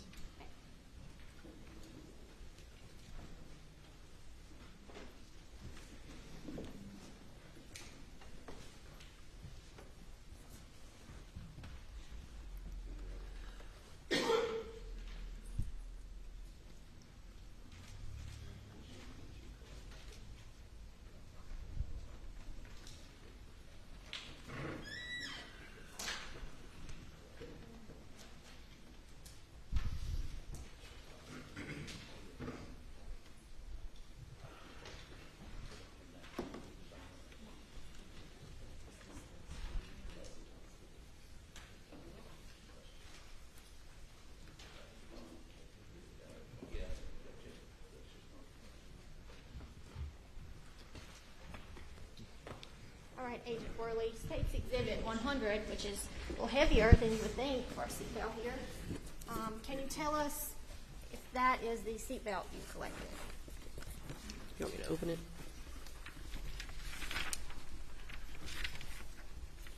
Yes.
shall be seated.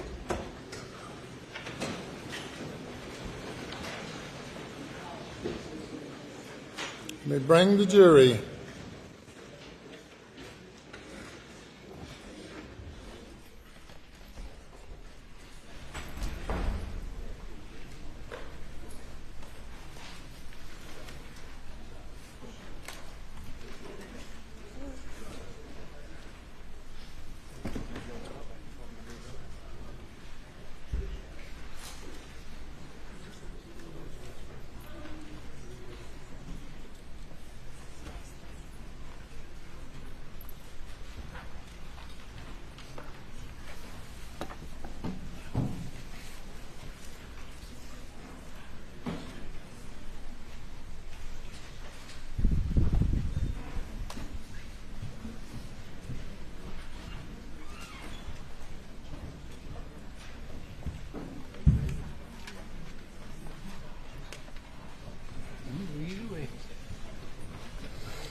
The jury is present. Thank you. You may proceed. Thank you, Your Honor. Okay, before we left off with that seat belt. Were you able to open it up so we can show the jury?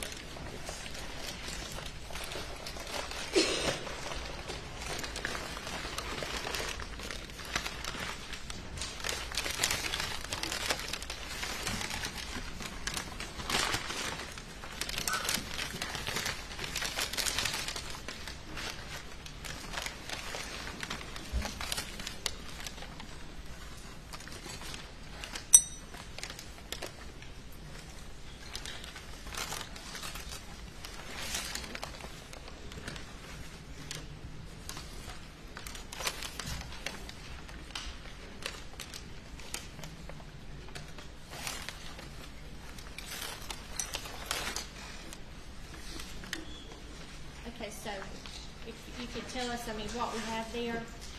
The entire seat belt, the strap, the receiver, the buckle. Kind of stretch it out.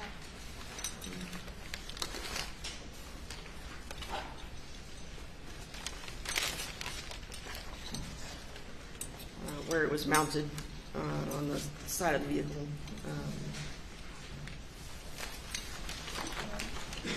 Okay, so that was all removed and submitted to the lab for testing. Is that right? Yes, that's right.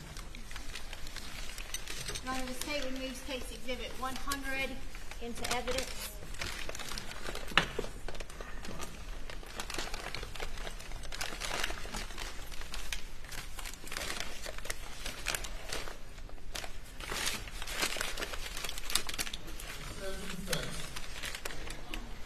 Your Honor, I thought we agreed to mark these for ID until the person that did any analysis on it testifies. Did I? Smart identification at this time.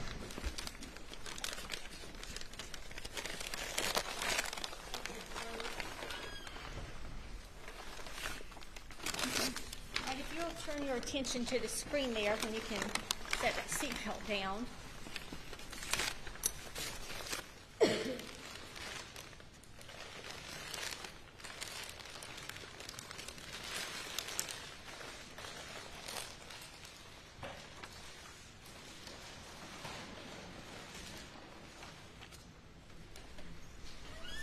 Y'all also, in addition to doing a search on the Chevy Suburban, you did a search on the white 250 truck. Is that right? That's right, yes. Okay. And State's Exhibit 104. Were those 300 blackouts found in the truck? Yes. Okay. And do you remember where you collected those from? I believe the center console. And State's Exhibit 103. You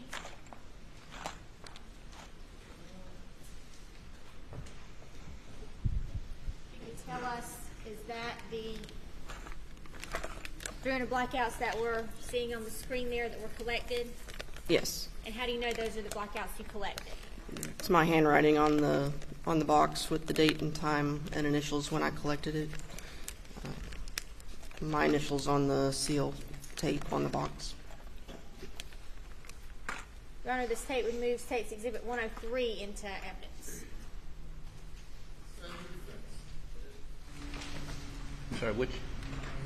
It's the 300 blackouts that were found in the white F-250 that are projected on the screen. That's the white 250 Paul's truck left on the side of the road? Yes. Okay. No objection. They're admitted. Did y'all also process another vehicle, Maggie Murdaugh's Mercedes? Yes, we did. Were any items of evidentiary value collected from that vehicle? The only items we collected were 2 sets of swabs from the interior and 2 sets of swabs from the exterior door releases of the driver's door.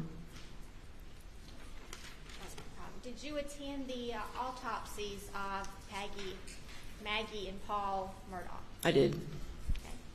Okay. And did you collect any items during the autopsy? I did. And what were those?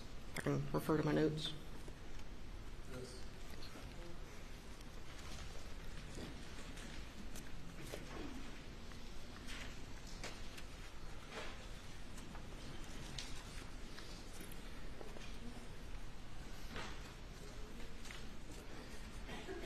They were items that were collected during the autopsy that were transferred to me via chain of custody forms.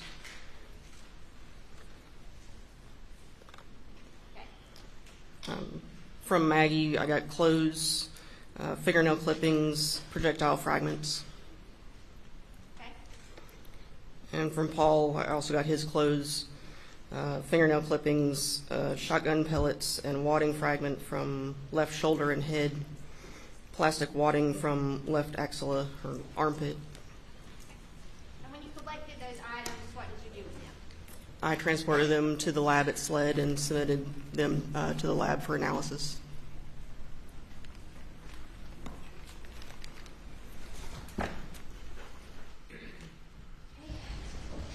Agent Worley, I'm going to show you items 66 through 69. Marks takes exhibits 112, 111, 110, and 107.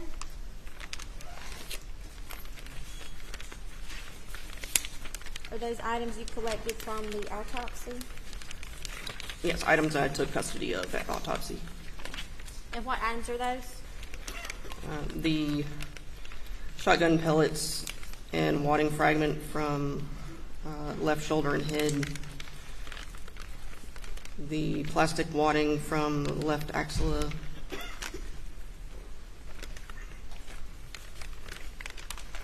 Would it help you to open that bag up?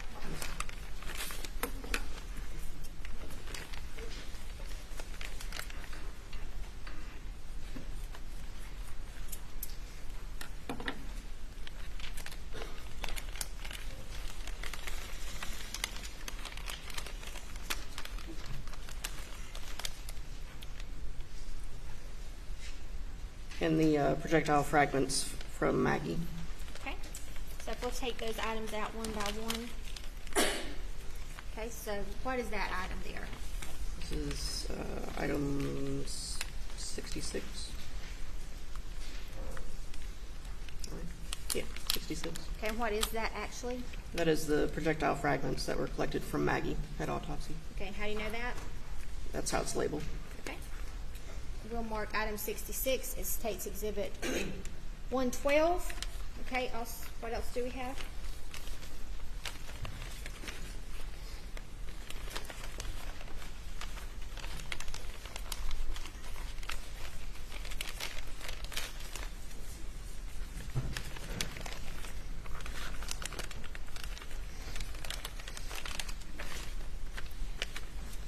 The item 69, plastic wadding from left axilla collected from Paul's autopsy. Okay. We'll mark that item as State's Exhibit 111. Okay. And then I also have the item 6768, shotgun pellets and wadding fragment from left shoulder and head collected from Paul's autopsy. State's Exhibit 110 for the shotgun pellets from Paul's autopsy. Okay. Is there anything else in that bag? There are 2 in this. Pardon me? It's labeled with 67 and 68, the pellets and the wadding fragment. Okay, so the pellets and the wadding fragment are both State's Exhibit 110 from Paul Murdaugh, correct? Sure. Okay. And what else did you collect here? We got items 70 and 71.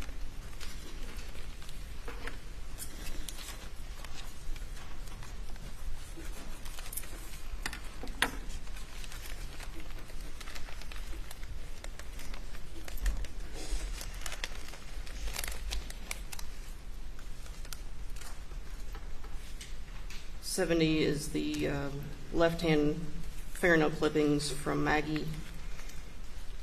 71 is the right-hand fingernail clippings from Maggie. Okay. And those are marked as State's Exhibit 251.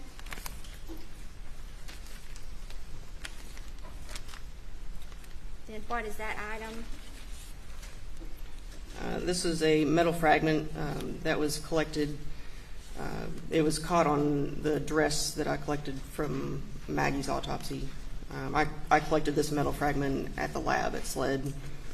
So you removed that metal fragment from the dress after the autopsy yourself? Right. We'll mark that as State's Exhibit 109.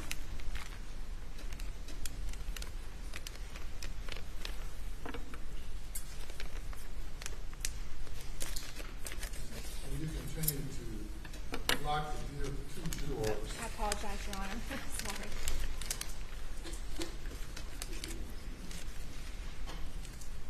Item 72 is the left-hand fingernail clippings from Paul's autopsy, and 73 is the right-hand fingernail clippings from Paul's autopsy.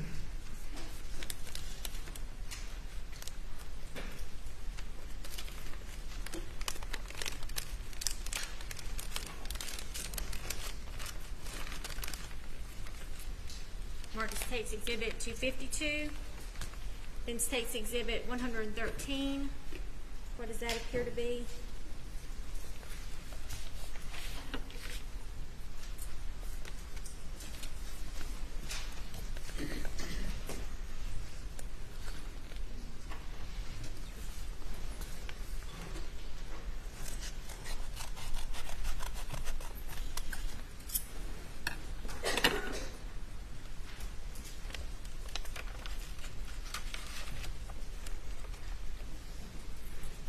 This was a shotgun pellet that I found among Paul's clothing once I got the evidence back to the lab.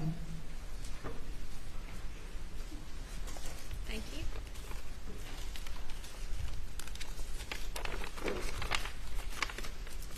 And finally, we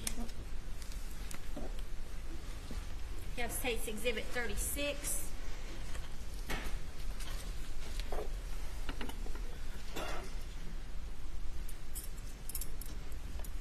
This is Paul's shoes. You want me to open?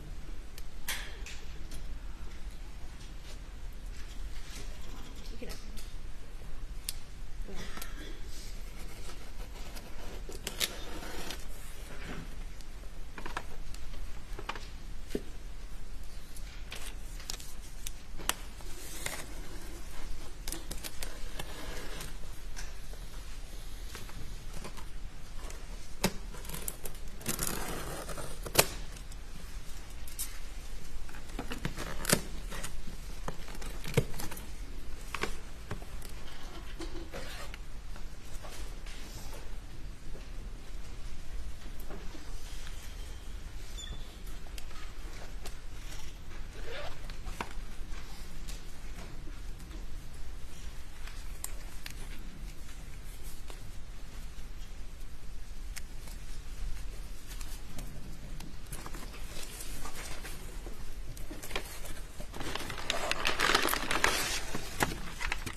those are the shoes that you did the inked impressions of, the footwear, to compare to those bloody prints in the feed room? Yes, they are. Thank you. Your Honor, at this time, the state would admit State's Exhibits 36, 113, 252, 109, 251, 107, 110, 112, and 111 into evidence.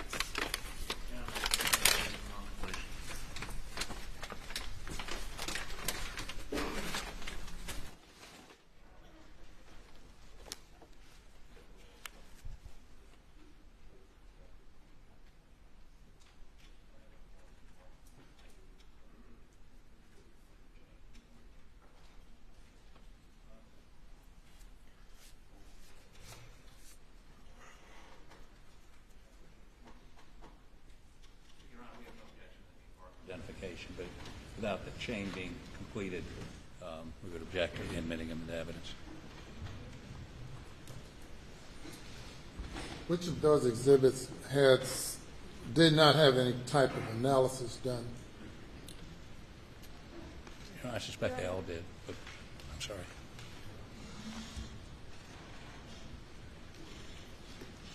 Yes, Your Honor, I believe they were all analyzed in some way. Thank you, Your Honor.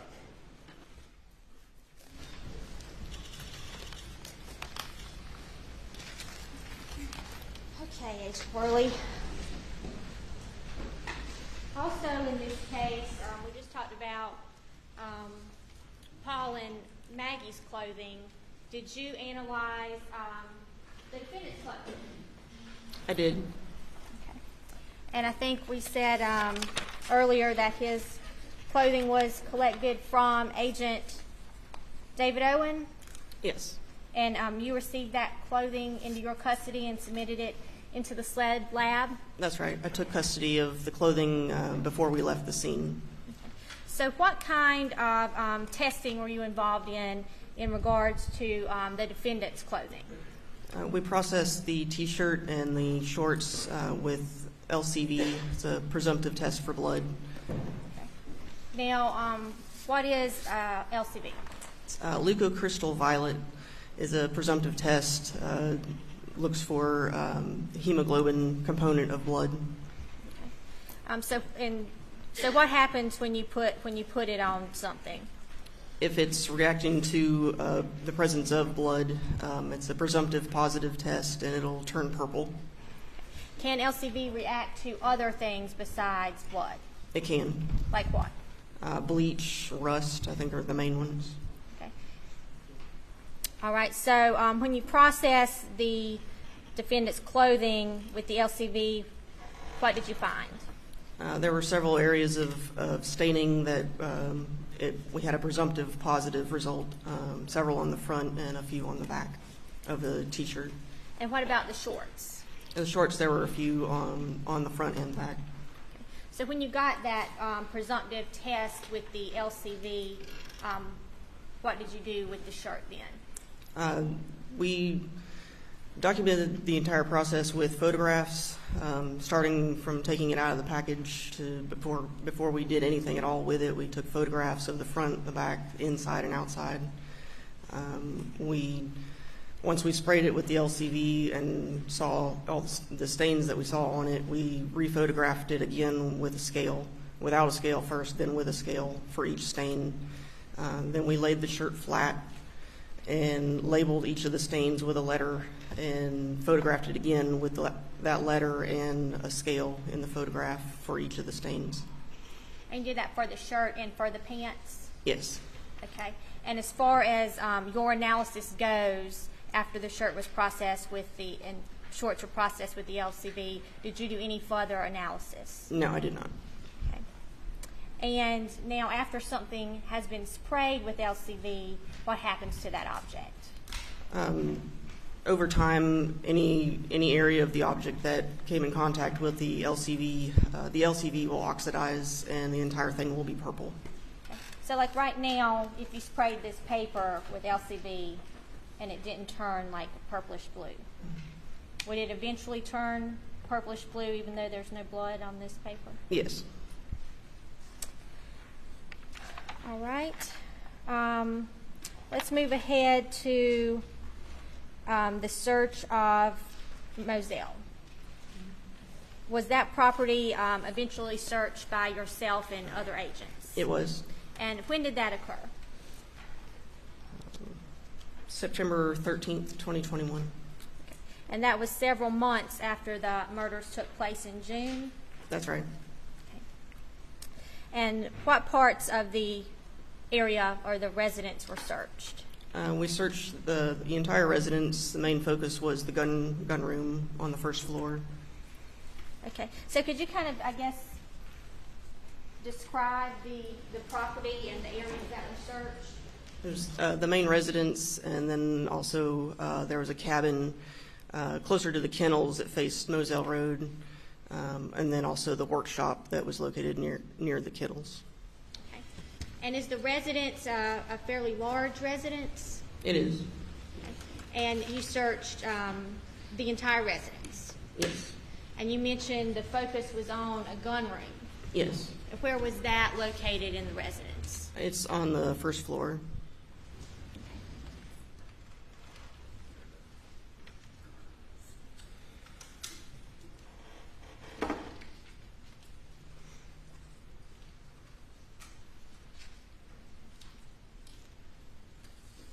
Did you find any items of interest in the gun room when you searched it? We did collect several items from the gun room.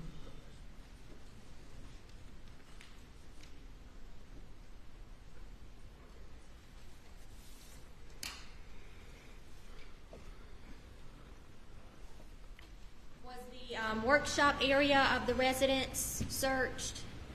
Out near the kennels? Yes, near the kennels, yes.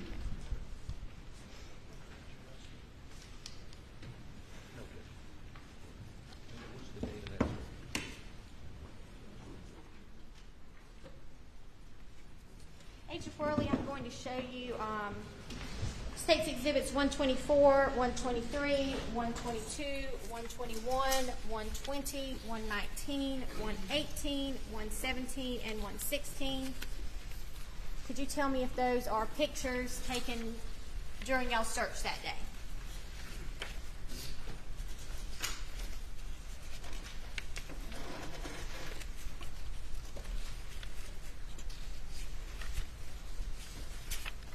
Yes.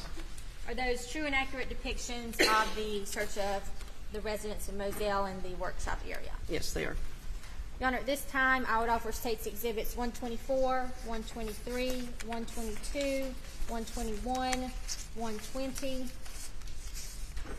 119, 118, 117, and 116 into evidence. No objection, Your Honor. They're admitted. Agent Worley, is State's Exhibit 116 a picture of the gun room there? Yes, it is. And State's Exhibit 117? Yes. It appears to have a pool table and a little workout bike in there. That's right. And do you recall whether this door in the picture exits to the outside of the house? Yes, it does. State's 118. Is that the gun rack in that room? Yes, it is. Now, when y'all did the search in September, were any of those guns collected that day? No. So these are additional guns to the guns that had already been collected by SLED agents? That's right. Was there a lot of ammunition in that room? There was. Okay, about State's 119. Is that a box of ammunition? Yes, it is. Mixed ammunition? Right. In fact, was there this whole bookcase we're looking at over here? Was that just full of ammunition? Yes. An ammunition bookcase? Yes. State's Exhibit 120. That was also on that bookshelf. State's Exhibit 121. Yes. That is 300 blackout ammunition from this box That's right. on the bookcase. Yes.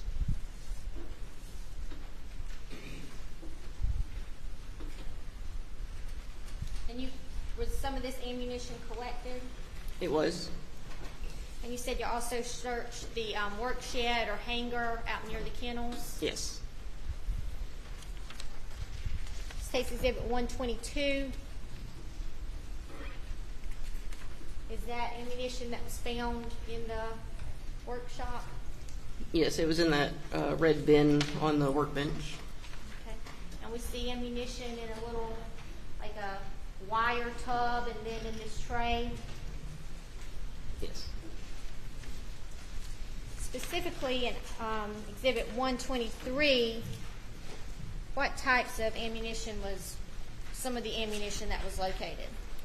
It was one unfired cartridge, head stamped Barnes 300 BLK.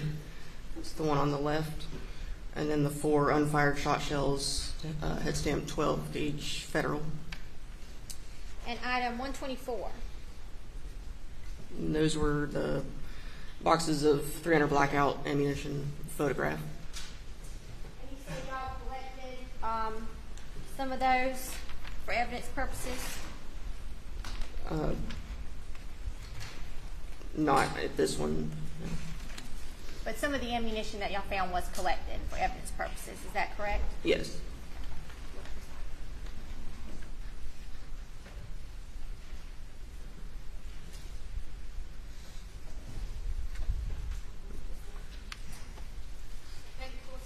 Indulgence, Your Honor.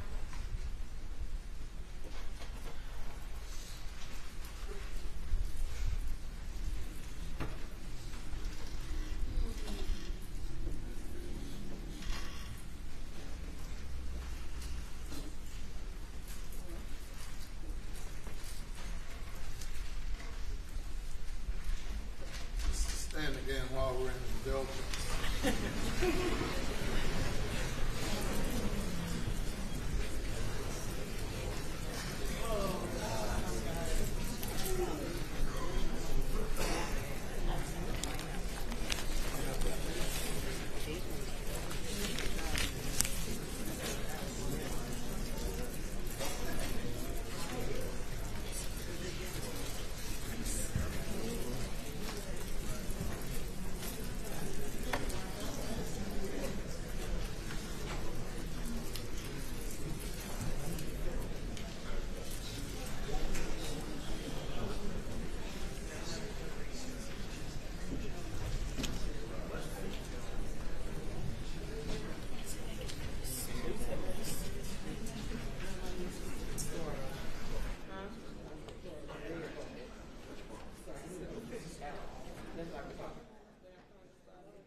Okay.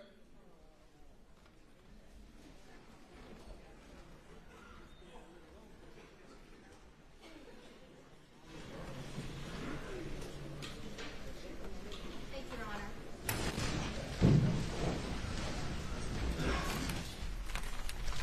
Agent Farley, if you could take a look at these items and tell us whether these were collected by you that day. If this was some of that ammunition we were just speaking about?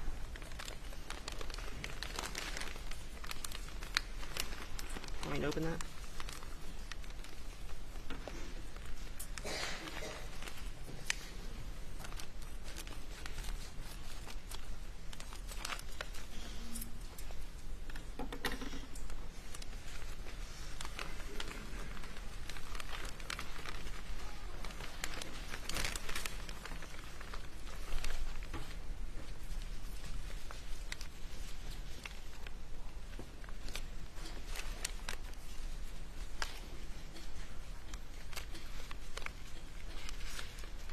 Yes, these were all collected the day we did that search.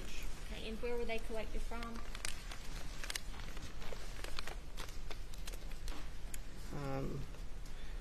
From the desk in the living room was the cabin that faced Moselle Road.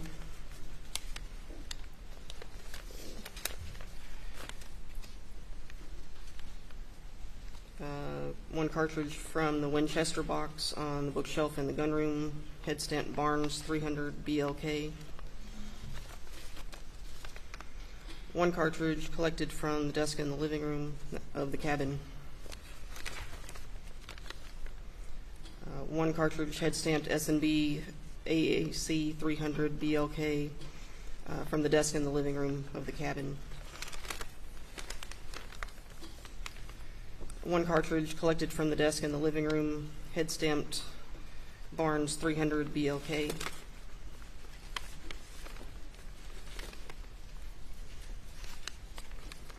One cartridge from the desk in the living room, head stamped Hornady 300 BLK in the cabin.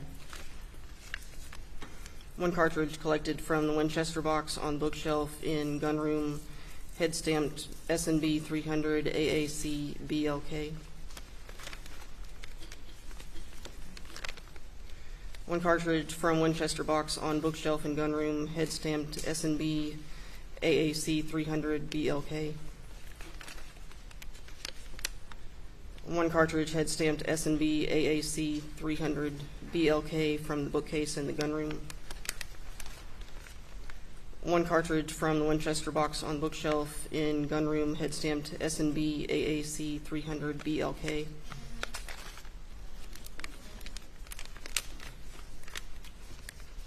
One cartridge from the Winchester box on the bookshelf in the gun room, head stamped S&B AAC 300 BLK. One cartridge from the Winchester box on bookshelf in gun room, head stamped S&B AAC 300 BLK.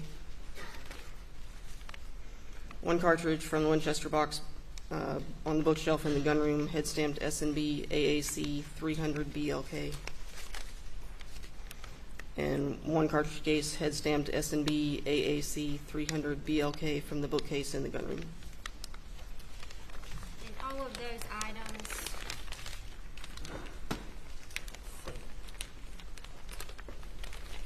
items 147 through 161,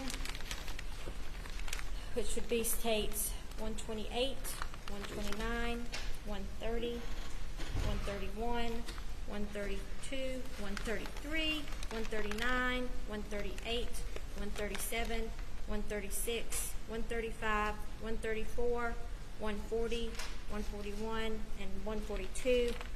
State will move into evidence at this time. Okay. Yes, I have an objection.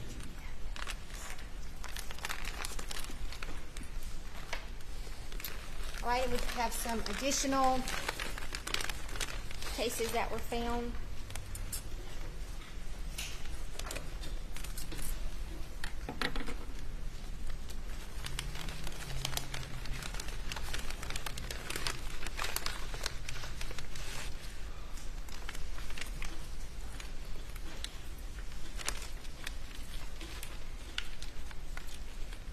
One unfired shot shell from a state box on bookshelf in gun room, head stamped Winchester 12 gauge. That will be states 149.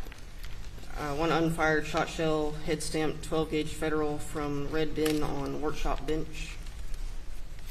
States 150. One unfired shot shell, head stamp 12 gauge federal from the red bin on the workshop bench. That'll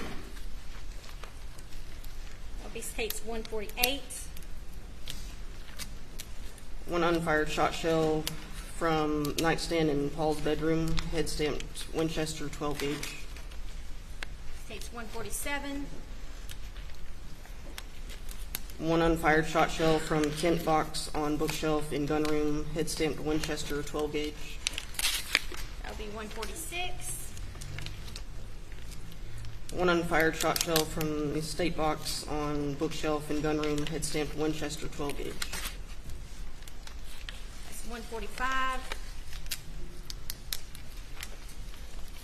One unfired shot shell, head stamped 12 gauge federal from the red bin on the workshop bench. That will be states 144. And another unfired shot shell, head stamped 12 gauge federal from the red bin on the workshop bench. That would be states 143. Your Honor, the state will move these items, exhibits, into evidence at this time. Any objection? No objection. You're admitted without objection. What else do we have there, Agent Worley?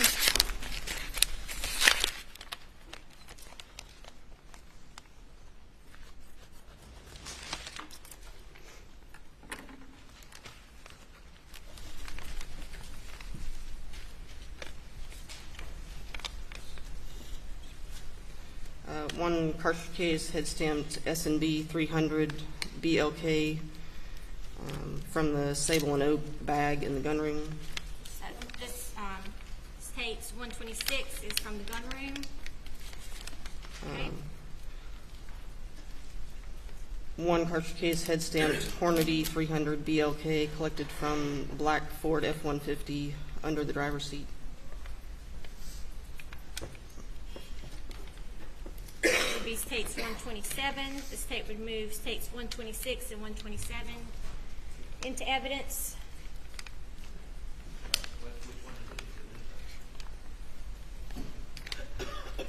States exhibit 126, 300 S&B 300 blackout, and 127 is a Hornaday 300 blackout.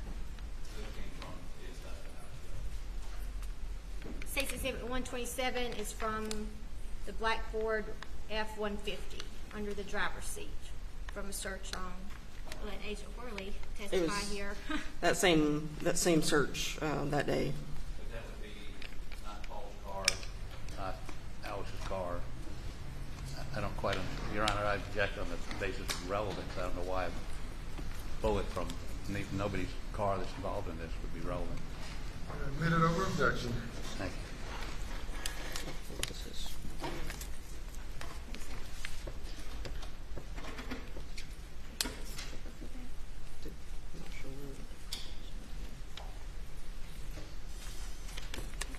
Okay, what other exhibits do we have there?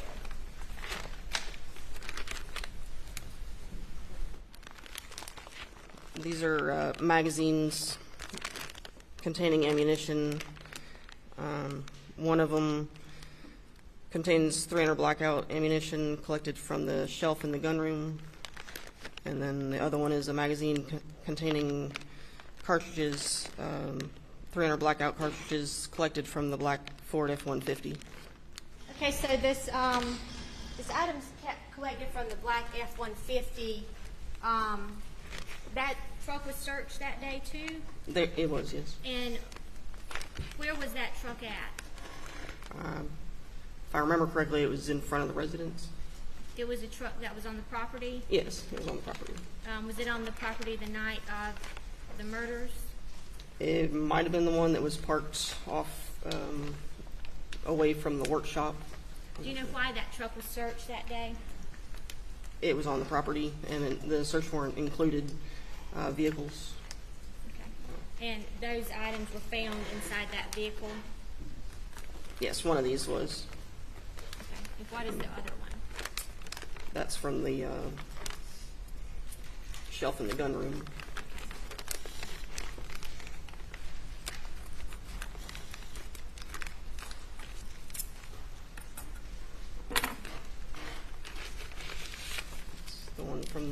gun room.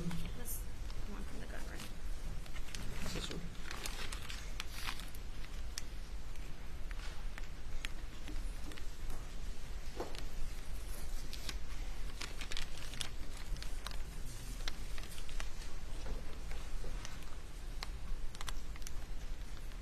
Okay, so State's Exhibit 152. What did you say that was? A magazine containing 300 blackout ammunition collected from the shelf in the gun room. State would move State's 152 into evidence. Okay. And then we had State's 258. What was that? Cartridge collected from the workshop bench, head stamped Barnes 300 BLK.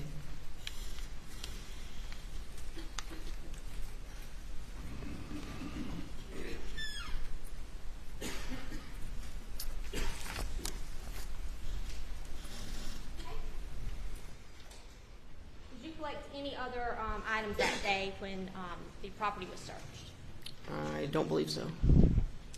All right, let's go back a little bit in your testimony when we were referring to the 300 blackout that you collected from Agent McAllister. If you wouldn't mind looking back at your notes.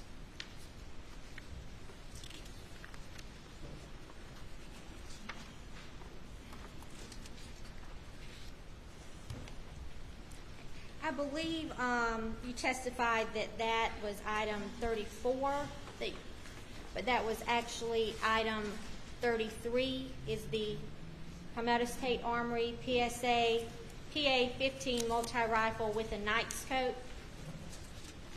Yes. That is item 33, the gun. I have that the night vision scope was 33. I believe if you'll look closely, you'll see where the gun with the night Okay, vision. yeah, it's the gun with the scope on it, yes. Is that correct? That's right. The gun with the night vision scope being item 33. Right.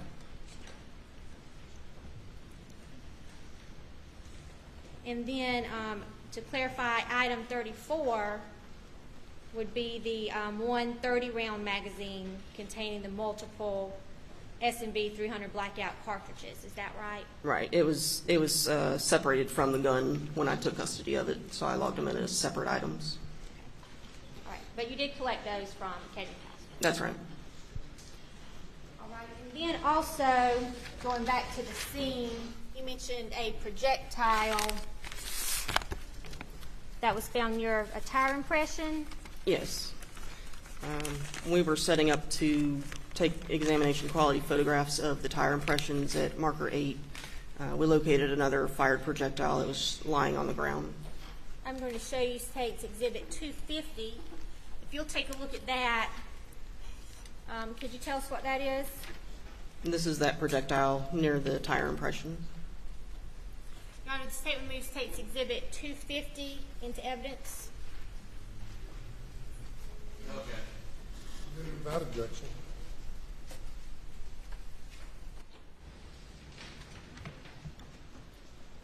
Your Honor, I believe that is finally all we have for, excuse me, Your Honor.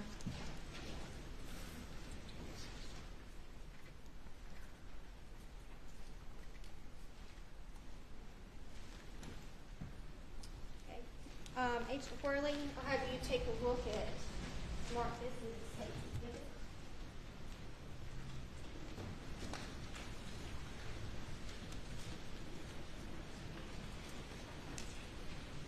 You recall collecting the shotgun from Officer Green? Yes. Or Sergeant Green? When you collected that gun, did you swab it? I did. I'm going to hand you State's Exhibit 259. If you could tell us what that exhibit is. I took 2 swabs of suspected blood from the side of the shotgun and 2 swabs from the muzzle end of the barrel of the shotgun. That was as a precaution when I was unloading the weapon. The 16 gauge shot shell got lodged in the barrel, and before I placed one of my own dowel rods down the barrel to push it back out, I swabbed the muzzle of the barrel just in case. You swabbed it just in case what? I didn't want to contaminate any, if there was potential evidence in the barrel or in the muzzle end of the barrel before I placed my dowel rod in that end of the barrel. And the other swab, did it appear there was visible blood on that gun? Yes. Suspected blood, yes. Okay. And what did you do with those swabs once they were collected? I packaged them in their envelopes, sealed them, and transported them to the lab. Your Honor, at this time, the state would move State's Exhibit 259 into evidence. Okay. Court's indulgence, Your Honor.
From Agent Croft. I'm going to have you take a look at State's Exhibit 260.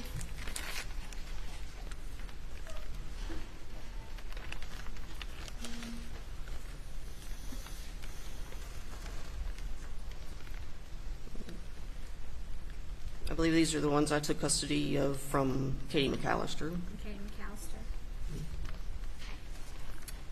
And Will mark State's Exhibit 260 for identification purposes only is cartridge cases that Agent Worley took custody of from Katie McAllister.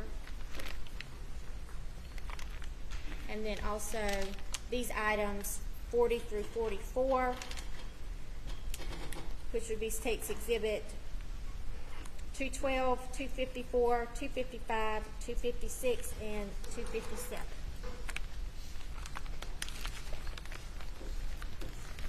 For identification purposes only. Yes. And what are those? These are the other items I took custody of from Katie McAllister. So items collected by Katie McAllister and Ethan. Right. Okay.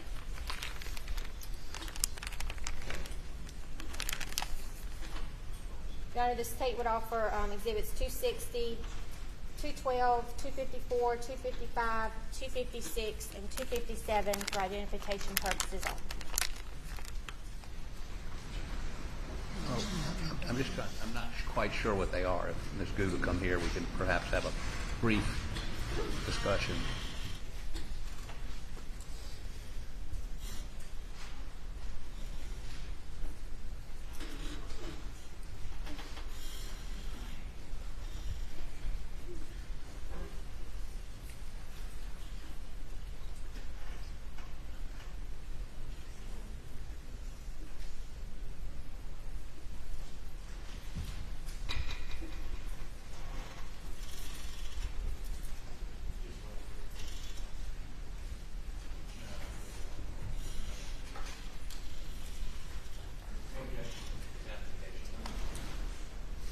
Submitted for identification purposes.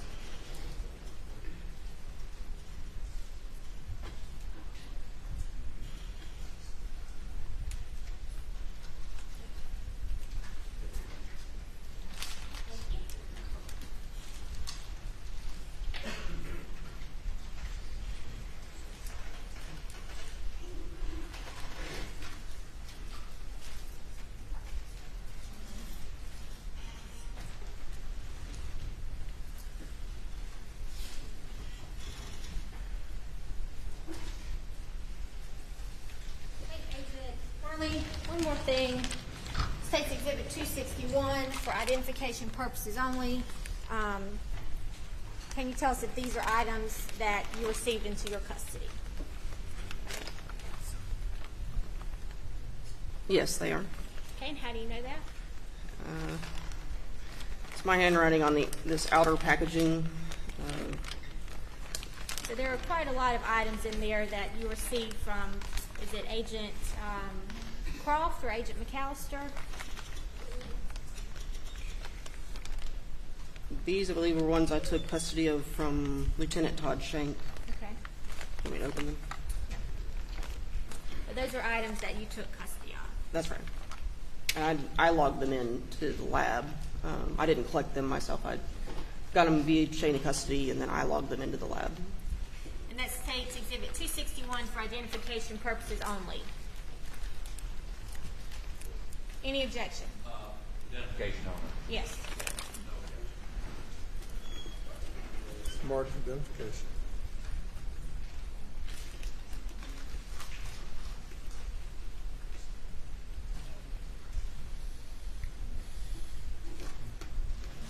Close the doors, just 1 moment, Your Honor. I think we're done.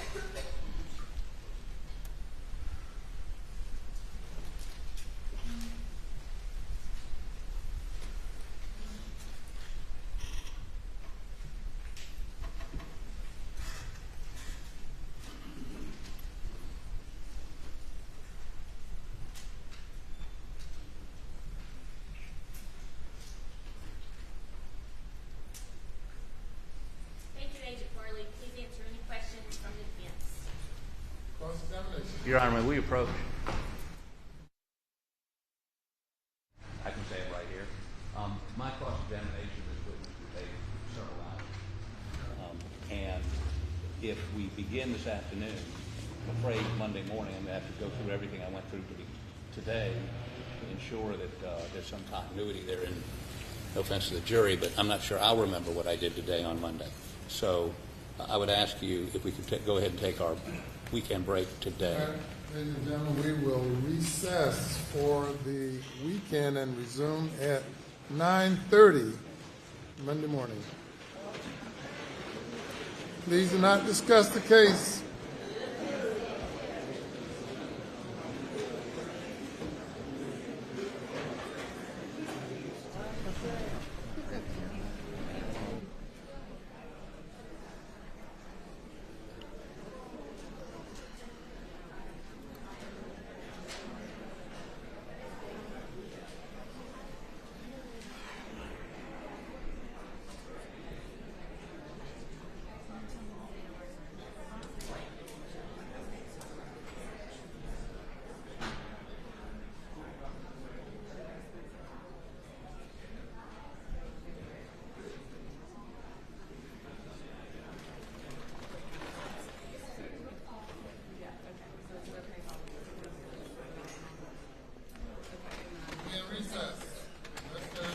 From counsel.